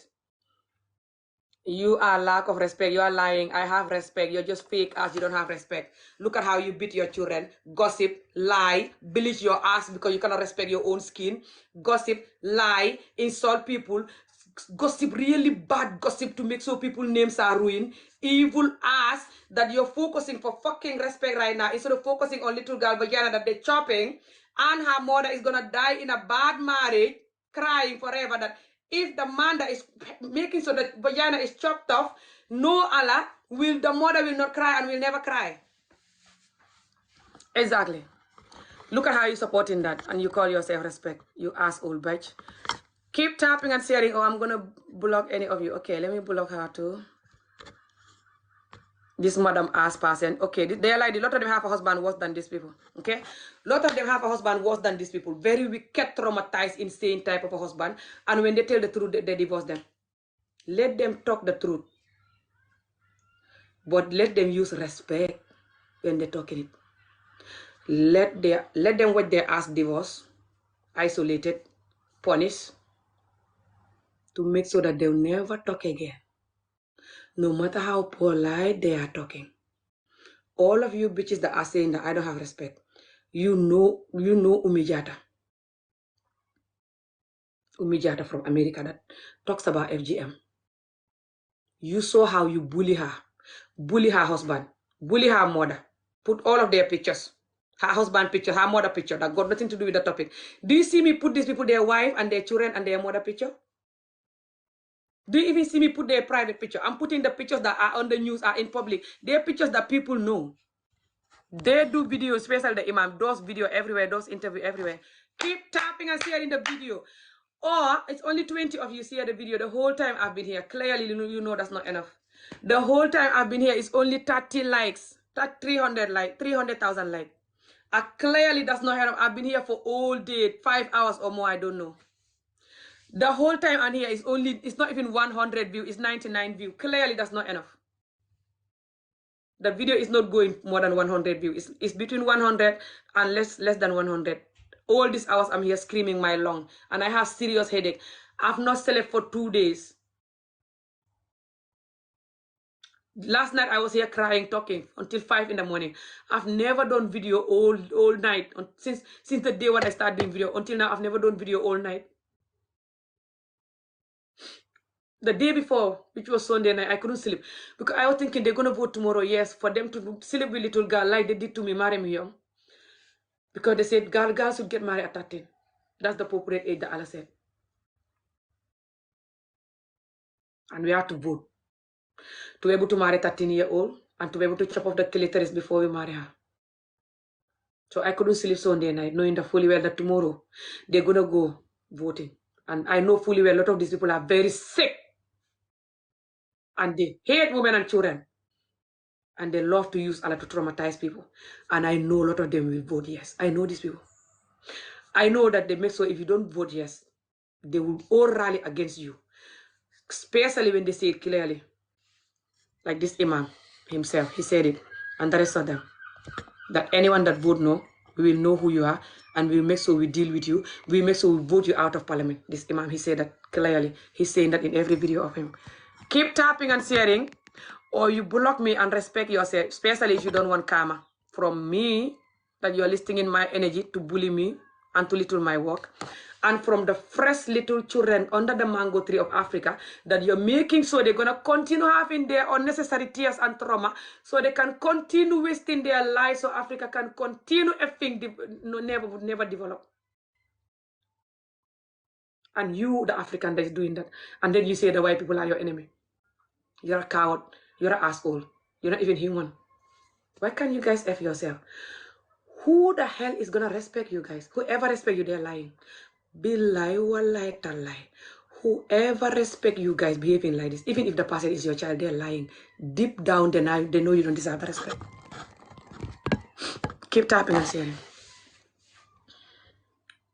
Like I said, I'm gonna continue doing these videos, asking you guys why you like this. Until the final results of this voting that you guys are voting to be able to marry 13-year-olds and to be able to chop off little girls' vagina and call it FGM, call it circumcised. We're just chopping little bit. We don't chop all. They don't know what they're doing. That's why they're chopping all. They're supposed to chop little bit. The energy you're focusing on chopping this little girl vagina, little bit or all, doesn't matter. If you put half of that on you men, stop cheating when you marry, especially. To give your wife, like Allah said, house, clothes, feed them. Just do this. House, clothes, feed them. How many of you that is doing that? How many of you? You know why you hate me. You cannot answer me. I'm just like, I can't believe how much you saying Allah is what you chopping a little girl private part. Allah is what you marrying 13-year-old. Clearly it's a pedophile. You change the word into Allah, saying that we're not pedophile because we're using Allah. Allah is what you risking the fact that you're a pedophile, the whole world knowing you're pedophile. Allah word that because you're marrying 13-year-old. And that's called pedophile. And you shouldn't do that. Allah what you doing all of that. You don't care people call you pedophile, which you are. You don't care people call you abusing children, chopping their clitoris, which you are. Allah what you risking all that to make sure that the children will have no justice and the children will have pain and they will serve you, especially when you marry them as a baby. Keep tapping and saying Allah is worth all of that. But when it comes to Allah, you use Allah so the woman can have peace and good, secure marriage. Then Allah doesn't exist. Which is don't cheat. You're going to bring her STD. And the rest also.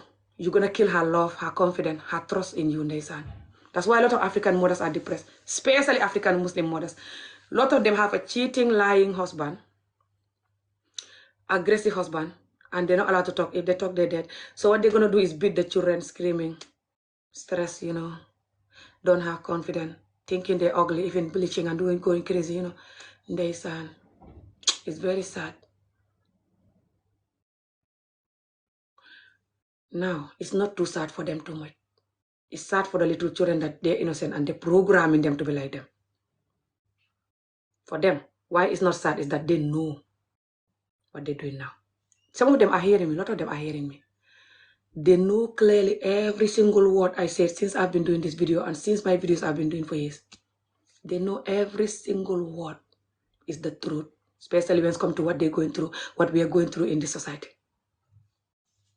Us African community, especially African Muslim. Keep typing and sharing. None of you is supporting the video. Very tiny people. That's it.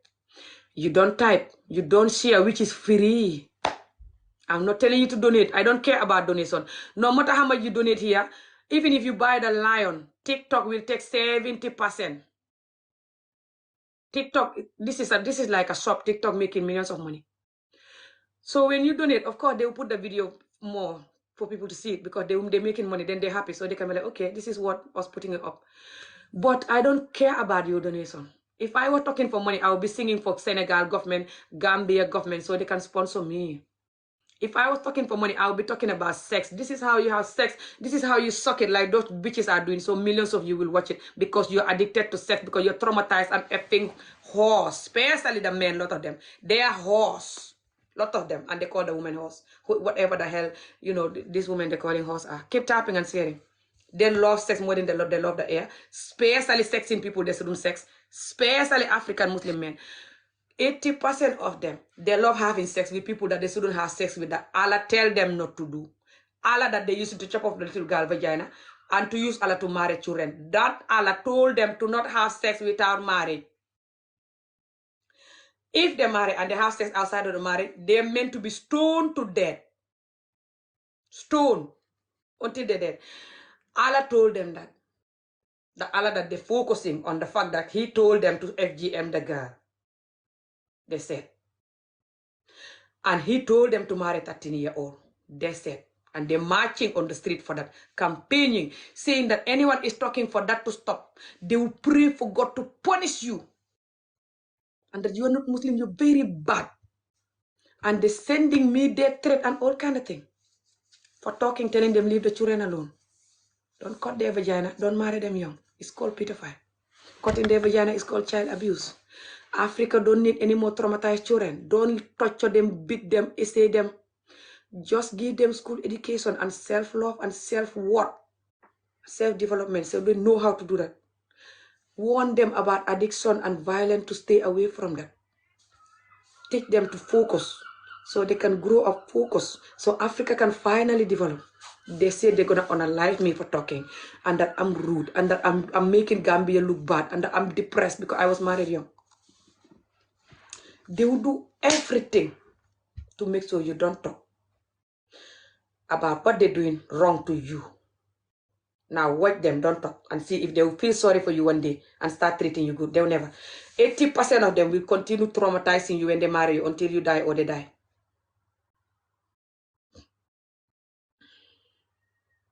80% of them. Especially 50 from the 80. This half. This half of African Muslim men, this half, when they marry you. Especially if they marry you and you're from their country. You are a Muslim African person from their country, or just you're from their community that is too used to the trauma and pain and bad marriage. They're choking you to agree with it or to get to hell. They'll even tell you in a video that when you marry a white woman, you can't treat her the same because she's not used to this. But you have to do this because you are a black woman, you're a Gambian woman or Senegal woman or effing our women that are always going through pain. They can never have peace. You are them. So shut up and take the pain. They will say this in live videos, guys. Even though they traumatize a lot of non-African women or not a lot of non-other women. Because they can't get used to traumatizing women and say that they're only going to do it to black women, not white women or something. A lot of them will still traumatize you. Doesn't matter what race you are. It's only the 2% that are not like this. The 2%. But the thing is, they hate the fact that I can talk about this all day until my voice is gone. For them to stop. Because they're saying that people will think that we are bad. Instead of them focusing on people like this, marching on the street for you to marry a 13-year-old, marching on the street for you to chop off little girl clitoris and call it culture or Allah. Looking at his mates, if he's not like that. But he's seen his mates, plenty of them, 80% or more, having wives that they're cheating, leaving the wife, neglecting the wife, these 3 main duties that house clothes feed her. He saw that in Gambia, Senegal, and cross Muslim countries in Africa, rampant in the Muslim marriages, rampant, which is the husband is not clothing, feeding, housing, like Allah says so, the same Allah they're using, and the husband is not cheating, he's clean from cheating, very innocent, clean. Rampant, the cheating man, rampant, the man that is neglecting these 3, rampant guys. 80% of them do it, but some do it small, some do it more. But when you have it, they do it more. This half, when you bring the numbers to 3 or 4, they are these people that when they marry you, even when they die, you continue to feel the pain and trauma. When they die, you have to do this called muru, like tenji, 3 months. As an African Muslim, I don't know other Muslims do this. When your husband dies as a Gambian Senegal Muslim, you only wear white for 3 months or 4 months. I think it's 4 months or 3, but I think it's 4. Wearing white only. You're not allowed to go anywhere. Stay in the house. Praying for him to go to heaven. You praying for him to go to heaven. Do you hear me? You praying for him for Allah to forgive his bad deeds.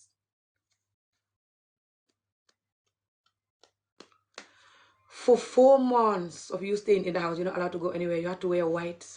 You have to pray 24 hours. You're not allowed to miss one single prayer.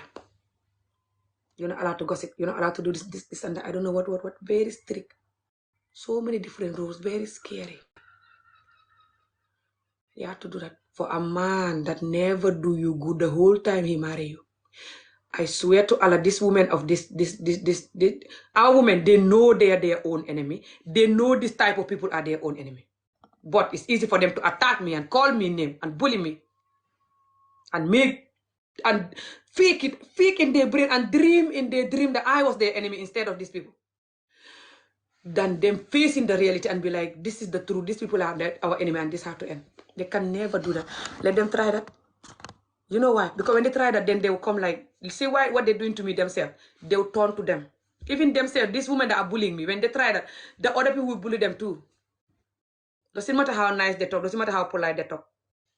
You saw people that are talking polite, trying to talk to you. People like Jaman Damfa, you bully him until he closes TikTok and go for trying to save children. People like Umi, you bully her until she stop talking about FGM. I don't know when she will ever start.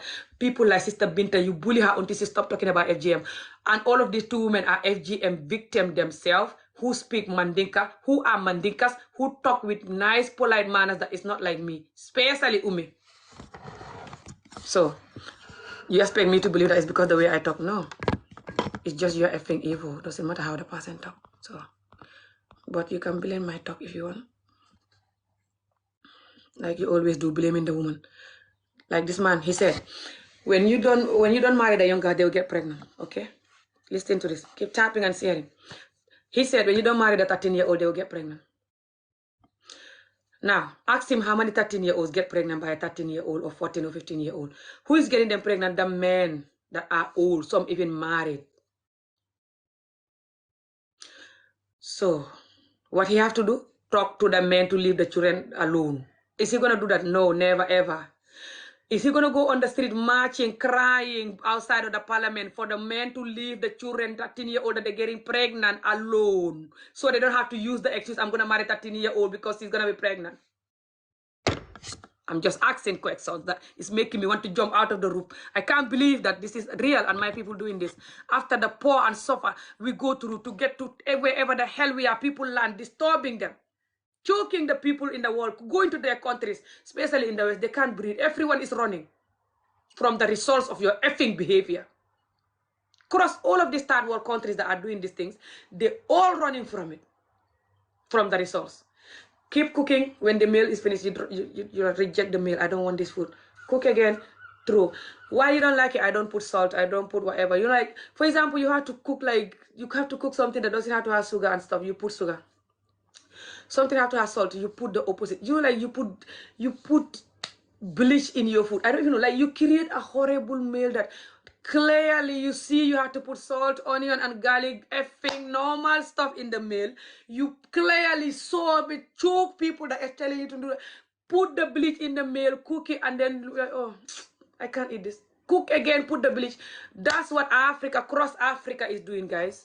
Nothing to do with government, just the African themselves are their enemies, and nobody's allowed to say, try to say.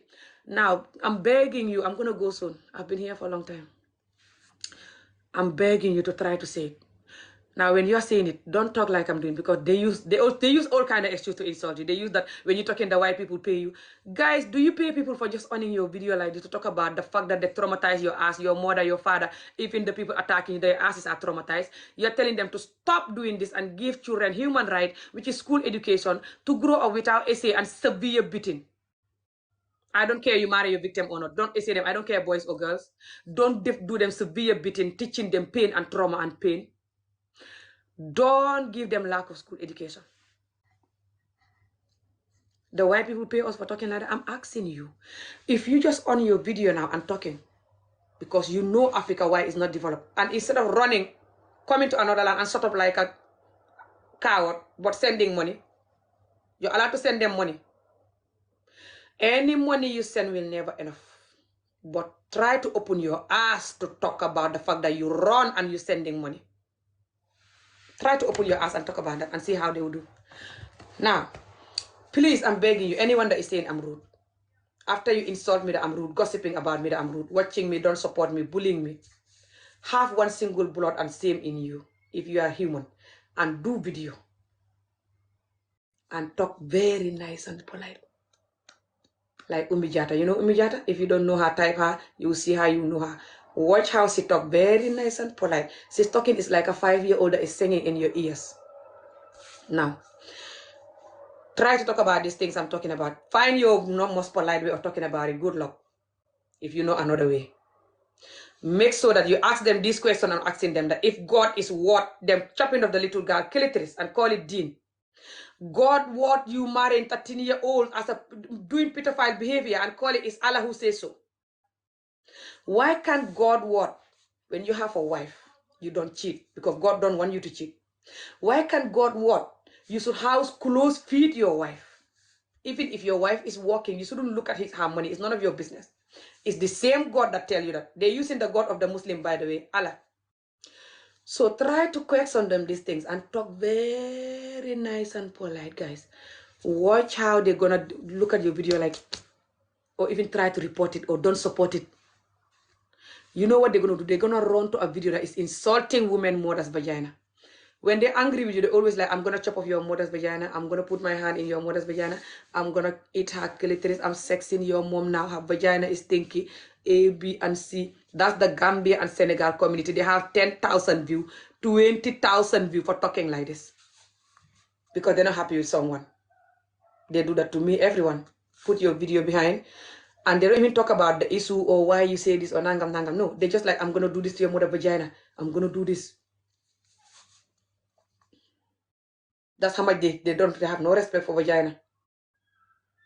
80% of these people hate vagina, especially clitoris. Look at when they're not happy with you, how they always go in for your mother's vagina like an effing vampire vagina hater there. Which they say people that put their mouth in vagina is mad. That's so dirty and disgusting. They say that all the time also in the video, especially this type of people. Now let's watch this person. I have to go. Let's watch this person. Keep tapping and sharing, but I have to go. Let's watch this person. Okay, it might be one of their agents. They're all over the place.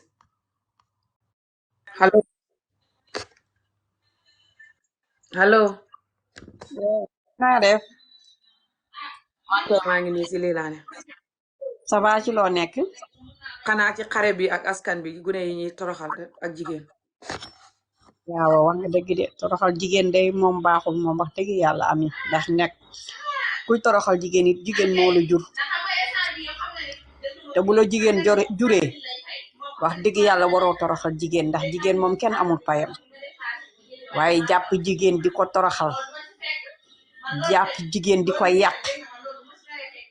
yàqoo kenn sa bopp nga yàq ndax am nga mag ju jigéen am nga rakk ju jigéen am nga yaay joo xam ne jigéen la waaw wax dëgg yàlla di ko ñaawloo rek man day duma rafet lu mukk fu ñu yàq jigéen sama moroomu jigéen sax ñaanuma yàlla taxaw di ko yàq yàlla bu ma naree yàq sama moroomu jigéen yàlla na ma yàlla yàq waxuma laa loo xam ci askan bi nga xam ne surtout Gambie fi mu nekk nii fan yi li fa xew mooy gars yi dañuy campagne pour ñu xarafal gune jigéen ak pour ñu maye gune gu ndaw gu am fukki at ak ñett.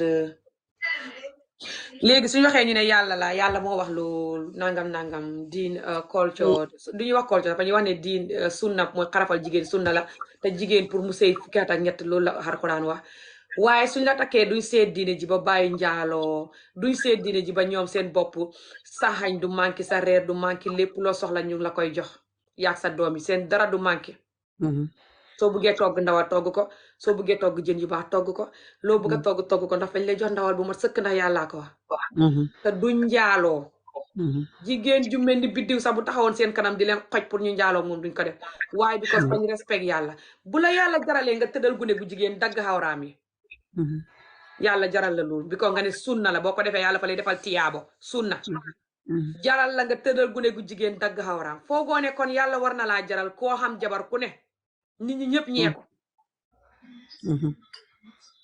te ñoom ñu bëri seen jabar yaa ngi jooy dig sàggane yàlla bi loo xam si loolu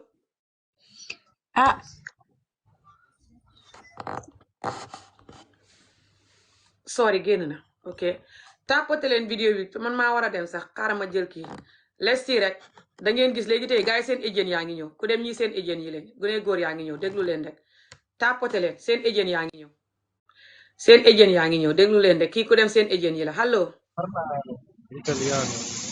allo Pronto? allo Oui, hello. waaw Parli italiano? ok seen ejeen yi la forus léegi li ma wax ne seen ejeen yaa ngi ñëw moo tax muy làkk italien man maa rees ama sonn képp tàppate leen te seetu forus li ma wax ne seen ejeen yaa ngi ñëw seen ejeen yi la saa bu ma ñëwee ñu di ma saaga ndey dugg sa nangami ndey yow xanaa sa nangam bi dogguñ ko ngay moo tax nga may leen waaw dogguñ ko kay te ngeen a war a ba gune yi oh danaa ko dog de xanaa sa ndey nag dogguñ ko nangam mel ni xaj bu dee am lay waaye nga foog ne man nga maa lu ma naqari yow nga am imaam bu taxaw nii di campagne di yuuxu di ñaan yàlla képp kuy wax ne yal na la yàlla rey xalak la lu muy yuuxu lum da dagg xawraay gune jigéen ak takk gune lu tax yàllaa ko wax fu muy waxee loolu Gàmbi lu waa Gàmbi góori jullit yee def fukk bu ne juróom-ñett yi dëkkee njaaloo toroxal seen jabar yi seen xañ du mat seen reer du mat seen néeg du baax seen yére du baax suñ ko déggu di duñ nelaw di xalaat julli gi ñëw gune yi nangam luwaas sax fa am jigéen ñu koy xalaat ñoo xam ne seen jëkkër fay luwaas bu ko sax du ko def mbokk yi nekk bitim réew ñoo yónnee xaalis pour yëpp mais ni jëkkër ja fa dee te jëkkër ja mu nga xam ay jànq di xam ay yeneen jabar ak yeneen jànq xam na xaalis yeneen jabar ak yeneen jànq waaye xamul xaalis yi def li ko yàlla wax fii ci jabar ji ak doom yi balaa tale keneen ndax yàlla jarul déglu ko su fekkee fa ko war a déglu pour jigéen xam jàmm yàlla kenn du ko déglu pour jigéen xam jàmm yàlla kenn du ko déglu pour sëy baax ndax bu sëy bi baaxee jigéen ji du sonn yàlla nga koy dégg pour sonnal jigéen moo tax ngay jël sunna boo xam ne su doon ci digg Alxuraan bi la ne sax jëloo ko ngir nga respect yàlla ndax bul njaaloo mu ci digg Alxuraan bi sa jabar nanga ko dundal xodd ko dëkkal ko bu xiif bu mar mu ngi ci diggaar Quran bi bala ngaa takk ñaareel nanga meg soo ne xaaxu bi yaa ngi koy dundal xool ko dëkkal ko dara manqué wut mook doomam yi yëpp te nga xam dabul xaalis boobu man nga ko defal ñaari nit li ngay def fi mën nga ko defal keneen te doo sonn nga soog a xalaat ñaareel tàppote leen vidéo bi te séddoo ko rek maa ngi ñëw jël keneen ki doon woori man mën naa xam vidéo ñetti fan ñeenti fan continuer vidéo ba xëm ñadd dee ci vidéo bi dan ma seetaan leen ngeen di def li waaye yàlla du nangu lool nag xam naa ne loolu ngeen di ngéej ma continuer di vidéo fukki fan ñàkk reer ba xam ñadd si vidéo ngeen record ma di ree di buli ne sant ne yàlla amee wolof deena barki salaatu faatiya bu ma deexoon tey si ngeen di dabul torox yéen waa askan bi du ngeen gisati jàmm baa dina tukki ndax su boobaa seen xàqi ndey di leen gën a attaque seen xàqi baay di leen gën a attaque seen xàqi bopp di leen gën a attaque xàqi fres gune yi ngeen di meg sone danañ dund mitit bi ngeen dund seen ndey dund ko xàq yooyu gën leen a attaque su ma dundee su ma deexee te seen doom yi war a jóg di wax ñoo ma raw seen doom yi jóg neen di wax ba pare gis ngeen leen waaye seen doom yi war a jóg di wax lu raw lii su ma dundee su ma deexee ñoo ma raw waaye yéen ñu bari bu ngeen sañoon tey ma dee ñàdd ngeen film may dee ci live vidéo sax ngeen film ma surtout su fekkee may wax askan bi seen feebar bi ñu bokk ngeen film ko record ko yu di ko wër yóorale àddina si yëpp di tàccul ko xataay di kontaan yéen ñu bari loolu ngeen bañee suma liggéey bi waaye bi ko liggéey bi su ngeen ko waree déglu fu mu jaar ngeen wecc seen feebar geeg seen soxot gi jos bi ready dégg nga kii jos pareel pare lan sa baay sax mënu si nit ñi dara xooyal ma naan ma demu bu mag bi nga do salaamaaleykum. allo allo yes yaa ngi maa dégg. maa ngi lay dégg kay wa ok comme man problème bu ma am si yow rek mooy dama bëgg nga génne nataal imam bi si sa gannaaw mun nga wax sa campagne bi waaye déedéet duma ko génnee imam bi mooy number one campagne bi déglul imam kilifa la kilifa nit yi la xam nga. kilifa fay de boppam kilifa du promote a child abuse. non yow comprendre loo. comprendre kay yow kay yaa bon kay di dof lu kay. non. génn si vidéo bi yow wétoo. non déglu imam nekku di def child abuse yow nu nga nekk di wane yow child abuse.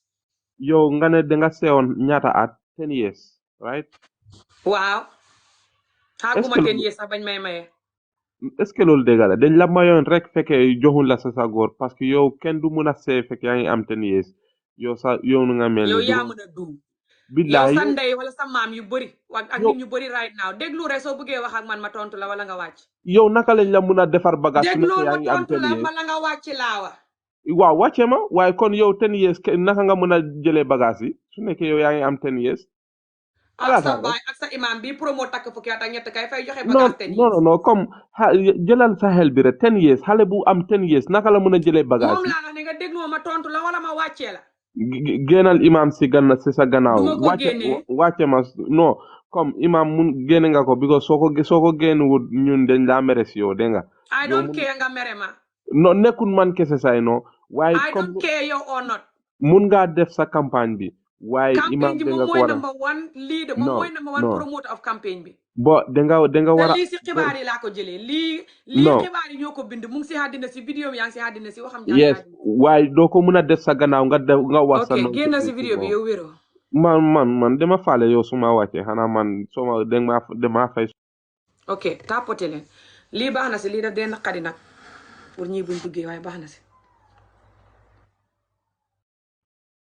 buñ duggee ngeen gis ñi seen feebar bi gis feebar bi nu mu bëree ak ni ko gune yi askan bi xamee sax ndeysaan kii imam bi nga xam ne ñaata xat mu ngi campagne pour gune yi ñu di leen maye fukki at ak ñett fukki at ak ñeent yenn yi mu ne fukki at ak ñeent yenn yi mu ne fukki at ak ñett surtout suy làkk àngale ne fukki at ak ñeent ndig bañ tubaab bi dégg ko te yi muy wax yu bëri du ko wax si àngale léegi muy campagne tamit ne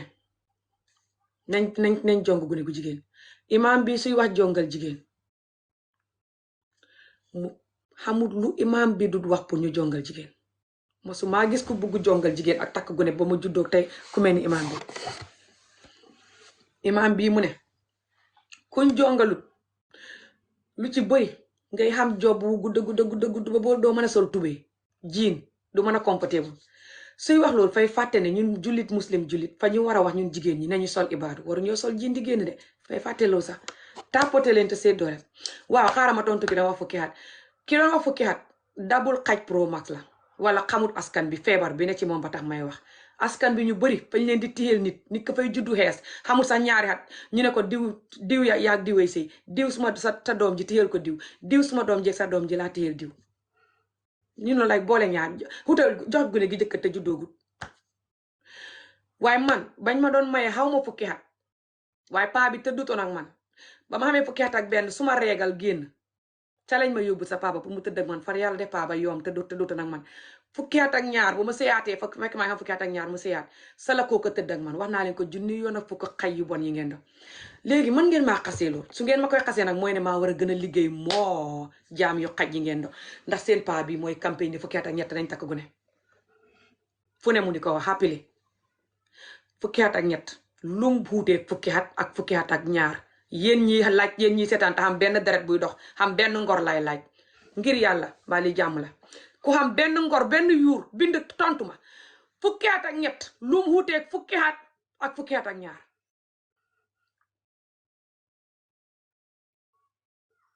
ku mën a tëdd gune gu xam fukki at ak ñett di ko woowee jabar ndax mënoo tëdd gune gu xam fukki at ak ñaar jabar o not léegi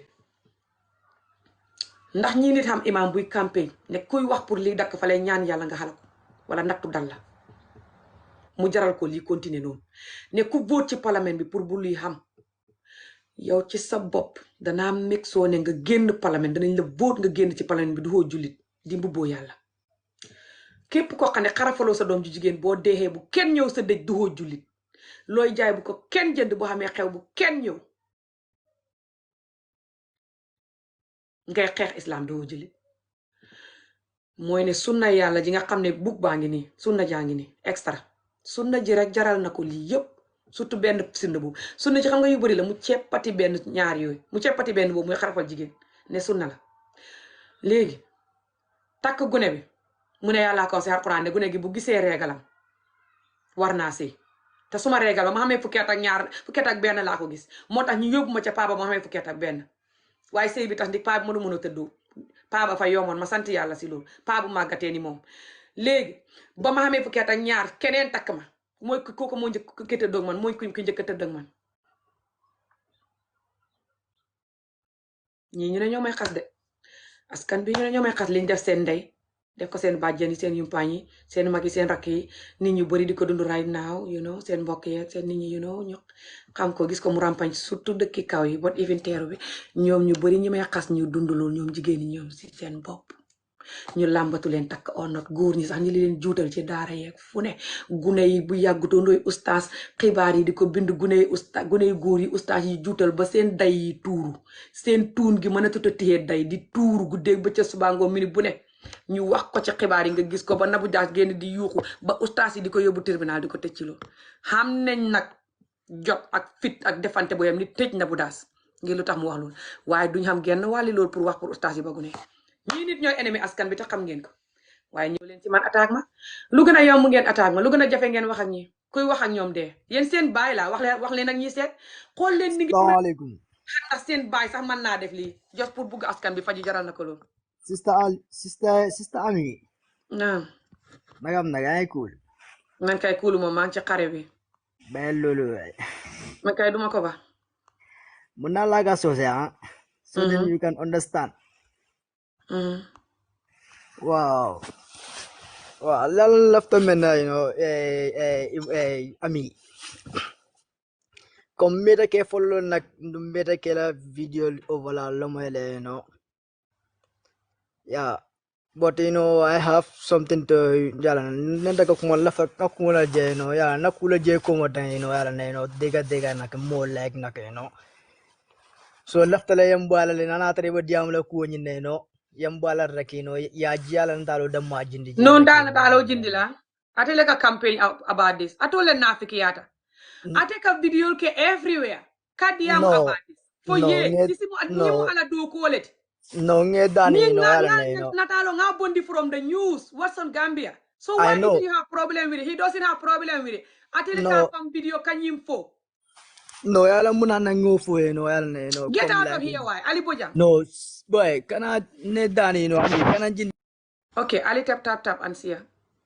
Don't worry, intensity nyanja no kata ke fo sun terango. Yenna voice jele. Tilifula mansuto. Sino.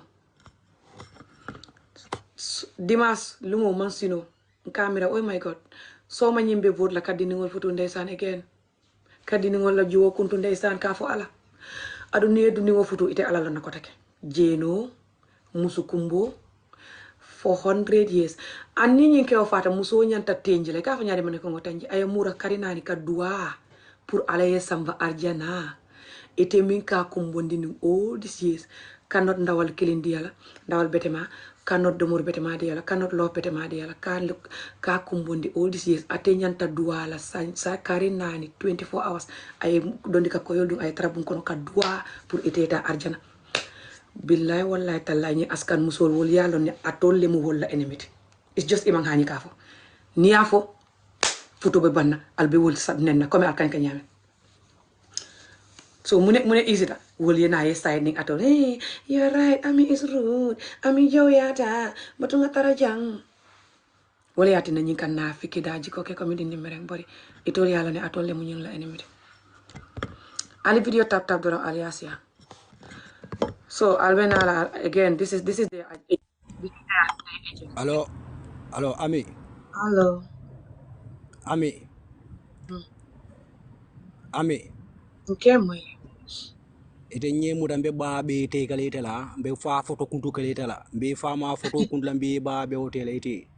Fema Ite in okay na Europe nante mama anywhere I nte see mama you. banta amet. If fa ma nyinen ka fema photo kuntu bang, e ba ma nyinen ka be fema be kuntu bang. Ite fa mbe siring, e be wa kuntu la fa man kuntu. Ite mbe No, siring, e amang be wa kuntu. kuntu la fa man kuntu. Na beo amang Okay, kuntu no. know that you are trying to be rude, but you are not rude. People are rude more than you. No, you're not Any rude. day You're I just see depressed. You're just you are not. depressed, and you know I have to talk about why I you're swear to God, depressed. Like if your I see family you has been live, messed if up, I and you see know I you have to talk live, about that. So if I the see you easiest thing for live, you to do is to come here if I talking like the effing wasted person you are. Okay, guys. I'll keep tapping and sharing. Don't worry, Nariata aliasia don't ben you tala I'll ben you no daji kolon. But it's good alien you know la daji kolon. Coming you know la agent so you know la ka more train. Pour you be cat mindset. Ka make so ko hanini itol fata. Ila nyin daji ko be continue so Africa ye continue ka never develop. Mimu ka diningo lipa ka tocho. Ka injustice di diningo la. Ka no karangud no le di diningo la.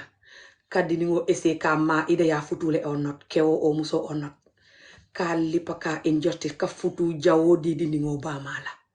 These things that Africa love. Cross Africa, Muslim or not. Love it. Never, ever, ever they will stop doing that. Okay? I will see you one day. They have time to look for me and see me and unalive me than opening their traumatized ass and condemn the trauma. Just keep waiting. I'll take them. Keep tapping. You see them. You hear them. They were doing this last. Assalamu alaikum. Ami wolof. Walaikum salam. Ebe nyadila. Mbeten dong. Ndaka. Okay, that's good. So okay, like Imam Fati min fo ite ko mune ko be like 13 years din wala ni min ga futu right ko Imam Fati manyana ko fo. So how about million ko nyil ko kono ma 12 years. Ite Okay. manager woto 12 years to 13 years. Okay, mbatunge answer. No, okay. Mbatunge answer. Konon jindi laptop to Itele yung binye question. kachaba. Ha, antiye jindi lang. Mbatunge Okay. answer. Okay. Okay. Mbatunge answer. 12-year-old minuka konoma. Sanji tanka konoma. Nayatara sanji tanka konoma. Sanji kononta ka konoma. Nayatara ka konoma. Listen drong. Jumale ka wol mol konomandi. Ali video tap aliasia. I like this. Nalketa hadama dingoti. Alia diamu nin tonya. Not nafiki diamu. Not traumatized diamu. Not No, mbatu dorong. Be let me, ansala so be no, sobe sorry. diamu. Mbatu dorong nga diamu ni lafta molie continue. Not mbe diamu la because ninga tonya fo mol ben batandi la mol ben bully la mol ben disown na nat futo be banna mol tem futu la no wo diam sifa.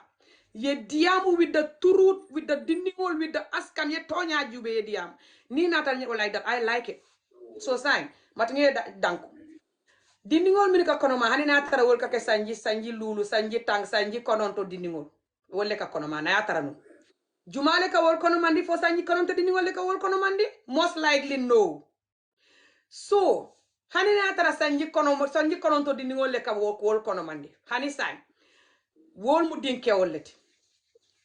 Dim Gambia din kewol hani sai. Muslim society killing onin.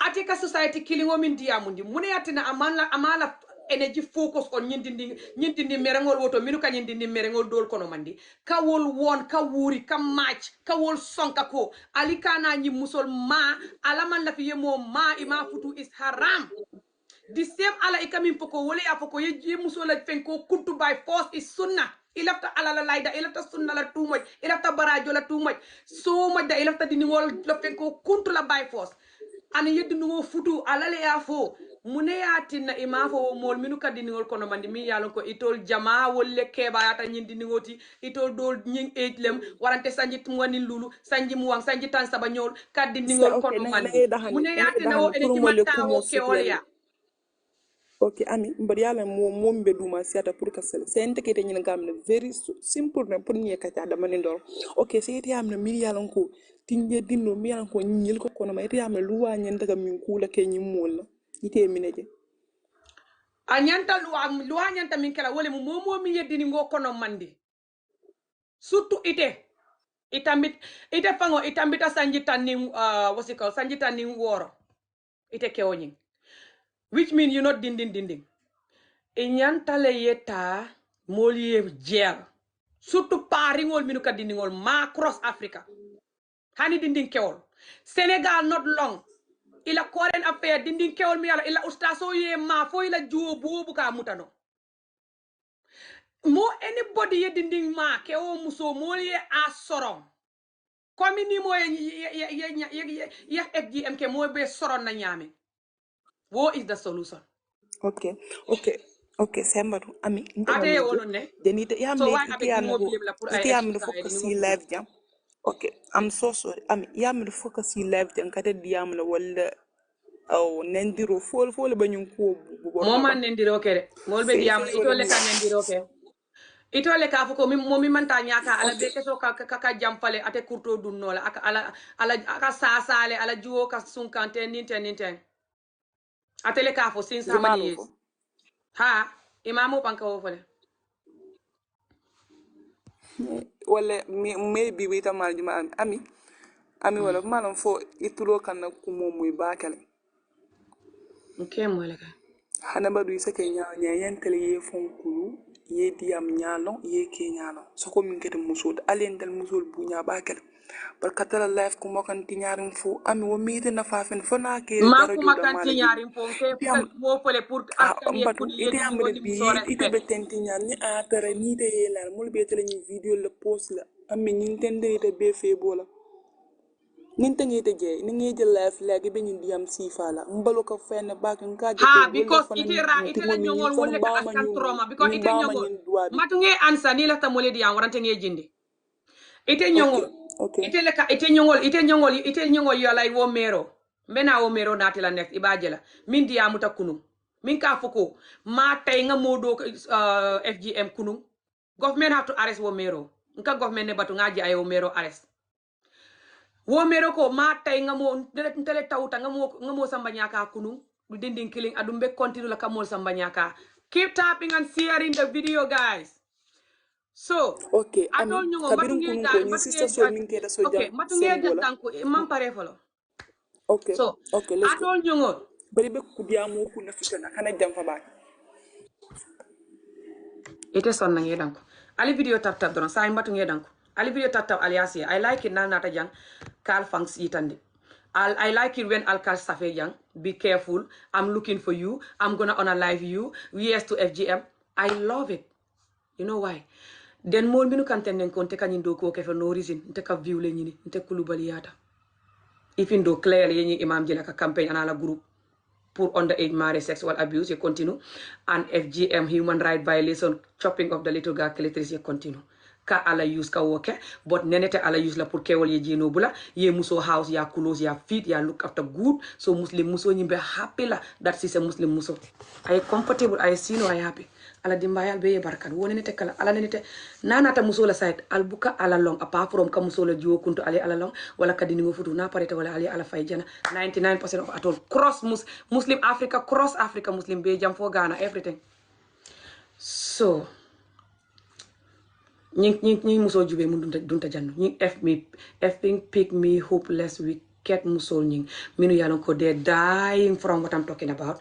They're dying from the injustice and suffering. Their ass is traumatized and suffering, but they rather come and attack me to make you guys happy and clap for them than them telling the truth or leave me alone to do my work. Okay, keep tapping and sharing. So just keep tapping and sharing. Ali keep tapping and saying, me are very rude. Me, I'm very rude. So this is fine. This promoting FGM, human right violation, cutting of the, getting rid of the little girl, little clitoris, that's fine. That's not rude. That's nice and loving and kind. Everything that is happening on the age marriage, they promote. Hello, Mbejandra. I just want to say something very important. I was the people that are coming up talking about. For me, I don't have any problem with Imam Fadi, and I'm not going to insult Imam Fadi. You understand? But my opinion is the people that are saying that Ning Imam Futu mol minul ka konoma like nyin sister min botaja ko ni Imam Futu mol minul ka konoma Imam Futu. You understand? By right.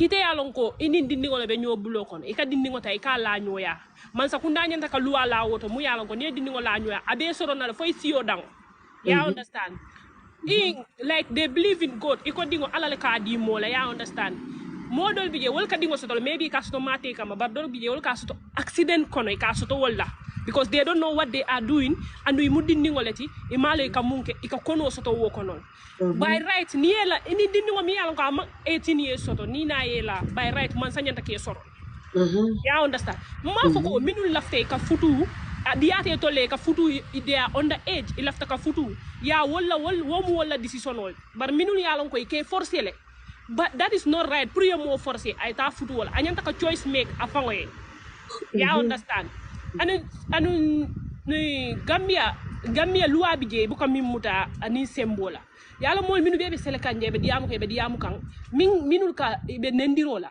please nendiro is not solving anything because ite yalla bi niya moneng ite fama mu kewoleti ibama musoti ya understand if you insult somebody you are insulting yourself. You can even come up talk about your yellow mind for it la mumbe la mind kona for it doesn't make us enemy. You understand? Because you are just saying your mind. Ite be la mind ne foka mimbe kono ibe wole foka. It is important pour your mind say ni molia say it's normal. You understand? But nendiro ni ba wokela ikana nyina ko ite la wurula le tusuo kono ikana nyina ko ite fama le tusuo kono because bi ni ngam fama ngay bola banta nte fama mu keleti. Ni ngam ba ma ngay bola banta mbama mu keleti. So nendiro monte I don't see any reason why ibe sele la life ite ba ma nendiro ke fama nendiro it doesn't make any sense. You understand? Secondly, in FGM, there are people who go through it. You understand? And they know what they are going through. Need fundita to talk about their mind. It's normal for them to talk about their mind. They have right to say what they are going through. Ite mu yalon ko ibe diamula. Take fo man sa yalon ko yakela. Man sa de sorona fo isiyo. Ni lafta kake in secret. Go and do it in secret. Exactly. But as far as Mansa yalon, because Mansa is against it, Mansa be sorona. Yeah, understand. In the moment I said it and I will say it. I'm not going to insult anybody. But if you want to insult me, you can come up and insult me. The door is open. Because I respect respect. So thank you very much. I really appreciate you.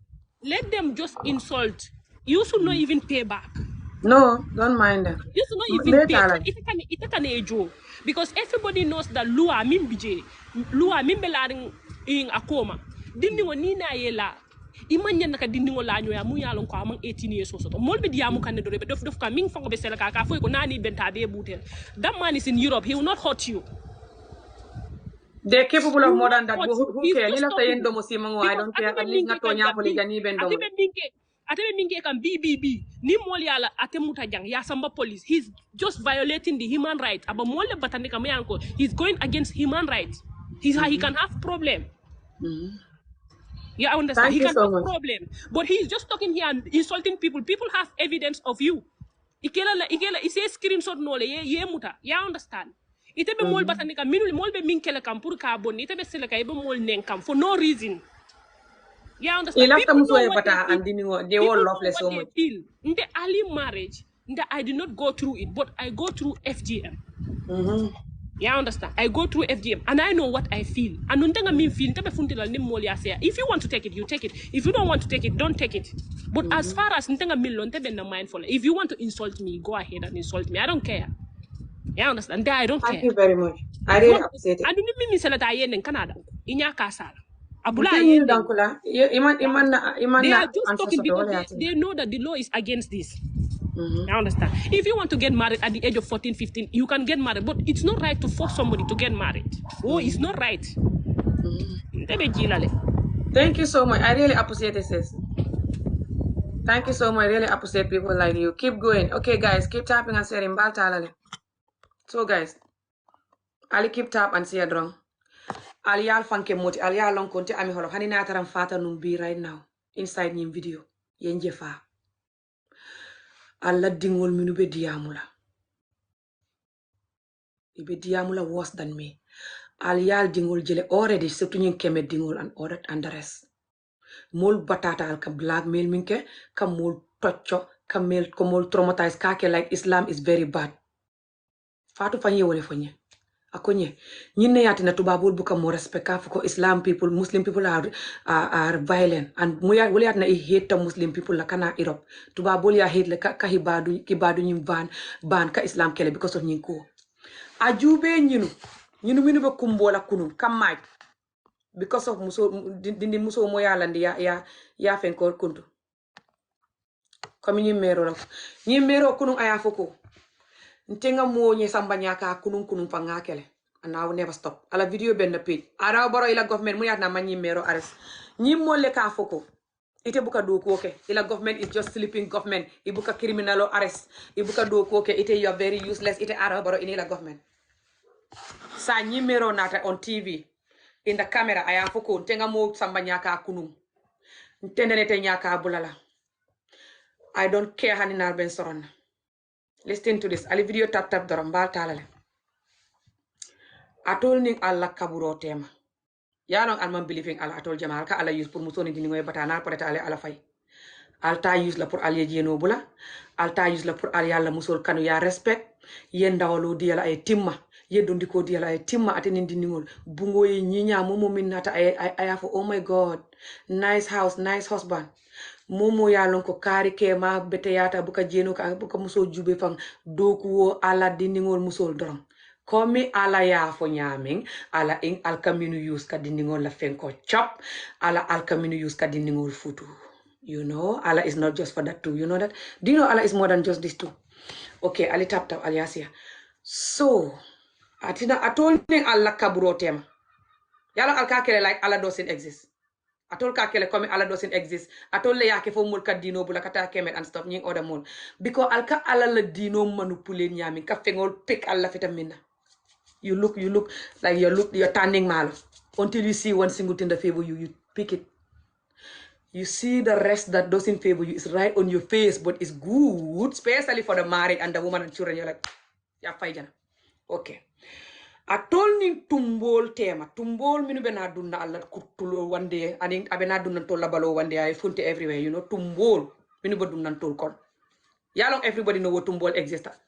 Either you believe in Allah or not. Let's use what tumbol. I told him what tumbol tema. Ni ala jarita. Alieta prison. Listen to this. Aliye mo circumcised. Yamu ye dindi musola fenko yele ya fenke ya nyini fo yaje ya kuntu. Yeta prison. Because of Allah. Because it is Muslim betolet. Surtout wakeo.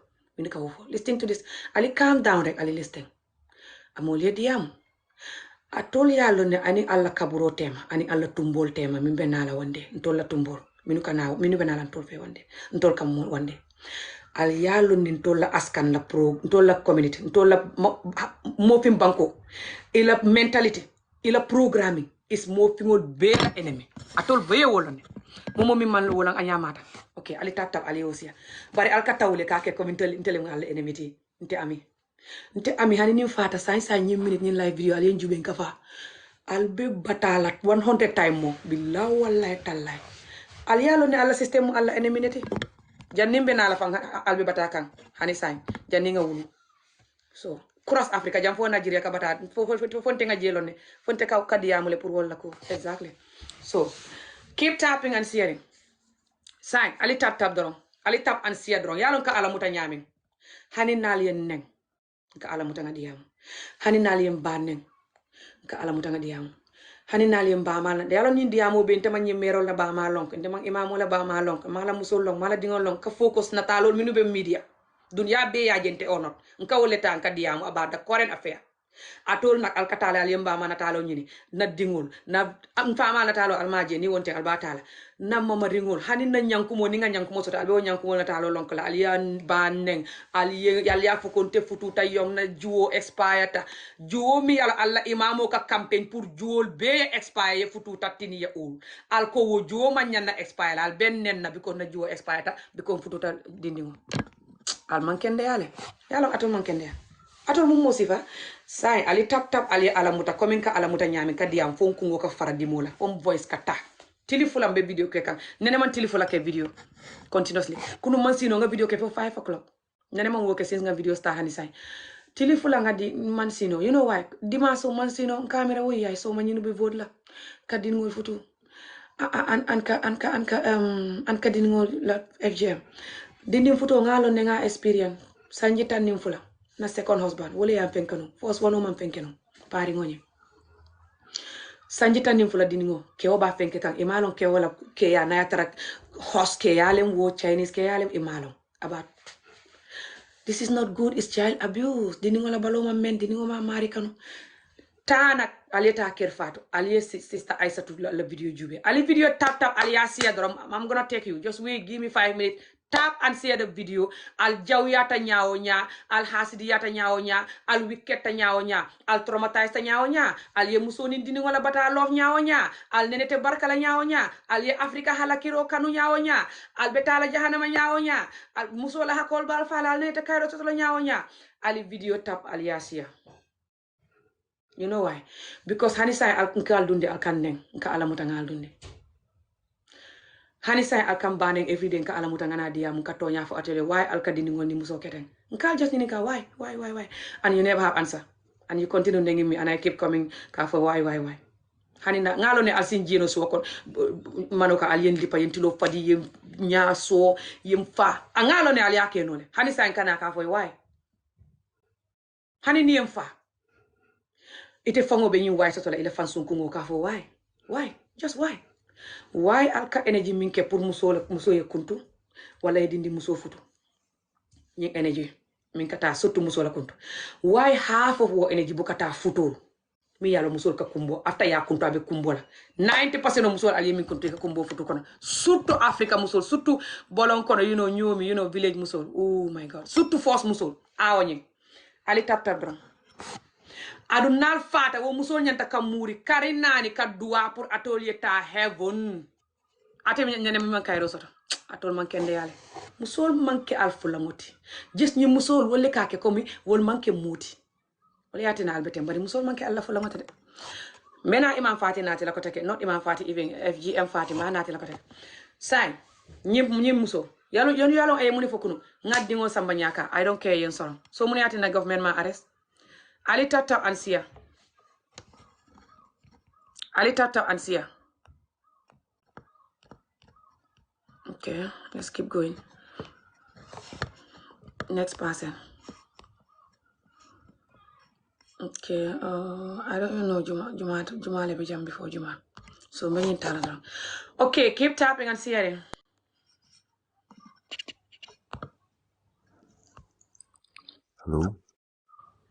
Hello. Ami Diouf.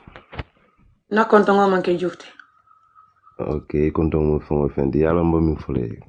Ntem mbuka diam but it take a diam for you have to go and make inquiries first, make research before you just come here and talk like anyhow. You are not Research making any about sense what? here. Research about what? Whatever you are talking here, you are not making any sense. Okay. Yeah, to me, you are not making any sense. You just have to That's go and fine. So make why are you coming in the inquiries video when I'm not making sense?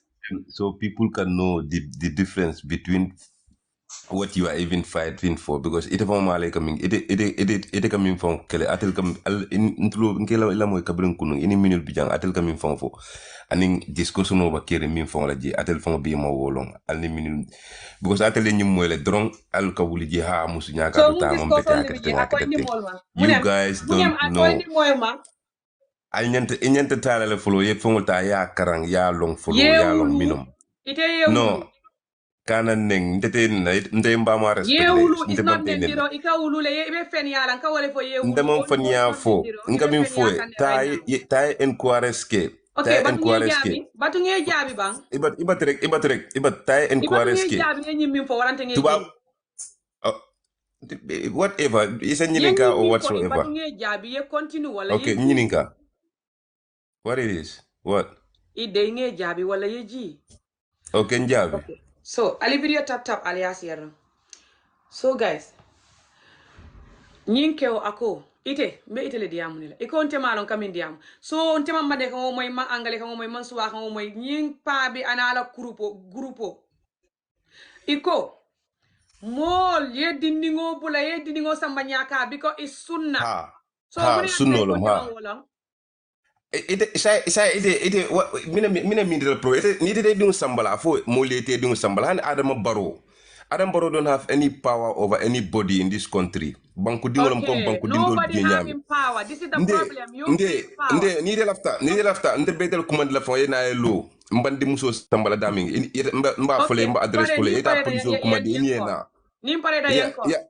If you want, I will give you a number and a place and when Ngansimba Bina Kandingo Sambanya Kato with yeta mba fole yeta a police commandi or whosoever you believe in, you Okay, come when you're with them ready, to my contact me house. for that. Thank you very much. Now you can just contact me with all those stupid people you are fighting against. Exactly. Those people I'm fighting against, they're stupid, of course. You insult them yourself. Nakamali muta. Okay, I'll keep tap and see you guys. Billahi na headache man sino kunu. Nene mom video ke 2 days continuously. Just little hours between break. Nene mom woke ka bring a video star hani sign. Momo mi ya mira ko nyi manjari wala amare mo Africa enemy. Surtout musoni dindingo. Ali tap dara. So, ntema mune long about nyindia mo nyi kami fuko malong. Ntema long ko. Alka campaign. Kata outside of the palace crying. Forcing the government and the people working in the government and every single Gambian to vote for Diningo Aliafutu and FGM. Because the bill that you want to remove covers underage marriage and FGM and other stuff to protect girls. Keep tapping and sharing. You want to remove that bar. Your imam is campaigning on the street, making sure that this thing that was banned is brought back to life for the people to vote to remove the bill that covers underage marriage and FGM. Anyone do it, you go to prison.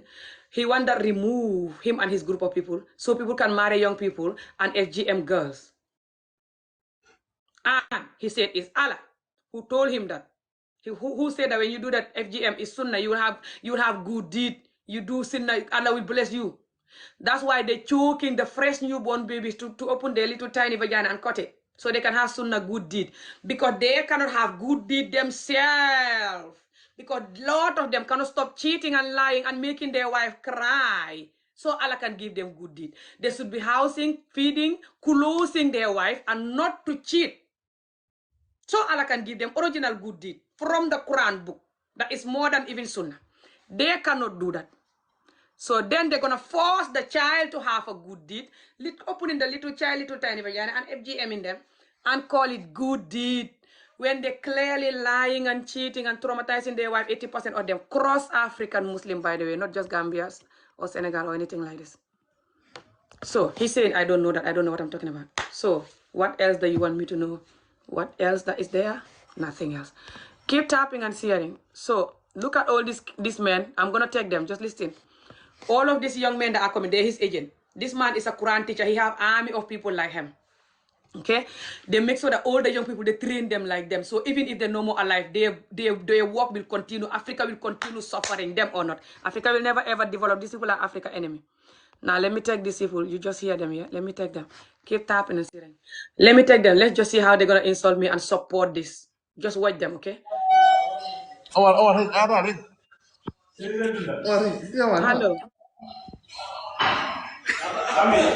Hello. Hello. Hello, Ami. Nah. Ami benyadi. Hello, Ami. Menyan doron menyin do kola. Ebe kulne. No cool kai. Menyin do kola. This is not cool kai. Jemina na mon kuldi. So Imalo, what's happening? No ngala ne what's happening. Wala nang kegi Okay. ni gamina na So mon. what do you think about what's happening?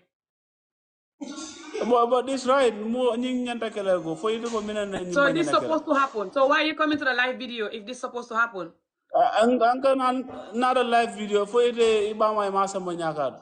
You can ask my Bama. I don't know.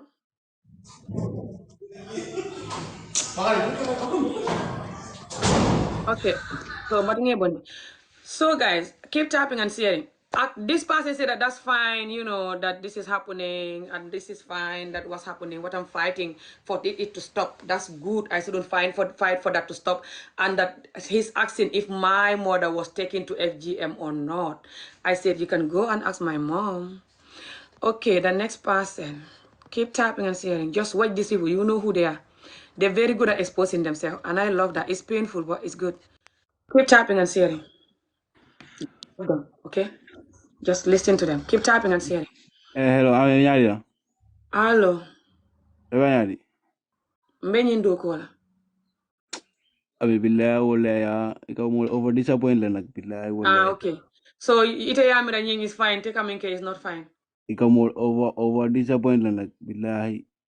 Ndege jibel wa mi gemre mo ci fado yara febe ti boy ben e bor nyaama boy. No problem. Thank you. So this person said that I always disappoint people and that when he's watching me, he doesn't understand what type of person I am. Okay, next person. Keep tapping and sharing. Don't worry, you will know these people. The moment you pick them, you will know who they are. You know why I'm screaming until my voice is gone.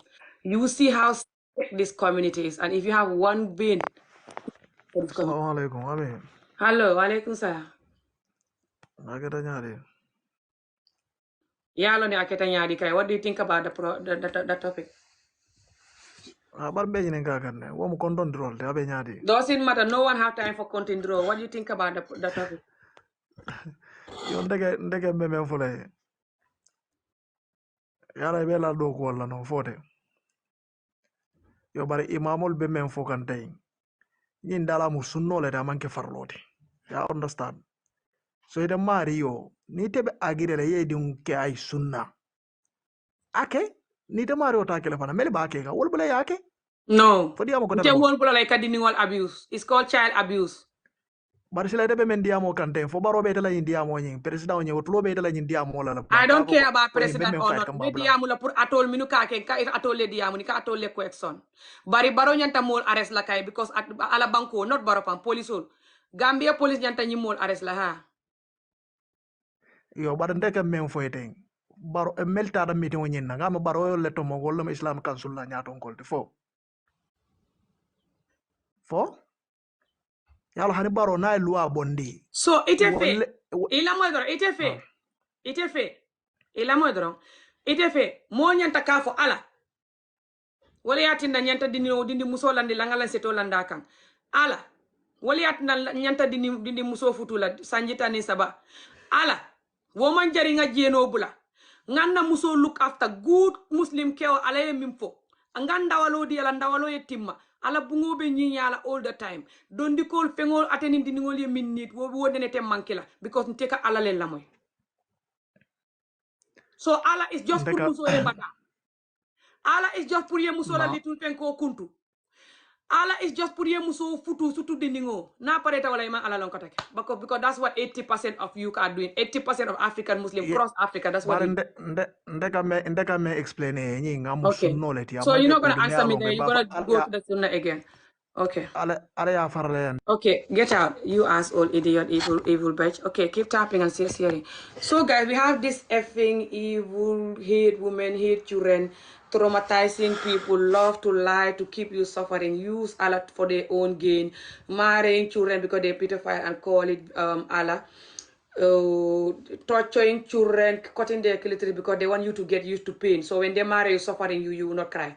This imam said that when a child is not success FGM, when she's grown up, when she's giving birth, she's gonna cry.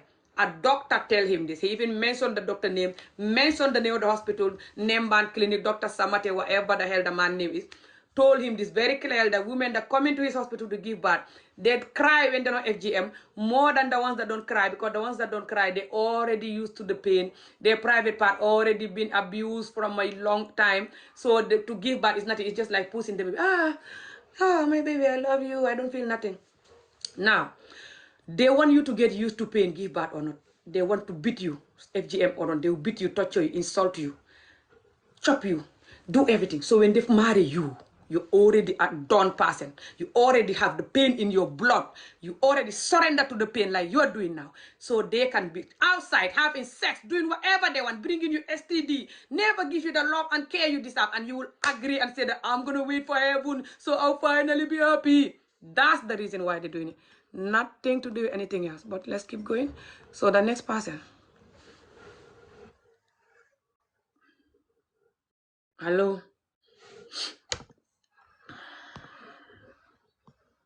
Hello. Okay, in person mana.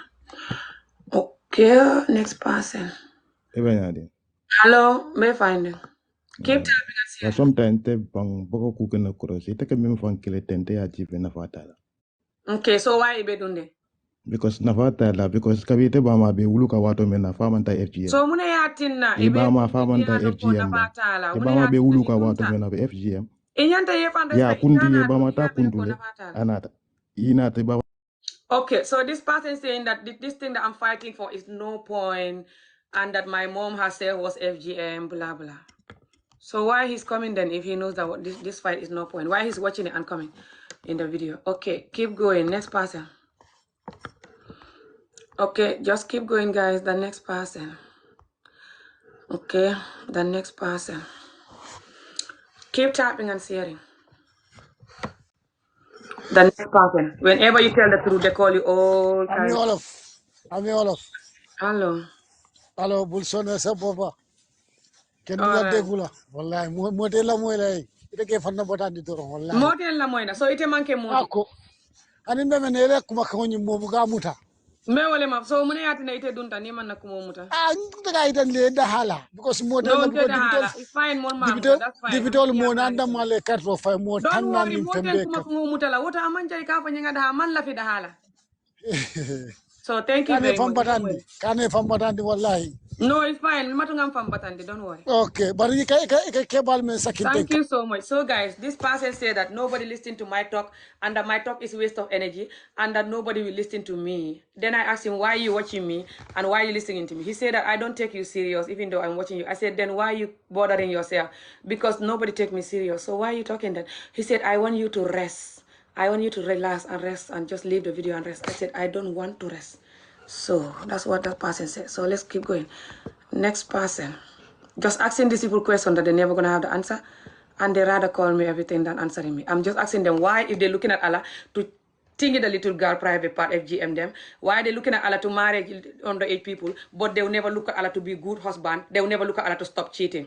Across Africa, Muslim countries, 80% of them always cheating and their wives are crying. Especially the first wives. Themselves that is agreeing with them, they're dying. They know what I'm talking about. These men traumatize them that they can't even sleep at night. So, but it's easy to side with this man to attack me than to tell this man the truth. Asha, keep tapping and sharing. Keep tapping and sharing. Nobody will take me serious. So then why are you talking when nobody's taking me serious? Just leave me then. Nobody will take me serious. Don't bother talking or disturbing yourself then. Hello. Nobody will take me serious. So then why when nobody's taking me serious? I'm hearing myself from somewhere else. Hello.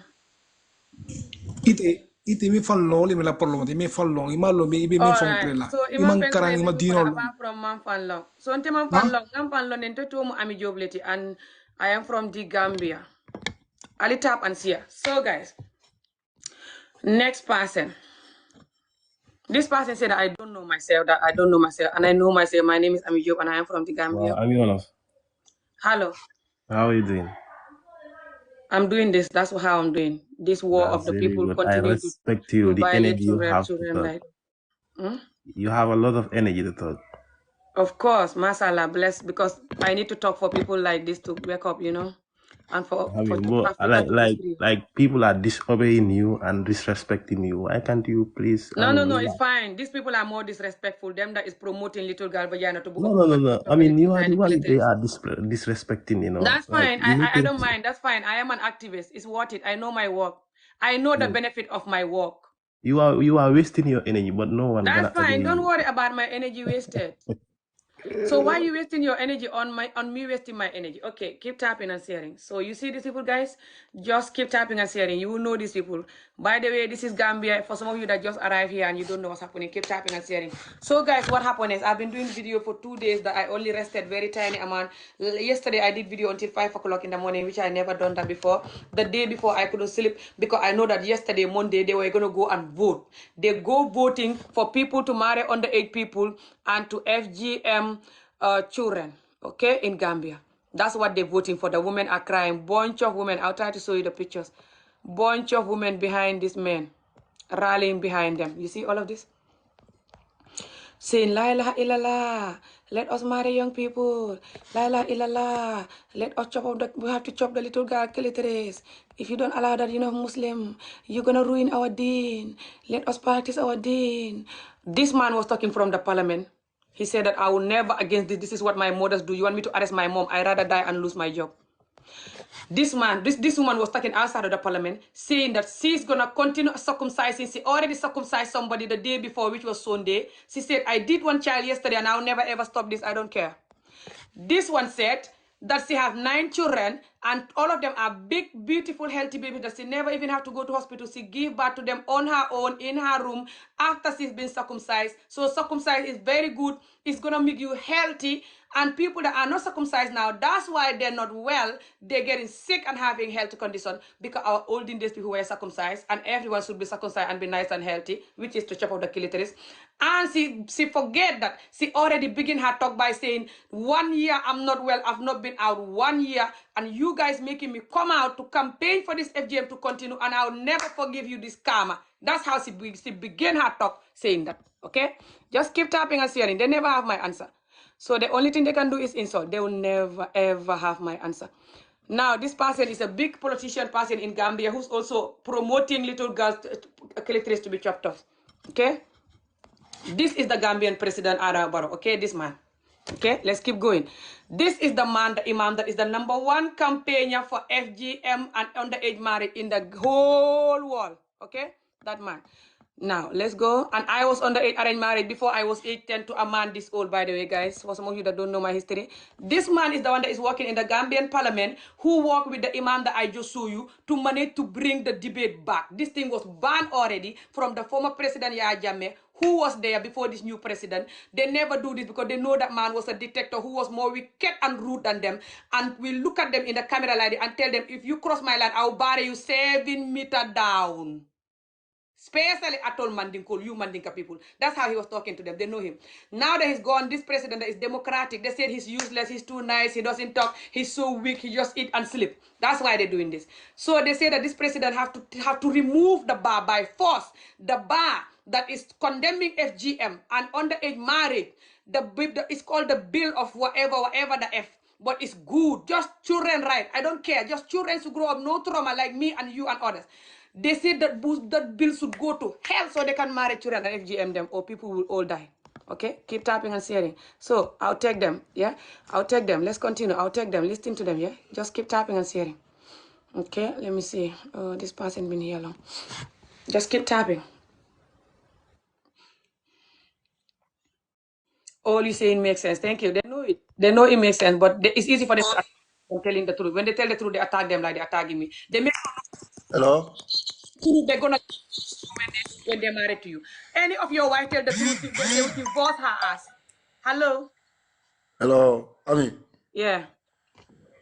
Boy, il lusta common sense le ba tola. Okay, so inata can you Boy, lose the common sense? Okay, so this person saying if I lose my common sense or not, of course I lose it. Because you guys make sure every child that is born lose their common sense, which is why you have a woman standing yesterday saying clearly that she's sick for 1 year, and then she said that people that are not circumcised they get sick. I swear, I can't laugh. I don't even have energy to laugh. It's sad. It's like you're laughing and you're crying, you know. Hey, Alan, they sad. But no matter what, I'm gonna keep going. Even if you guys eat me for dinner, I'm gonna keep going. Okay. The next person. Hello. Hello. Ami. Hello. I'm hearing you. I wanna ask you a I question. should go and pray. I've been praying for you guys to change for years. You never change, no prayer work for you. You're Ami. evil. Prayer doesn't work in your brain. You're too traumatized. Hello? Hello. Yeah. Love again you nga question nga Ami. Mom? Ite payment tawa. You have to talk about the program and you're asking me question. What question? He said he want to ask me question. Feta man Okay? tawa. No, Manta. He said if I'm FGM or not. No, I'm not FGM. Kaya di muso soro mun data fo. Hmm? Iman di muso soro. Ah? Ya di ngo soro mun muso di ba. Ah. Iwa sambala feta sambala. That's somebody. Why will I samba? Get out of the Then video. kana You mol will be. disturb ni la sambala So, kana do you mol. think this is fine or not? Just answer. Do you think this is fine or not? Ah? Do you think this FGM and underage marriage is can be promoted? What do you talk about? What do you say about Aku this? dan ko. Aku dan dala ko. Aku dan dala ko. You pass through it. Your mother passed through it. Your father passed through it. How can you deny this? Okay, no problem. I know how I'm gonna deny it because I'm well and I'm educated, and I know that whatever my mother and father passed through in Africa, for the most part, is not serving Africa, which is why your ass, I am so, is not talking from Africa, and my ass is talking from Scotland. I'm talking from Scotland. My ass is not under the mango tree in Africa, which I have my own land there, by the way, my own land and my own 2 big mango trees that I hardly eat them because I'm in Africa. I'm in Scotland, okay? Because I can't contain Africa because of the resource of my mother and father going through this. So I don't know why you're telling me just because they go through it, I can't condemn it. Why can't you go back to slavery? Your great grandfather, don't make me talk. Okay, the next person. Keep tapping and sharing. Just keep tapping and sharing, guys, okay? Okay, the next person.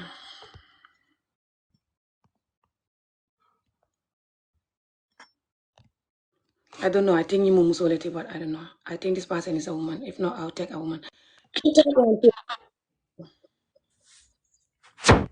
Hello, Hello. Ami. Nah. Naare. Jamre. Well, sa topic bi dafa interesting. Mm-hmm. Waaye lu ma bëgg nga understand mooy these people they are not in for early marriage. They are just there for female genital circumcision, not even mutilation but circumcision, which they mean it is a sunnah, not obligatory to everyone. It's like it's your choice. If you want, you do it. If you want, don't do it. Well, I was studying nursing and I'm a Mandinka, and I can say that I have gone through it. Okay, the first time I come across this female genital circumcision FGM issue, when I come back home, I was like telling my mom, what we were taught today, for many like female genital circumcision, it's harmful. Why, man, I am a Mandinka and I go to it. Man, mutilating because I'm Najikara and Tadamasai. And I don't see any bad thing about it. Well, it's Okay, left to so why are you. you coming in the Wait, video wait, then? wait, wait, wait. It's left to you if you want to do it. It is not a force on No, you it's when called doing a child thing. abuse. You don't have choice for child abuse. It Okay. is not child abuse. No one is going to abuse you. Okay, keep tapping and sharing the video, guys. This type of sick, pick me, brainwash, low life, not confident, love Africa to continue suffering and traumatizing every single child so we can grow up, be a traumatized nation and have a traumatized nation, which is undeveloped, angry, alcohol, drugs, sex, food, dancing nation that Africa is known for, okay? Across Africa. So this type of people that they know when they talk, nobody will marry them. A lot of them, the men that like this, have this type of mindset, will never marry a woman that talk like me. Everybody rather die. Now, they also, sometimes they might marry you to teach you a lesson, by the way, if they hate you. Just marry 2-3 months, sex with you, especially if they have sex, STD, something that they can pass on you to sort of punish you. Betray you, get you pregnant, punish you, and just say, get out. You cannot stay in a marriage, you're rude. They know from the beginning when they come in that they will never stay with you. Especially when you're an activist like me. A lot of them hate their guts. A lot of them will do everything to hear tomorrow early morning in the news that Olaf is dead. Doesn't matter how bad it, if it's accident, fire, whatever, they will be dancing. I swear to Allah. Because 7 years I've been talking the same language. Every current affair that involve women and children being abused, I'm focusing. No current affair, I'm still focusing. Why are we treated like this? Why can't we be put to school and bring us up without, you bring us up without the severe child beating, bring us up without the essay marry or not, boys or girls or not, bring us up with school education, just teach us self-love, self-dignity, self-worth, talk to us about alcohol, drug, and stupid stuff that is rampant and violent for us to focus. Everything focused, just be normal, functioning human beings so we can learn honesty and dignity and hard work and a normal functioning brain with trauma so we can finally be half developed, so we don't have to die in the sea or marrying effing older people to cross, aeroplane or just coming to disturb people in their land. All of us running, dying to come, but we will never, we run away from the mystery that we're creating, but nobody's allowed to talk for the mystery to end, but you're allowed to run and then send them money. You're die running, that's fine. You have STD running, that's fine. But when you get there also, you're allowed to send money until you're dead, that's fine. And then shut up, nothing else. You don't allow nothing. Just, you don't allow nothing else. Send money, run and send money and shut up. Okay, you know if that's the solution to Africa. So I'll take the other person. Do you hear her saying that, oh, if you want, you do it? People that saying that if you want, you do it. Why are you coming here? Nobody want that people want to unalive people. They unalive them. They every day hold their gun looking for who to unalive. Everyone know that people want to do drug, alcohol, unaliving people, do bad stuff. They get up and do it. Everyone knows that. So why are you telling me here? Nobody have that right though to get up and abuse a child, open their little tiny vagina, chop off the clitoris, marry 13-year-old because you're a pedophile and call it Allah. But you never look at Allah to stop cheating and love your wife, house, clothes, feed them like Allah said. 90% of you don't know Allah when it comes to that.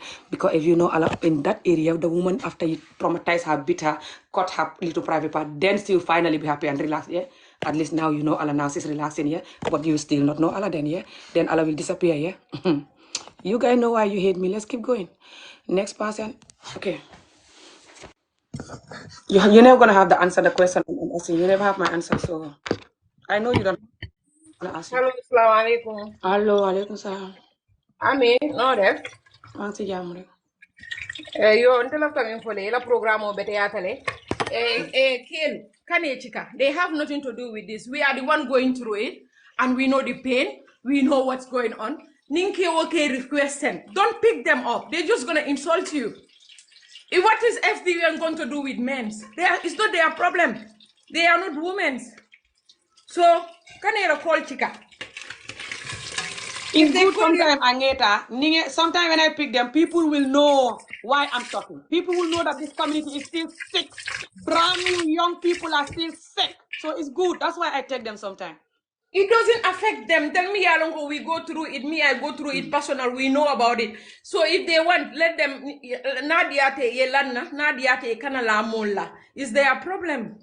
Tell me, believe talente personally. My daughter will not go through it. So if I go through it, I'm living in the Western world. My daughter, I have a daughter, will not never go through it. So if they think that it's okay, they just come here to insult you, let them be. Don't even pick them up. Thank you so much. I appreciate it. Thank you so much. Thank you. Okay, Ali, keep going, guys. Okay, keep going. Keep tapping and sharing the video, and I'm gonna take the next person. Okay.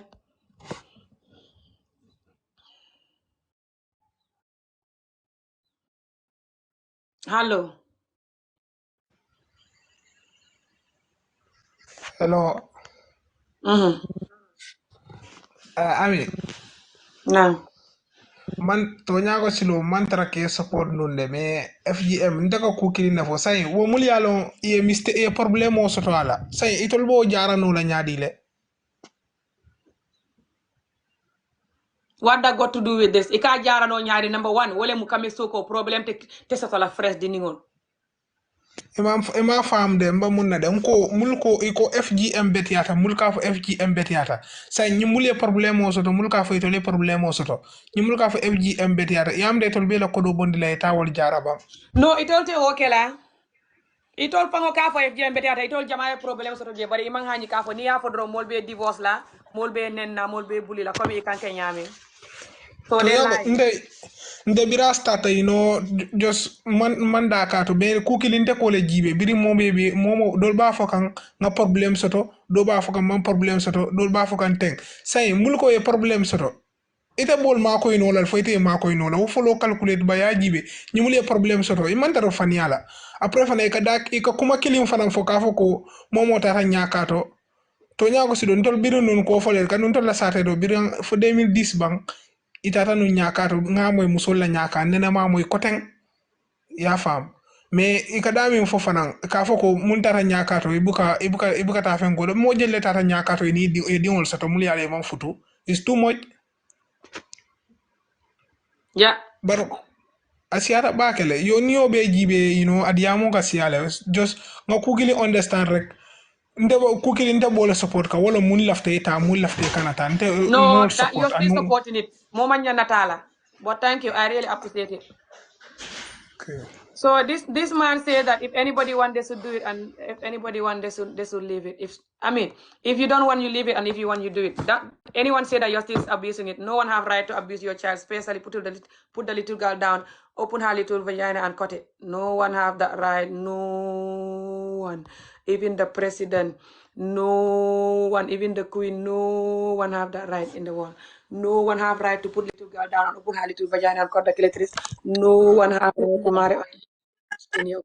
Hello. Hello. Ah, Hello. hello. Ami. Nah. Please, Imam Fadila Natalo, Bondi Koto, you know my affair. Okay, I'll keep typing and sharing.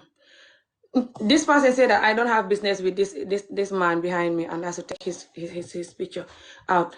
This man behind me is the number one reason for this FGM and underage marriage to come back to parliament for people to vote yes or no. This man said he will never sleep. Gambia will never have peace until people allow people to FGM children and underage married people. He will say this clearly every video he make, everywhere he goes. The whole Gambia knows him for that.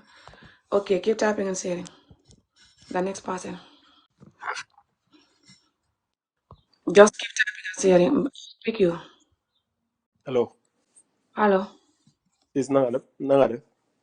Jam. Okay, man góor la. Mm. Li bariwuma si experience. Mm. Waaye lu ndaw lu ma understand mooy ñu ko def ñoo xam ne ni ñu ngi go through lii ñu ngi go through lu métti te ñemooñ ko wax kenn amuñ fenn kuñ ko mun a waxee jee man I am dëkk naa ak jigéen suma jabar lii la go through te bari na ay moromam yu go through yu mel nii te ñu ngi def lu bari ñu ngi go through lu bari te ñemuñ ko Also explain talk in fenn. English little bit if you can speak little bit of English as well. Yeah, they can say it anywhere. You understand? It's like a taboo. They can't go against it, but they know it's reality. It's reality. It's not good. It's really not good. So I condemn it. Yeah, you are in this fight, and know that you are not in this fight alone. You are with people. Yeah. Can you talk about what you just said, that you have your wife been through it and she's suffering from it? I know lots of people have gone through this and they have been suffering, but they would never talk about it. They will keep mute. You understand? Yeah. That's all I have Can to you say. repeat what you just said, that your wife been through this and she's suffering from it as well?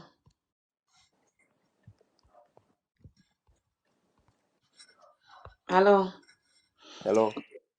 Next person. Oh, he's gone. Hello. Me, I want to talk about child marriage. Were you not voluntarily married to an old white man to scam him to take you to Scotland? No, Maybe that's not. Scotland they should deport you because you scammed the old white man. You're lying. And Of that's not child course. marriage.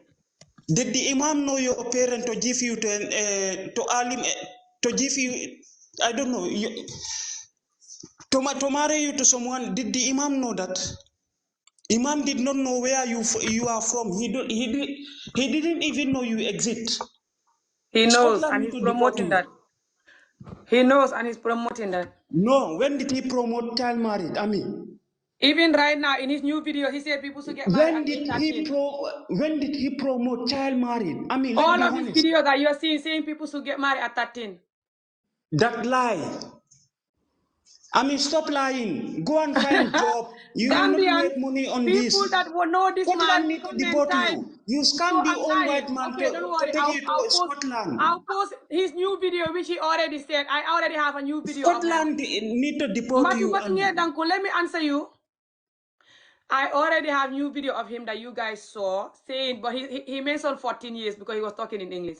He said people get married at 14 and they have a lot of children and they're fine and even, Lie, so why are Ami. you talking about That people lie. waiting till 18? That lie. Scotland need Okay. to deport you If you're because not going to you let me scam talk, the I'll old bring white you man. down. Scotland need to deport you. More fooling. If you step in Scotland deport me Gunju, for what? that woman, if you step your foot in Gunju, that woman you post, his children will flock you. I swear to God. Gambia is too small. The people you are posting here, you will meet with their children one day. They will beat you up. I swear to God. Just keep posting their parents. That's easier. It's You easier for are them a to beat me bully. on How a many live people me you than bully in actually this year? Your for fellow the women, community I to mean. heal and wake up. How No many people problem. you post here and bully them? You claim to be Bully. an So the activist. people What that kind is of activist traumatizing you women are? and children, asking people to You are a do bully. I FGM mean, the you are children a and bully. underage You cry marriages. every time here, but you are a big bully. You Bully. post it. So this imam Did that is you saying not? that when people are not caught, their clitoris is Did too you long. not post a boss lady here and bully her? You are lying. Did you not post the boss lady here and not him You are alone? lying. You are Am I lying. And like? why are you bringing that person name here? You are the one that is bullying that person here now. You post here the You are boss lying. lady. Are you gonna let me answer you, or you want me to bring you down? If you're not gonna let me answer Answer, you. yes, answer. Okay. You are lying. Let me answer you. If you're gonna distract me, I'll cut you. You cannot come here and just and not let me answer you. So you are lying about the fact that you said I'm posting people and bullying them. This man said that people who are not FGM, when they give birth, they cry compared to people that don't not FGM. And Dr. Samate told him that from Nemban Clinic. He says this in every single video of him, almost.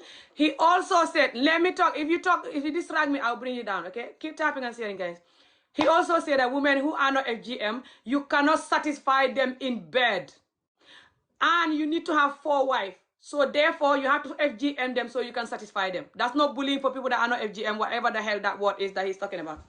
He also said that people who are not FGM, most likely they're going to have a very long clitoris that they cannot even wear jeans and trousers because their clitoris will be pointing, touching the jeans, uncomfortable.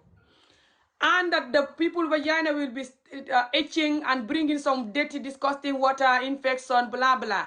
When they FGM, they're going to have a healthy, nice, clean, comfortable vagina. This is the Imam saying that. That's not bullying. And more, by the Did way. you But not the Imam post a also man said that here why. who Let posts me his finish. Let me when finish. Or going you're to going to get Gambia? down Did and you I'm going not to post answer him you. here? You are a bully. Okay. Scotland Let me need to answer you and then because let me bring you down and answer you. And then we're going to come to the lady that you're mentioning her name here. So keep tapping and sharing, guys.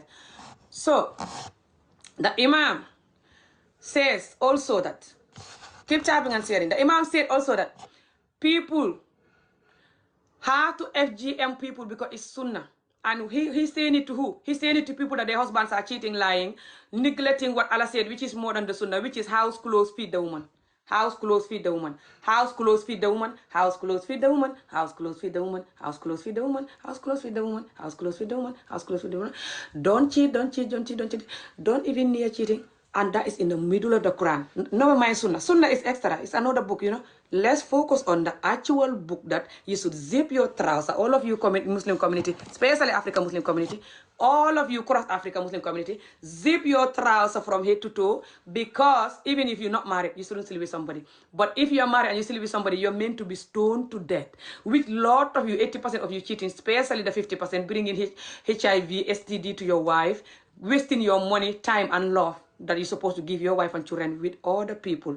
I swear to God, these women that are behind you because they pick me, and they know if they talk, you punish them for that, they know you are their enemy. They know that. But they just have to force themselves that me, I'm the enemy because I'm telling the truth.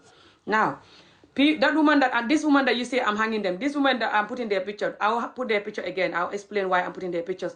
They're on the rally yesterday. One of them promoting FGM so much that insane word that she was saying, I'll repeat again for you.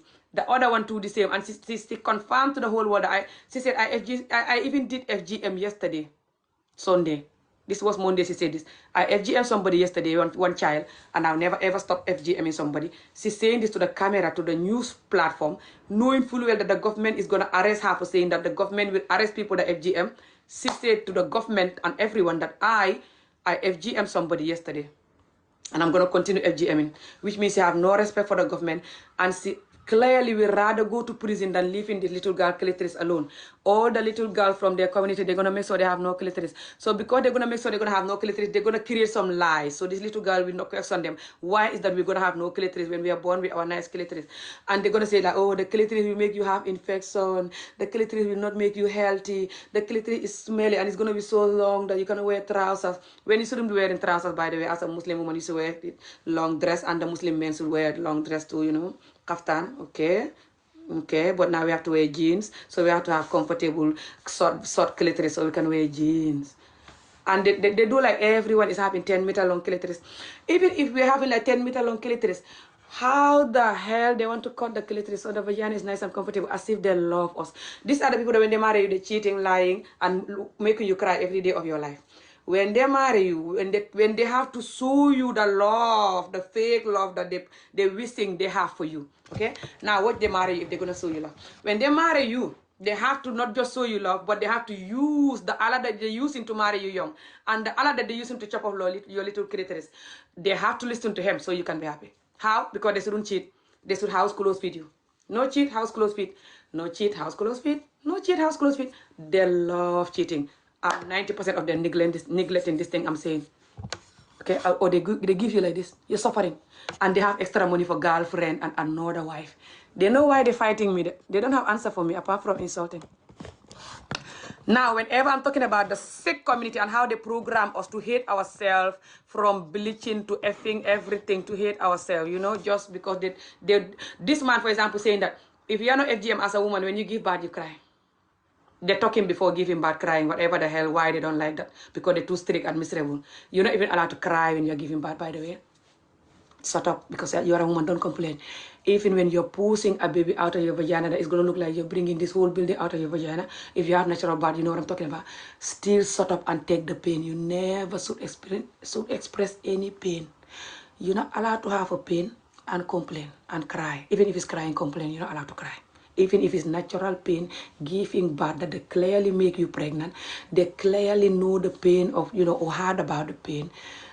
Us that give birth, you know what I'm talking about, they still condemn you. They said, the Imam said, a Dr. Samate from Nemban Clinic, tell him that women who come to his hospital to give birth and they're not FGM, they scream the whole building.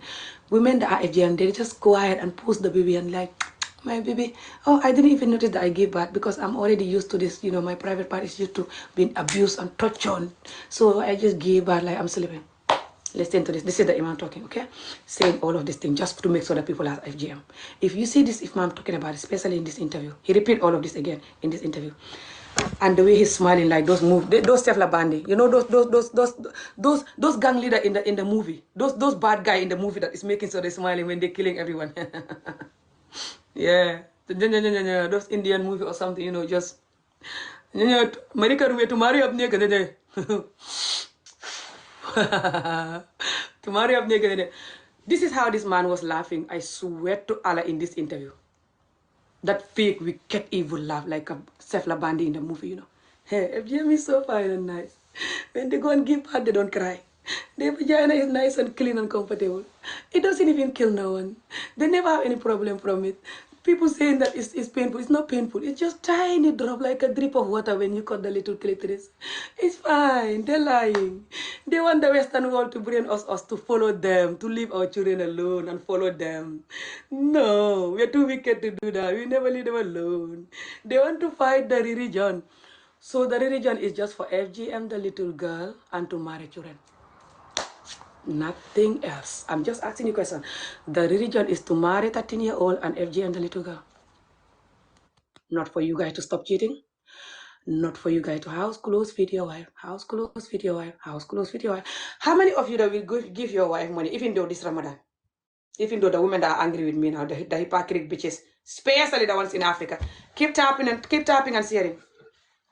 How many of you that will give your wife $1,000 or $2,000 or $1,500 or even $500 for them to go to the market, buy fish, buy stuff, good fish, good stuff, cabbage, whatever, to cook nice food for you and your family?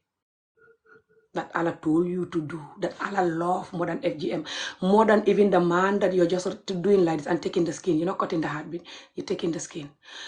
Allah love you to give your wife house clothes, feed her enough, comfortable, so she can sleep at night, knowing she have a Muslim husband who is doing what Allah said. Allah rather have you do that and don't circumcise a man that you're only taking his skin off.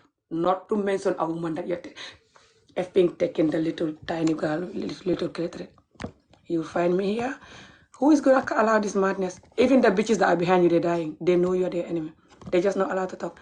Okay, next person. Yeah, by the way, that person that is saying that I bullied her, he's lying. That person was making a lot of videos for me. Everybody see it, and I never say anything. But there was a current affair that involved that person. And I talk about the current affair, and they all rally behind the person to bully me, bully my daughter, bully my son, sexually abuse them on a live video.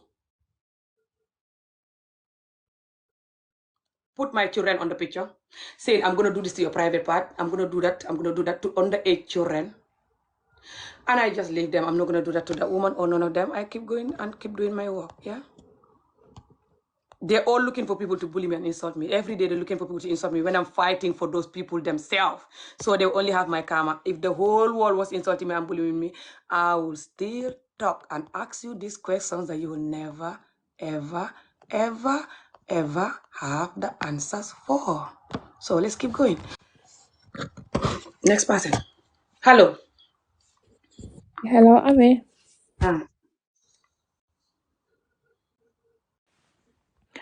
Just wanting to say, good job for what you're doing. We want to say thank you for the advocacy. Thank you for taking the blows on our behalf. I know you have been persevering for a long time, and what we are observing in the Gambia is very sad, it's heartbreaking, because there has been so much work that has been done in the Gambia at grassroots level, but people are using religion and culture to continue to abuse women and girls, and they expect us to be quiet. A lot of insults that are coming out are coming from men, and we know why they're doing these things, because FGM actually is done for their benefit. It's for the benefit of men, because they want women to be tight in their head. They think when you do FGM, the woman is tighter. They don't want the woman to be promiscuous. That is for their benefit. That is for men. It's not for the benefit of women. Exactly. And it's very sad because these men are meant to be household leaders. These men are meant to be fathers, uncles. Do you know? How do you expect your family member to respect you as a father if you're parading on social media, insulting women, talking about women's private parts in the most disrespectful and the most dishonorable way you can ever imagine? Exactly. I mean, I just want to say to Gambian men, enough of the manipulation and of the lies. You know, women have agency. You know, we can see, we understand, we are educated, we are smart. Gone are those days. We are not even talking to our parents or grandparents. We are talking about this generation of parents, this generation. Those are the ones we are talking about, not our parents, because they've done their part. You know, they've done what they think was right, you know, in those days. But we are not going to allow what the mistakes that they have done, we would not allow, we would not repeat that Exactly. on our kids, because FGM is abusive, it's bad, it's wrong, it has no single benefit. What they're taking off from a woman is one organ that was created by Allah subhanahu wa ta'ala for women to also have pleasure. Who are these men to say that, okay, you cannot have pleasure? Who are you to say you are going to deny us of that pleasure that God Almighty has created? What they're taking of men, like you said, I mean, is foreskin. It's a skin that is useless. It's a skin that would cause infections. It's not a good skin. So they need to take it off for men. But what they're taking off women is an organ. That organ has Exactly. 8,000 nerves endings in that organ alone.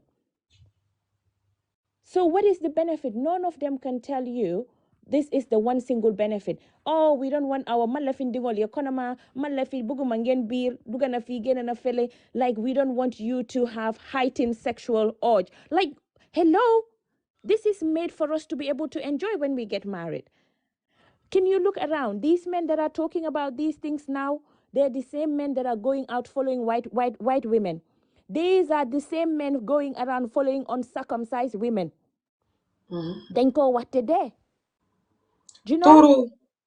So we cannot allow men to continue holding the narrative, speculating lies. You know, I just don't get it. It's enough. Like, we do need men to be part of this fight, but what we cannot allow is for you to control the narrative, to argue with somebody like myself who has gone through FGM, and I'm telling you my experience, and you are there debunking my experience. Some of these men don't go to labor when their wives are giving birth. When they're having intimate time with their wives, they often turn off the lights. The lights are never on, most of the Gambian men, so they don't even see the private part of their wives. They And hate private part, lot of them. Here they are, Ami. They're telling us, oh, no, you don't have FGM. We don't have FGM in Gambia. We have circumcision. Circumcision is type 1 FGM because you take off a little bit. What I'm laughing at. They said circumcision is taking off a little bit. So if you take off a little bit, FGM is telling you type 1 is taking off a little bit of the clitoris or all of the clitoris. What is the difference there? Exactly. What is the difference? How many times are we going to explain? Oh, we don't have FGM. FGM means mutilation, you destroy beyond repair. What they're doing in the circumcision is mutilation beyond repair. Exactly. Because they're taking off the skin. There are women, ñoo xam ne dañ leen fata. ñooñu noonu suñ leen di yóbbu seen jëkkër yi, they have to go to the Ngansim Bass. Like, we have been infibrillated, we have been sealed, we have been sewn. The vaginal lips of women have been chopped off. Like how you chop off a beefsteak. And you think that is acceptable? That is unacceptable. They know it's not acceptable. So why are you encouraging? And I'm coming. Keep talking, Janga. I'm coming. Yeah, it's very sad to see men. Men are supposed to be protectors and providers. Men are supposed to protect women.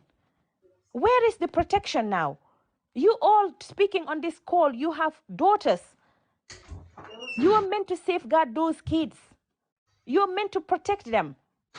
And most of you are in the West. You would never ever allow your daughters to go through this practice. Why are you encouraging those that are in the Gambia to allow their kids to go through this process?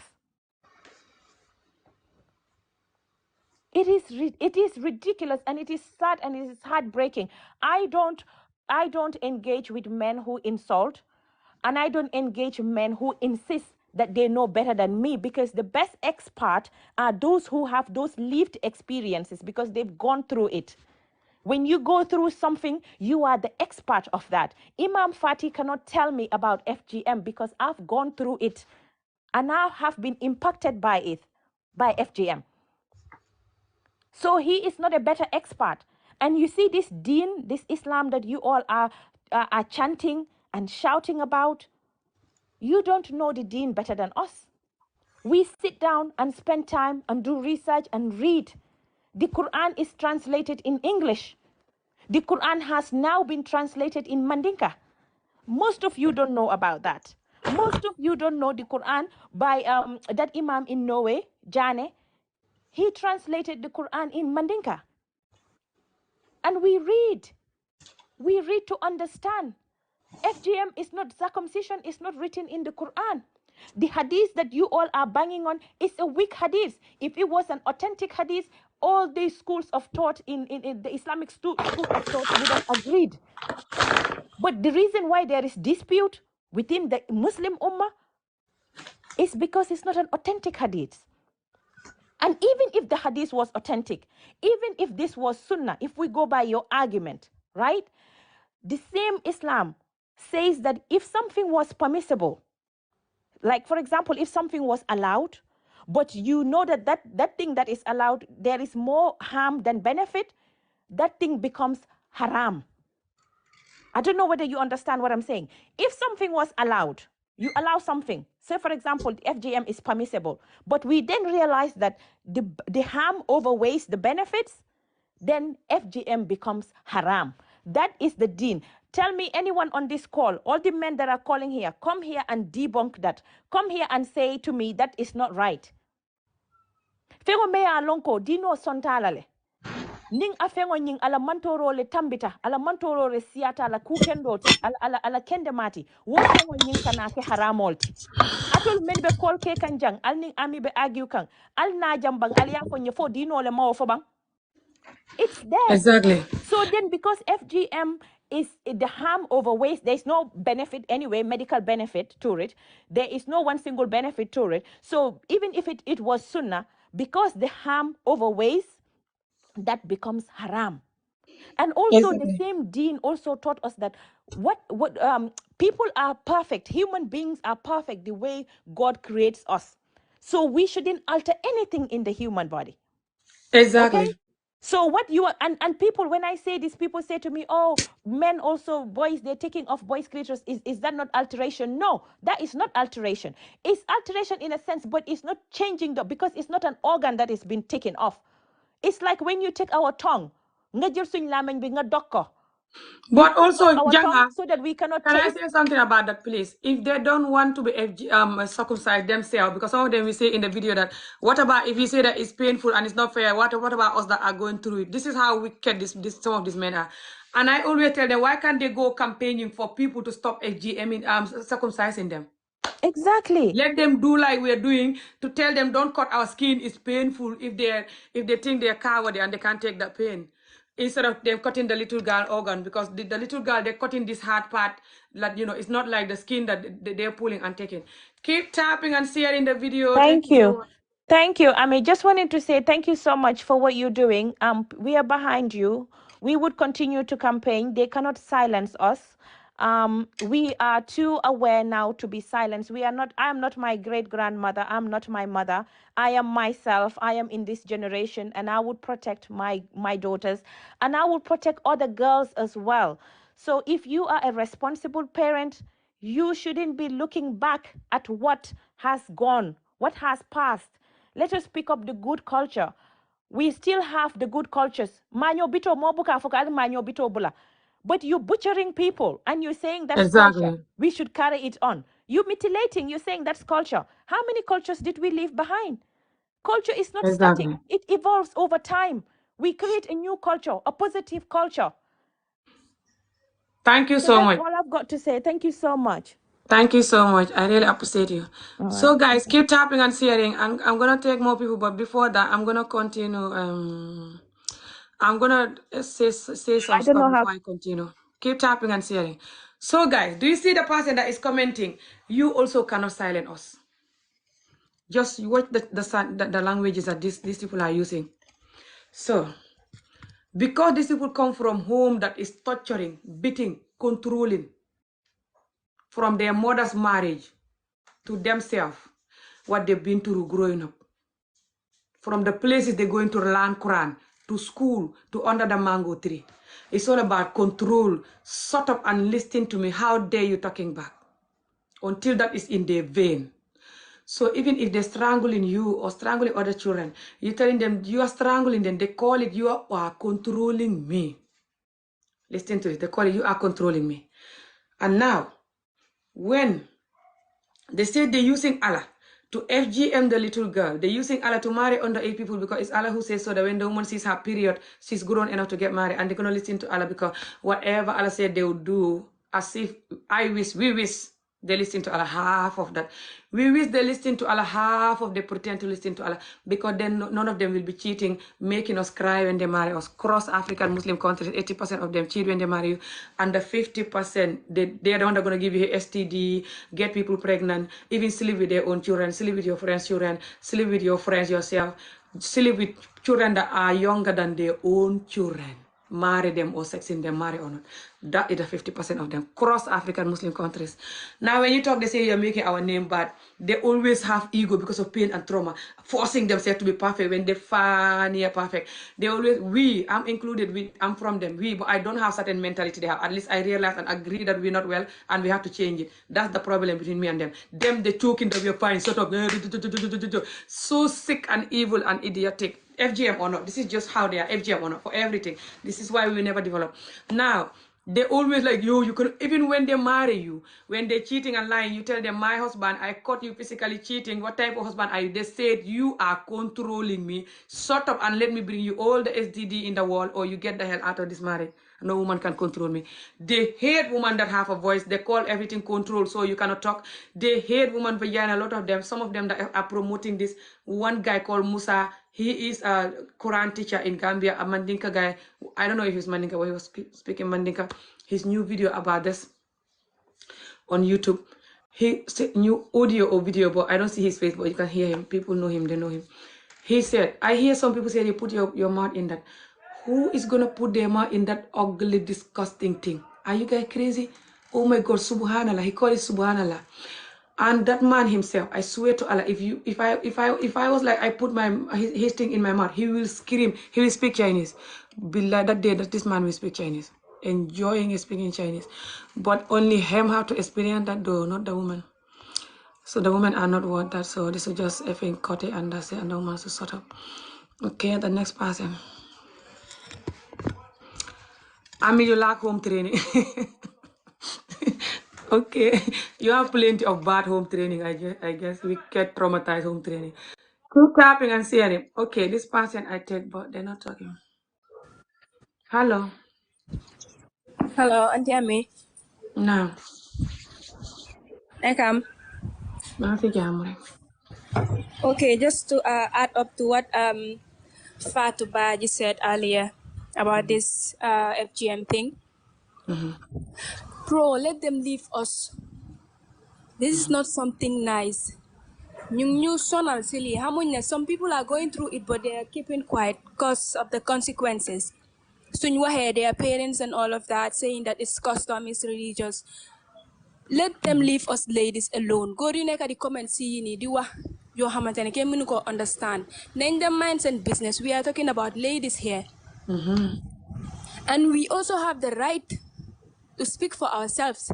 Even though yena le so he xam nga ñu nekk di wax kii yaru du gën a fi gën a fi la ak ni di wax ne koo xamante ne dugut du dee xam boppam du gën a fi def dee ñeme góor ak loolu yëpp si mindset bi la but yow soo xamee sa bopp nga xam foo jógee loolu yëpp du la si fekka nañ bàyyi nit yi ñu ngi lor nit yi ñun jigéen si yii nii xamuñ the pain we are going through xamuñ ko so loolu rek la am pour wax nañ baalal nit yi si lii nii góor yi nañ dem def leneen nañ toppatoo seen soxla lii fi jigéen la. Thank you so much. I really appreciate it. Wow. Jërëjëf. Thank you so much. I really appreciate it. Keep tapping and sharing, guys. The video is not having enough like and share. The video is not even up to 100,000 like. I've been here all day, all since morning until now. It's 5 o'clock now, but it's fine. I still rather talk and nobody like and share. People insult me, make video for me insulting me. I'm still gonna talk because I know this talk is what we need. So now this young girl was saying that a lot of people have been through stuff, but they cannot talk because of their parents and stuff. Because when you talk, the parents is like, you're talking about FGM that I did to you.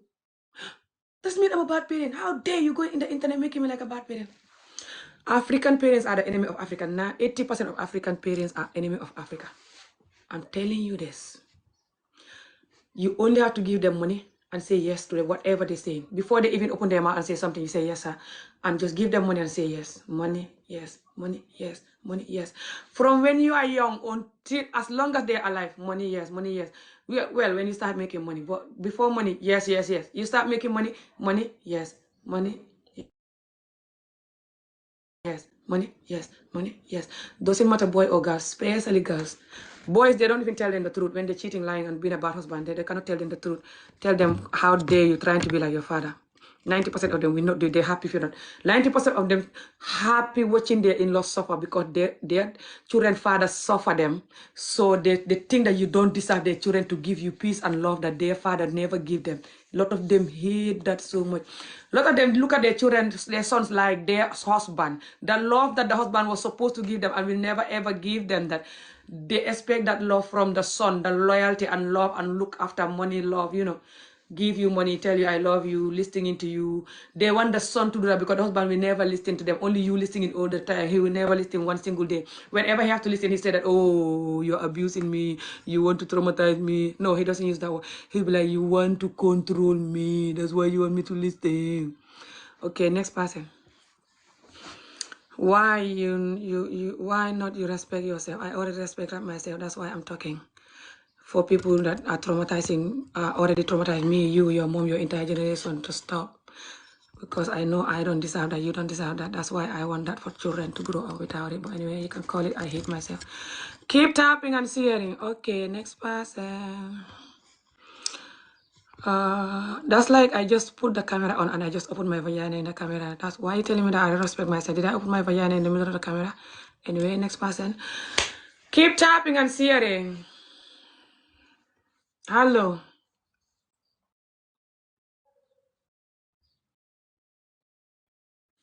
Okay, this person cannot also come in. I don't know why. Okay, next person. I'm gonna have to go soon because we have 1 hour, about 1 hour and a half before eating time, yeah? So I'm gonna stay here for a little bit and I'm gonna go. Keep tapping and sharing. Okay, you are not fasting. Of course, I'm fasting. But you can say I'm not fasting, that's fine. Oh, this person has been here for a while. That's fine, you can say whatever you want. It's just your little brain giving you some sick thoughts that is damaging us. So I understand you can think I'm sitting on top of the moon now. That's fine. Hello. Who does that? Hello. Well, I mean, balan man man yego man jël nga ma sa nga def naka sangoon.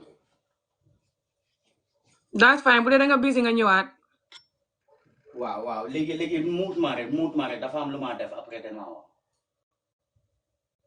Yaa ma dégg. Okay. Wow, maa ngi laa fi. Hello, this next person. Yeah, what I was gonna say was that I'm a teenager, right? But I was in Phoney for like a little bit, but I didn't know what the practice was until I came over here. Because right now I'm not in Gambia, but every time you would ask like a family member back home, why do you do the practice, right? They'd be like, oh, that's done because it's a culture. But I looked through it. I'm like, why the hell are they looking at little girls, right? And they're like, oh yeah, that's a sexual abuse. That's like sexual abuse. Because why are you looking at the child that way? Like you're looking at it like, oh, this person is gonna be like doing that. I'm like, that is weird. first of all, because I'm a teenager and I realized that. I'm like, how are these grown men here talking about, oh, that you were talking bad? But where the proof though? Because nobody ever said that. That was like, what you call it? Nobody ever said that. That was a cultural thing. Like they just practice it since day one, and now they're using religion to like back it up. If they have the proof, let them bring it on. That's what I'm saying. That's it. Like, come on now. They're just out here just talking just as hard. Thank you. I would just say that because Really appreciate it. that's what I was to like. So Even is with my your parents friends. from Gambia? My Is sister, your parents you from speaking Gambia? to Gambians. Can you break your English down and speak to them directly? Either Wolof or Mandinka or whatever, please. We are not here for fun, please. And we don't know here Okay. we as a British. No, it's fine. Calm down. Hello. Who does that? Who does that? Don't say that. He's fine. The person is speaking the perfect English. People can hear the person. This is a Okay, teenager. Don't say that to I'm them. not British, and he could say whatever he wants because I don't know him personally. So whatever they say is that's all I would say. Is But it's just like, your parents from Gambia? yes, they're from Gambia, right? So I was informed, like where the Jolas are and the Mandinkas. So I think like it's really very common over there. So remember when Yaya Jammeh was like, oh, they should ban it or whatever? It was like an outrage for them to like, oh, say that, oh, that's like bad. That why should he do that? Like that's not Gambian. But think about it, they just looking at women as his objects, and that is not okay.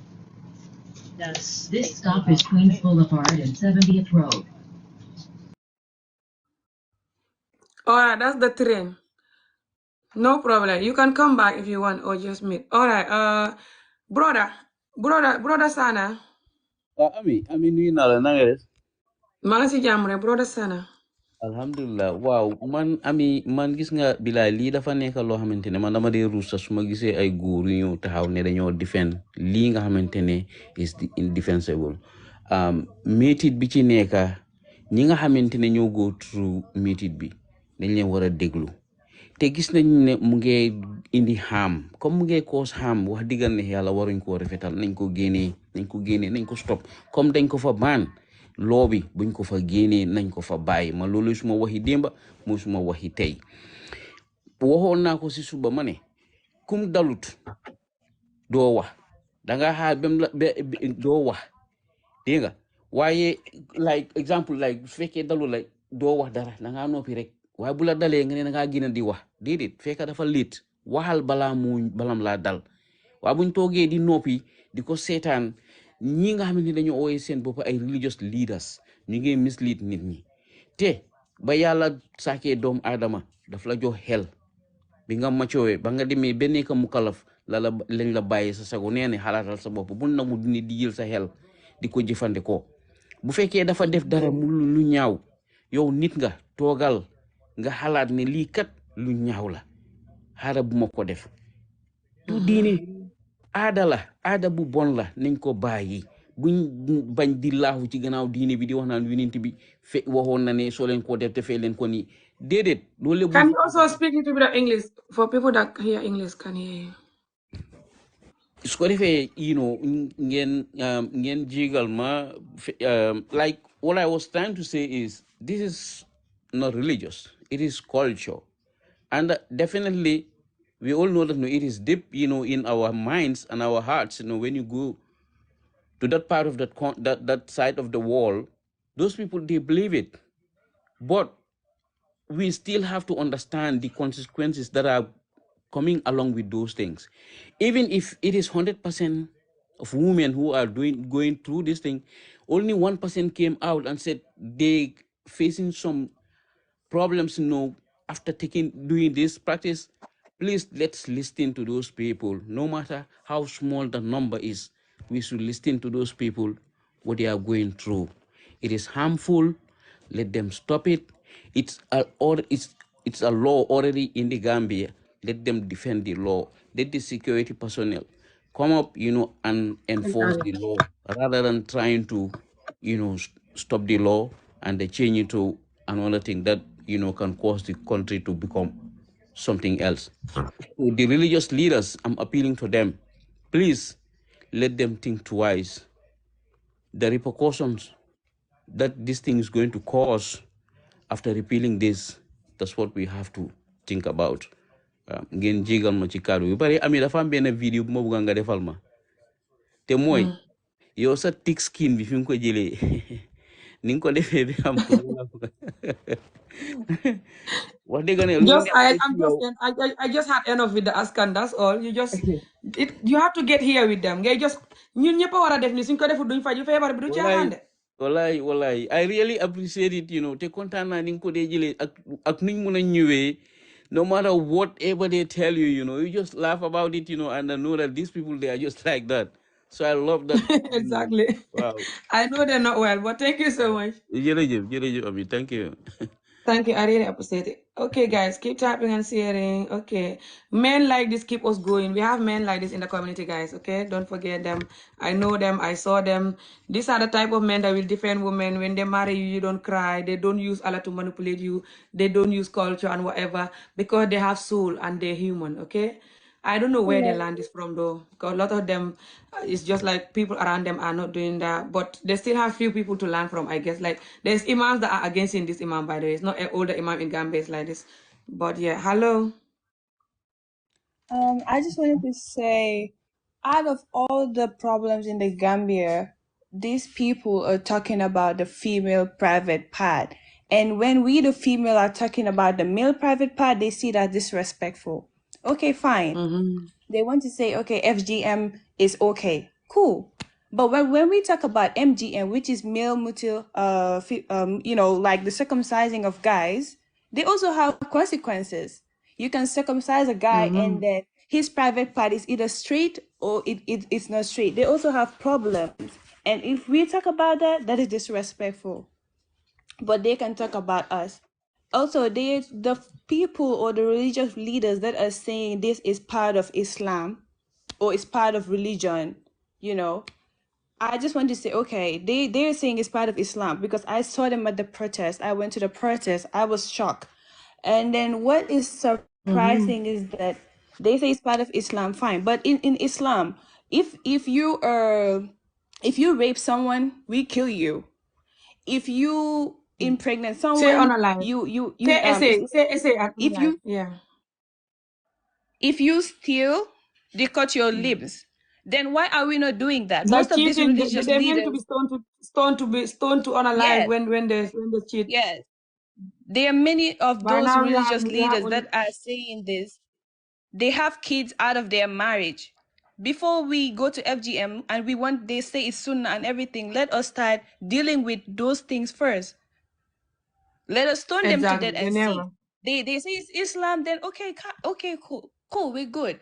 Then let us start. Most of them have kids out of their marriage. We're gonna start by that. We're gonna start using the Islamic way, if that is the case. That's all I have to Exactly. say. And Yeah, thank for them you. to just be good to their wife, like Allah said. Thank you so much. Can I add on to what she said? Because I was gonna say like You my already cousin Okay, said my died. private part here. Can I Where is my speak now, private part? please? You're like, my private part is not Can, here. can I speak now, please? So keep tapping and sharing, guys. You're hearing. Can I speak Yeah. now, please? Okay. Yeah. What I want to say is, you have a lot of patience. Come kufa juge nonu lumwa. You are amazing person, really. Okay. To the lady that I have stopped been saying like English, you forgive me, okay? Because I taken it too personal. You forgive me. When we comes to this FGM, whatever they pronounce it, I disagree with it to the core. And me, my family, they are part and parcel of it because they've been brainwashed. It's because our society is being brainwashed by putting it into Islamic. Anything they say without Islam, they think there is nothing on that. So this is why they even put this female circumcision through Islam. Okay, when it comes to general life living, other religions, why are they doing it? When we believe that only Muslim doing it or is religion, it is not true. Li nekut ben art, li nekut ben dine, li adala. Ada boo xam ne boo demee si christian yi boo demee si catholique yi boo demee si bouddhiste yi nga dem si noxoor yi sax dañ koy def mais ñun suñ society la mu ñu gétteen man dama de ñëw fii di la taafal di la sangi boo gisee duma la dee join this time boo gisee ma join sax dama mer because of suma moromi góor yu useless yoo xam ne ñooñu seen boppa ñoo xam ne suñ takkee façon jigéen boobu su paase a true problem bobu nonu, that the same person will say suma jigen bi jonge wut, that the same person will say suma jigen bi li ak li wut, or that the same person will try to find another woman ñew gan ko muna traumatize. Because so ami façon jigen bobu nonu example mu dem si true that bëgguma wa ñu ci wër ko way fokk ñu wax jubo ak yalla ya. Okay, so ami façon jigen bobu no mu to dem through that yow goor bi yow nga dem utal ko benen jabar te xale bu ndaw la. What do you deserve ban façon stress nga tek koku nonu dang ko tek natu te yow xam nga yow mi goor bi yow xam nga lutax nga bay ko is because daf don wosen mo am problème fofu nonu li ko jox problème si wosene kayam nga xamé ko lolu nonu. Xam nga ñun goor yu bari amé so gisé suñu yërmande bari wut duñu dem fu ñu gisé jigéen ni day wosen ñun goori Afrika boy gisé jigéen fu mu wosen ak ciono bu ndey ciono yow mi sa bopa do nango fu ñu wax ci jigéen lu bon o lu ñu tutali jigéen do ci nango boka do ci nango contribuer deglu sa yaram dina daw be do to ko deglu sa.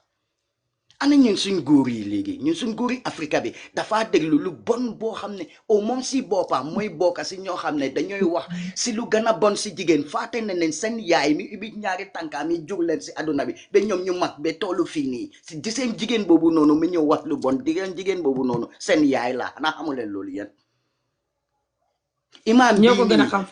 imam bi ni kuko gëna bon si deka bobu nonu amut man mako wa man bi maro attaque len ma. Ami mi wolof mo fi tek natalam man harlem be wéri koor bi je ami olof mi mo fi tek natalam faté heju fi imam bi ni mo daan wax suñ président bi lo def baxna yen doomi haram yi ngeen ne ami lu mo wax ne imam bi waruta wax ne jigen ni dañ leen war te ali maret bu imam bi di def ni mom si bobam est ce que doomam bu jigenam 12 years 13 years dina ko 14 even 15 years doomam bu jigen dina ko may jikër dafa dul du ko def. Ngeen jégal ma num nekkee mag man ko saga ngeen jégal ma si laakari bo gisee nit wax leneen nga xamne dafa jégi dayo dañ tollu place bo xamne dañ ko wax jubo ak yalla man nak duma ci di dugal ci lu bari si life asan sala day gana na bu dugal ci wax li bo gisee ma duga fi tay amé dama mer goor yu bari ñu ngi duga fi di la saga di la wane nda yow sa yaay demut len sen yaay yeen sen yaay yeen mi ñew fi di wa ami xana xamul len yaay la. Ana xamulen ne ami dafa jur ay dom yu goor ak ay dom yu jigen you didn't know be pare sa yaay bo bay ci kër bi xana xamulone sa loy saga ami sa yaay lolu la ami lu mo complain fi ni complain jigen la so ci mënuta wax dara bul ci duga sa be ci be ci complain be ko wara la ci ay useless question like xana yow dugulo haraf xana yow sa yaay dugul yow mi wax lu xana sa yaay me bay sa kër xana ko ku tepi won data mi dogon cioperen bi la cel sa bokal lolu njita. No ami fu ma nekk yo xamulo ma ngi deglu ma ngi la wa ñaata yon pick ma way ma ngi mer bo mais ma ngi gis sa request bi le mu mala ma ngi gis sa request mu ngi bari ay 20 something people ñu ngi sandi dama ragal no jël taw xamna su so ñëw da ngay mer jërëjëf yo xam nga ne man dama tanga man so gisee ma dee tanga san suma people bi la suma society bi dañ dee gis dëgga ñu bàyyi dëgga bi because of the ki imam la dañu war a respect ami mi toog fii nii mi wax xanaa xamul leen ne imam bi genn loon ko mun a respect dan ami mi ngeen war a gën a respect dan imam bii nii doomi haram bii nii moo taxaw fii mu ne Yaya Jammeh ne yow nit yoo rey sax si islam dagan na pour rey nit jahannama dina laka sa entire generation yow. Oh my God waxoon na loolu yëpp waa jërëjëf loolu xam nga man dama nekk koo xam ne man duma dee faate de man Gambia ni ngeen xam loolu si man duma faate kat yàlla moo ma bindee noonu te suma xol bi daf day teel a tànga yàlla tam moo ma bindee noonu loolu taxut ma nekk ku bon because su ma gisee dëgga ma gis nit ñi di ko lam-lami waxuñ ko rek daf ma dee merloo injustice bi daf ma dee dofloo daf ma dee merloo you know seet leen lu xew ci dëkk boobu war nañu mun a complet war nañu mun a génn strike si lu bëri seen doom yaa ngi ñëw baaguwee di dee si baaguwee ñu leen a deport yow imam génnuloo wax loolu noonu stop government bi yow yaa ngi génn ne jigéen ñi dañ war a dog seen coopere bi what do you mean with that ak yéen doomi haram yéen ñi génn dem ci gannaawam yéen jigéen yoo xam ne yéen ak góor yu useless yoo xam politiciens yi nasax yoo xam ne xam nga yéen politiciens yi lu tax ñu génn ami kaay ma wax la de ñun suñ paa bi doo ko fa gis de xam nga yéen politiciens yi lu tax ñu génn dañ génn pour population bi because ñu ngi strike dañoo expect ne population bi dina leen votal yéen 2026 dañ naa jox mi di ngeen gis diine man maa leen ko wax naam jërëjëf waay bro really appreciate naa arama jël ñu dama war a ñëw dem moo tax beneen video dinaa ñëwaat inshallah. Jërëjëf, really appreciate naa ko torop people like this, you know, keep the work going, but next time please try so much nga oytu yeneen language yi lu métti bi lay surtout boo nekkee si plateforme bi nii. waaye xam naa ñi boo leen toppee rek fu mu jaar nga saaga ndey and stuff waaye ngir yàlla bu tëb rek you know tudd Hawara Mary like that just like nangami ndey or anything, but I really appreciate naa ko torop. Okay, keep going, keep tapping and sharing. Okay, so ndeke wax paa bi daan wax yaa jame naan ko rey baax na yàlla ko santaane. Okay, keep tapping and sharing. Kii de yàgg na fi moom xaaral ma seen Adama la tudd. All right, hello, that's fine, it's fine, just next time inshallah. Yeah, I know this is very painful to watch and to maintain it because I know, me too, the same. That's why I'm always talking to them like this. They're insane. They keep protecting the wrong because they're so fake and weak and idiotic. Okay, this person, maybe they've been here for so long, so I took them, but it's not working. But I'm gonna go soon. Okay, okay, keep tapping and sharing, guys, but I'm gonna go soon. Hello. Hi, Ami. Hello. This is probably my first live, so it's a bit difficult to connect properly. So camera be moving off. I'd probably put it on in a few minutes if you don't mind. Okay.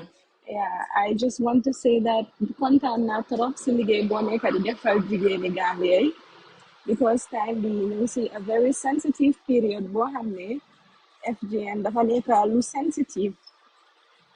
Ba pare mu ngi indi more divide si dëkk bi, si politics bi, si gis nañ si ethnic groups yi ak si jigéen ñi seen boppa mu ngi indi divide. So man lu ma bëggoon a wax moo nekk FGM dafa nekk a sensitive topic, waaye ñu bàyyi jigéen ñi ñu decide luñ bëgga, because jigéen ñi ñoom ñoo nekk di sona, jigéen ñi ñoom ñoo nekk di am problème si labor bi, jigéen ñi ñoo nekk di am problème si seen sëy, jigéen ñi ñoo nekk di am problème, so jigéen ñi lañ war a jox plateforme. But man lu ma foog moo nekk problème yi Gambia mooy leadership. Suñ leader yu bari jànguñ, suñ leader yi jàngoon lii yëpp du nekk problème, because I think yëfi FGM is very simple. Baalal ma maa ngi si boss bi maa ngi wàcce in a second. Comme ni ma doon waxee ma ne I think yëfi FGM dafa nekk loo xam ne dafa simple ba bugg a dee, parce que gis nañ effect yu jigéen ñi nekk ñëwaateen di. xaaral ma miit la rek ata su fekkee wàcca nga continue di wax xaaral ma jël keneen ma miit la. Ok, keep tapping and sharing kay waaye dama war a ñëw dem yee waaye xaaral ma jël keneen. Now listen, déglul ñaar ñu may jël nii rek, maybe one of them is gonna be their agent, yeah, just déglu rek. Hello. Hello. Ay naka. Fine, thank you. Yow da nga nonsense ya xamuloo looy wax. All right, I'm not surprised. The next person. Okay. This person too. Hello. Hello. Mobile home, hello. Mobile home. Okay. I'm gonna take them away. Must be one of the agent too and don't wanna talk because let's see this one too. Wow, jang hara 2 seconds hara. Okay, hara 2 seconds. Wow. Hello. Hello. Hello. Nakam. Jamare. Yow loo wax ni waaye meekut. All right, no problem. Hello Fatou waa ñëwal hara ma génne sa miir bi. Du make sense kay because mooy ne sa ndey lu mu dund waru ko woon a dund ak sa baay lu muy def sa ndey. Génne sa miir bi foog naa yu miir sa bopp. For miir boppam I think. Ñëwaatal. Okay. Okay, génne nga ko. génne naa ko. Waaw. So maa ngi wax ne FGM dafa nekk a very sensitive topic boo xam ne it's a huge problem in the Gambia. Normally I don't talk on social media. and I am not very active on TikTok because dama xam ne social media is a very powerful platform and a very powerful tool ba pare mun naa defar mun naa yaaxa and if soo gisee ma wax because dama suma xol bi moo jeex ba pare dama sad bu baax because dama xam ne lii dafa nekk problème bu mag si biir dëkk bi boo xam ne yaaga neen di ko xeex nekkut tey nekkut ëllëg nekkut démb yaaga neen di ko xeex waaye agoon nañ si ndam boo xam ne fogoon nañ ne passé nañ fii we've thought that like we have passed this level Gambia solve nañ issue of FGM bi even though I know that it's deeply rooted and in the provinces these things happen a lot you get it but ñu ngi fogoon ne at least to illegalize it is something boo xam ne taxawoon na mu wàññeeku because man I know that it's not something that we've completely gotten rid of but wàññeeku na you get so luma nekk di dégg people saying that activists against FGM are being paid by the West I think this is Exactly. just an anti-West sentiment nekkut dégg ñi survivors of FGM lañ ñoo xam ne dañ gëna ñu wax seen pain ñu wax what they have gone through and the effects it has had on their health so nekkut ne West bi daf leen fay you know most people are in Gambia they haven't gone out of Gambia so duñ mëna xam how it is built how the West is built man I studied international relations and I know that the international system is very very solid and I know that international system be favor with Africa but in regards to FGM I would tell you that it has nothing to do with the West problème yi jigéeni Gambia la and the most disappointing part moo nekk Gambia would probably be the first country in the world to to reverse a law against FGM.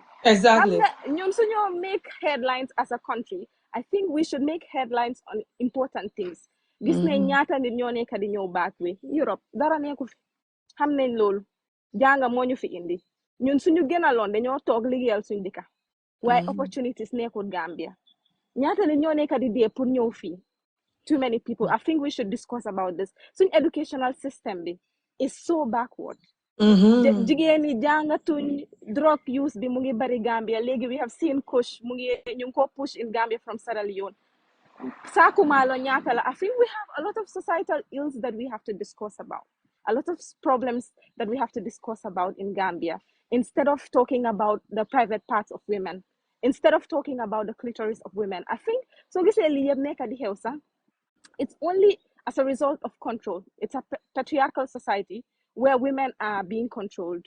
So diminishing the pleasure of women is seen as a control because Gori Sudan then ñoom ñu bari soo gisee ñu ngi push agenda bi is because they are not willing to satisfy their women and they believe that with a clitoris you will not be able to be satisfied. You get it? So it's all an agenda that they have had for many thousands of years to control women. And I am a cultural person and I believe that culture is very important. And as Africans, we should not give up our culture because this now Europe is ruined because niti gomun yala, hamun dara, they are just doing whatever they like. Culture is important and we should maintain it. But my important point is we have to be a progressive nature that keep good cultures. Culture you bahi, you get it? Culture you geni, culture you hamne. Jigeni maintaining their virginity, you get it? These are very good cultures. Jigeni, damn guy, man, I am not a feminist. You get it? I believe in the empowerment of women to get an education. I believe that women should be independent financially. Women should work. But I think these are basic human rights. It's not about feminism. So LIEP is about control. Why Gambia ñun buguñ suñ bopa. Gambia number 1 buguñ ko janga. Gambia number 2 suñ gisee yaange wax diga duñ nangu waaye ñun ñëpp xam nañ ne soona nañ si dëkk bi te ñun ñoo tax loolu lii de suñ am suñ dëkk yëpp fan la gaay jógee si kër yi si kër yi la gaay jógee so yow loo nekk di advocate sa kër that is what we are going to see in the higher level of leadership ñaata nit lañ gis si parliament bi even to waxuma ne English should be our like we should brag about being able to speak English where even to construct common senses yoo xam ne ñu ngi explain yëfi FG like they were not even able to say anything tangible because of what gars yi jànguñ because of what jànga nekkul defi jànga angale kese de jànga dafa nekk pour ibi sa xel bi man lu ma dee wax soo gisee jànga mu important nekkul pour nga am xaalis jànga du may kenn xaalis you get it jànga du change sa dunda loo war a am ngay am yàlla lu mu binda sa jébi ngay am waaye jànga dafa ibi sa xel bi ñun amuñ leaders yu jànga ñun we're our own enemies tey nit ku baax su taxawoon Gambia mu ne dafa bugg a nekk président wala dafa nekk ku jànga dangaa dégga kii xamul boppam kii dafa foog ne moo gën a xam lu nekk loolu moo nekk Gambia so man lu ma ñaan Gambian si moo nekk bala ñoo wax ñu dem def research ñu seet FGM ñu gis images of FGM when women are sealed naka leen dee ñawee jigéeni seen private part bi ku am yërmange du wax dara si loolu du against ne ñu baan FGM soo leen gisee FGM lum nekk di def jigéen yi góor bu am yërmange doo toog ngay support loolu sax wala nga ne sa doom dina dem FGM soo gisee jigéen yi nu nekk di sonee si labor ward bi pour am doom jigéen yi naka leen dee biidee naka la ñoo nekkee seen biir këri sëy te duñ am baane soo leen gisee loolu di ngeen am yërmange si jigéen yi soo man dama ñaan ñun ñëpp Gambian si ñu nekk benn amut olof amut soose amut saraxule amut pol Gambia benn la ñun ñëpp ñoo bokkandee ak baay Gambia soo laalee kenn sax laal nga keneen man suma cousin si ay soose lañ man Janjambure laa jàngee Makati laa jàngee man dégg naa ka man ni ka wa fanam fole manke suru waate mu séeré loolti bari nga man ni ka wa fanam moyle nga suru waa fanam moyle yaa Gambia benn la ñu yërëm jigéen ñu yërëmante man loolu laa amoon pour contribute because man dama dee ragal a wax cause xam nga social media nu mel sometimes people take things out of context and attack you which I am trying to avoid but I just say ne ñu yërëm jigéen ñu dem def suñu research we see the impact of FGM and then we come back to have a discussion so you discuss dara danga make sure ne you have your facts straight you get it you just don't go out there arguing with people based on myth suma ustaas lii la ma wax yàlla daf la may brain pour nga xalaatal sa boppa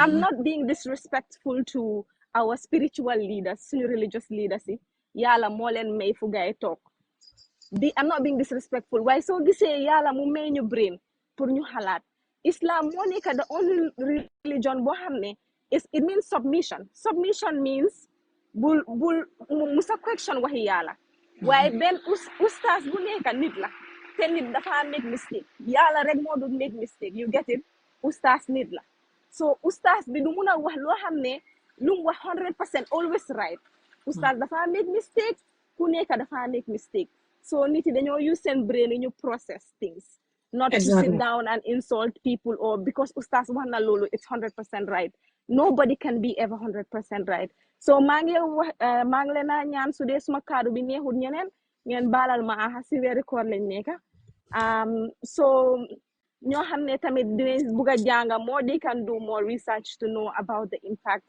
of FGM on Gambian women. Thank you so much for giving me a platform. Thank you. Oh, thank you so much. Really appreciate it. All right, take care. Bye-bye. Thank you so much, Yato. Okay, really appreciate it. Thank you so much. Oh, amazing. So, guys, I'm going to have to close the topic soon. Keep tapping and sharing. Okay. Do you guys see the type of young person that just left? Do you see the type of young people that came in, especially before her? There was a couple of young people, like that teenager and the other teenager and a couple of other women and even my own children. The young people of this generation, a lot of them that don't have this type of parent and mindset, and the people behind these people, type of mindset, they definitely are just they're embarrassed, amazed, insane. And for a lot of us, for me especially, what I want is our young people to marry each other. That's my dream. But if they end up having husband or wife, somebody else, that's fine.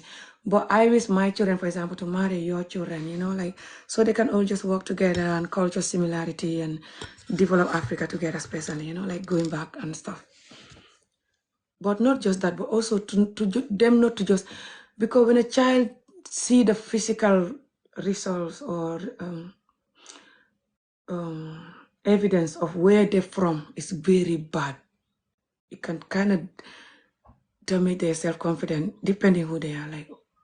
So, and it's just embarrassing, you know, like, Just embarrassing, you know. Who want to come from a country like this?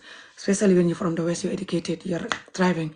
Everyone is trying to have something to be proud of, and your country is like this, you know. Your country is like this on the news, you know. Now, they're going to say that me, why am I talking about it? I should shut up then. And people should just allow them to do it. But they will not say that, okay, let's stop it so nobody have to talk about it. No, they're going to say that, and we can do it. And let us do it. And it's still going to be on the news like this and worse as long as you're doing it, because it's called abuse. What you're doing, marrying young people are called pedophile and sexual abuse. Okay, that's what they're called. You cannot undo that word. That word already exists for that. You cannot do nothing.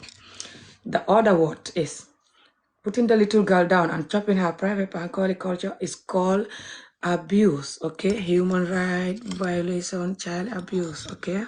It's not called whatever else, but you can call it that when you think that you're going to use that word to be able to do it and get away with it. When we all praying and wishing that you can use that word that you are using to do this, which is Allah, and using to marry young people, which is the word Allah. We wishing that one day you guys will wake up.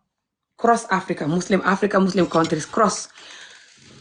Especially the 80% of you men that don't listen to Allah when it comes to your wives, and even if you're not married. You don't listen to Allah when it comes to women in general. 80% of African Muslim men cross the world. Keep tapping and saying, you're always cheating, sexing younger people, sleeping with them, married or not. Just, what did Allah say about that? Allah didn't put that on the Sunnah. The Sunnah is extra. This is the book of the Quran. This is the Sunnah. The Sunnah is the extra that, you know, smiling is Sunnah, genuine smile especially. Love your neighbor is Sunnah. Eating with your right hand is Sunnah. Marrying a widow is Sunnah. Marrying a divorcee is Sunnah. Love the animals is Sunnah. The Sunnahs are endless. Even sleeping with your right hand is Sunnah. Endless Sunnahs, yeah? Endless Sunnahs. But those are extra. Sunnah is something that when you do it, it's fine, you have a good deed. You don't do it, Allah is not going to punish you at all. What is more important than Sunnah? The Holy Quran book. What is in the middle of the Holy Quran book? The man not sleep with anyone they're not married to.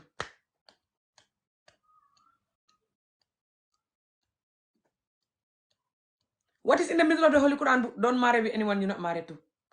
Doesn't matter you're married or not. Do not marry to anybody you're not married to.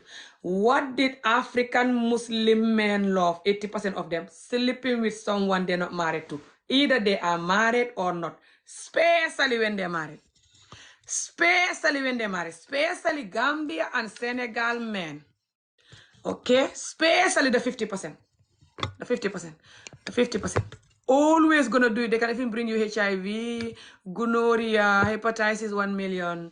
They get people pregnant, get the young people pregnant, having sex with them.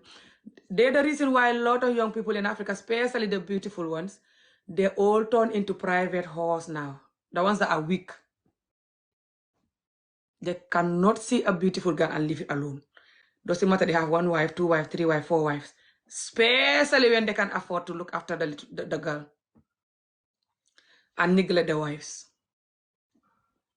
Or they can look after the wives and still look after the girls when they have money. That's even worse. That's even worse. They'll say physically that how dare you, I give you whatever you need. Which clearly a lot of your friends are not having and family. And you have the gut to question where I was or what am I doing. How dare you? Shut up or I divorce your ass. You go outside suffering. As if it's not Allah who told them to house, clothes, and feed you. House, clothes, and feed you. House, clothes, and feed you. The same Allah. Are you guys hearing me? Like my voice is gone. I've been doing like live all day, just like I did live all day yesterday and did live all night last night. I've never did live all day morning till evening since I started doing videos. I normally, my longest videos that I did, which are not often, are like 5 hours video. But I normally do 3 hours, 2 hours, hardly ever 4 or 5 hours videos. Okay? But yesterday I did all day, all night, and today all day. You can see my voice? If you think that that's crazy, you're not well. Look at what they're campaigning for on the street. Okay? Now, I'm going to bring this woman again. All of these people are campaigning yesterday for FGM to continue and underage arranged marriage to continue. All of these people that want to be working in the government, they're all supporting that they want to be a president. All of these people were on the street, and more than this, by the way. If you look at my YouTube video, my YouTube link here, you will see one hour long video of people that was on the street yesterday. And you hear what they're saying, but they were saying Mandinka Dogo. Do you see all of these people? Do you see all of these people? This one in the parliament. He said that one in the parliament said he cannot condemn this because of his parents are doing it, and he's not going to arrest them. He'd rather lose his job than talking about it, than condemning it. He said clearly, you can see his voice, he was crying when he was talking. You can see that he's defending the injustice. But the only reason why he's defending it is his parents, but he have to use Allah to back it. He said he was using Allah and religion, and people were telling him, okay, you can't use Allah and religion to do this. He was like, okay, what do you want me to do now? You want me to arrest my parents? I will never do this. I'd rather lose this job. I nearly cried that time. Okay, I was crying yesterday, by the way, looking at these people doing the debate. When I was having a bath after I did my long walk, I was singing and crying in the bath. Okay, knowing how sick we are, and they rather kill us that is talking than them changing. They rather us all die. They were swearing that they rather go to prison than stopping the FGM. Okay, and then you have this lady. Not that one, is this one. She said, I even did FGM yesterday. She said this in this video from one of the news platforms. I have this video on my pages, you can see it. I have to go, but still you have to tap and see. It's not good when you guys just watching and not tapping. Thank you so much. Now, look at this idiotic person that's called Abdullah. He said that, he's saying that why am I rude? Me, I'm rude. Me, I'm rude. Imam saying that when you don't chop your clitoris, it's going to be so long that you cannot wear trousers. That's not rude. When you're giving birth, you're going to cry because your clitoris is not cut. That's not rude. When you having sex, no one can ever satisfy you in bed because your clitoris is not cut. That's not rude. Your vagina is going to have infection, smelly, dirty, disgusting water dripping from your vagina from nowhere because your clitoris is not cut. When no one ever heard of that, by the way. That's not rude. When you know, all of the other things that he said, that's not rude, that's fine. Me, when I'm talking, I'm rude. So this woman yesterday said that, I already circumcised somebody yesterday, one child, and I will never stop circumcising. This is what we know from my grandparents until now. We circumcise children, and this is sunnah. And we will never stop. Knowing full well that the government say that if you circumcise someone, you're going to prison. They're saying this clearly for the government to come and arrest them. And now if the government arrests them, they will say the government is not working. They're arresting the elders, punishing them. They're bad government. Why? Because the government is now working to protect women and children, which are the most valuable thing in any society. But they hate and neglect that more than anything. Okay? They rather protect the donkey and the cars than protecting women and children. Now, I'll show you the other woman before I close the topic. Keep tapping and sharing. So this woman too. So this woman goes as far as us, saying that she against herself, without even noticing, is what? All of this energy. These people are fasting. In the middle of the sun, it's hot, Africa. Gambia especially. And they're fasting. And especially this woman, she began her topic saying, I'm not well. I've not left my house for 1 year. I don't go out. You make me come out in the weather like this when it's hot and I'm fasting. Just so I can be allowed to FGM the little girls. Because you're stopping me, you're fighting the deen and the culture. You will have karma from me for coming out like this. And I'm not well. And then she continues saying that. You guys saying that FGM, you can have problem when you give birth. You are lying. I never have problem. And I have 9 children. I never even give birth in the hospital. I give birth on my own, big, healthy babies. When I'm giving birth, nobody's there. I give birth on my own all the time. And then I call people to come when I already give birth. I have to end the video because they're reporting it, but because I have to go anyway. I'll explain this in my next live video again. I have to go, but they already report the video. If I don't end it now, they're going to cut it. So next video, guys. Okay, thank you for all of you that are supporting. Let's keep going.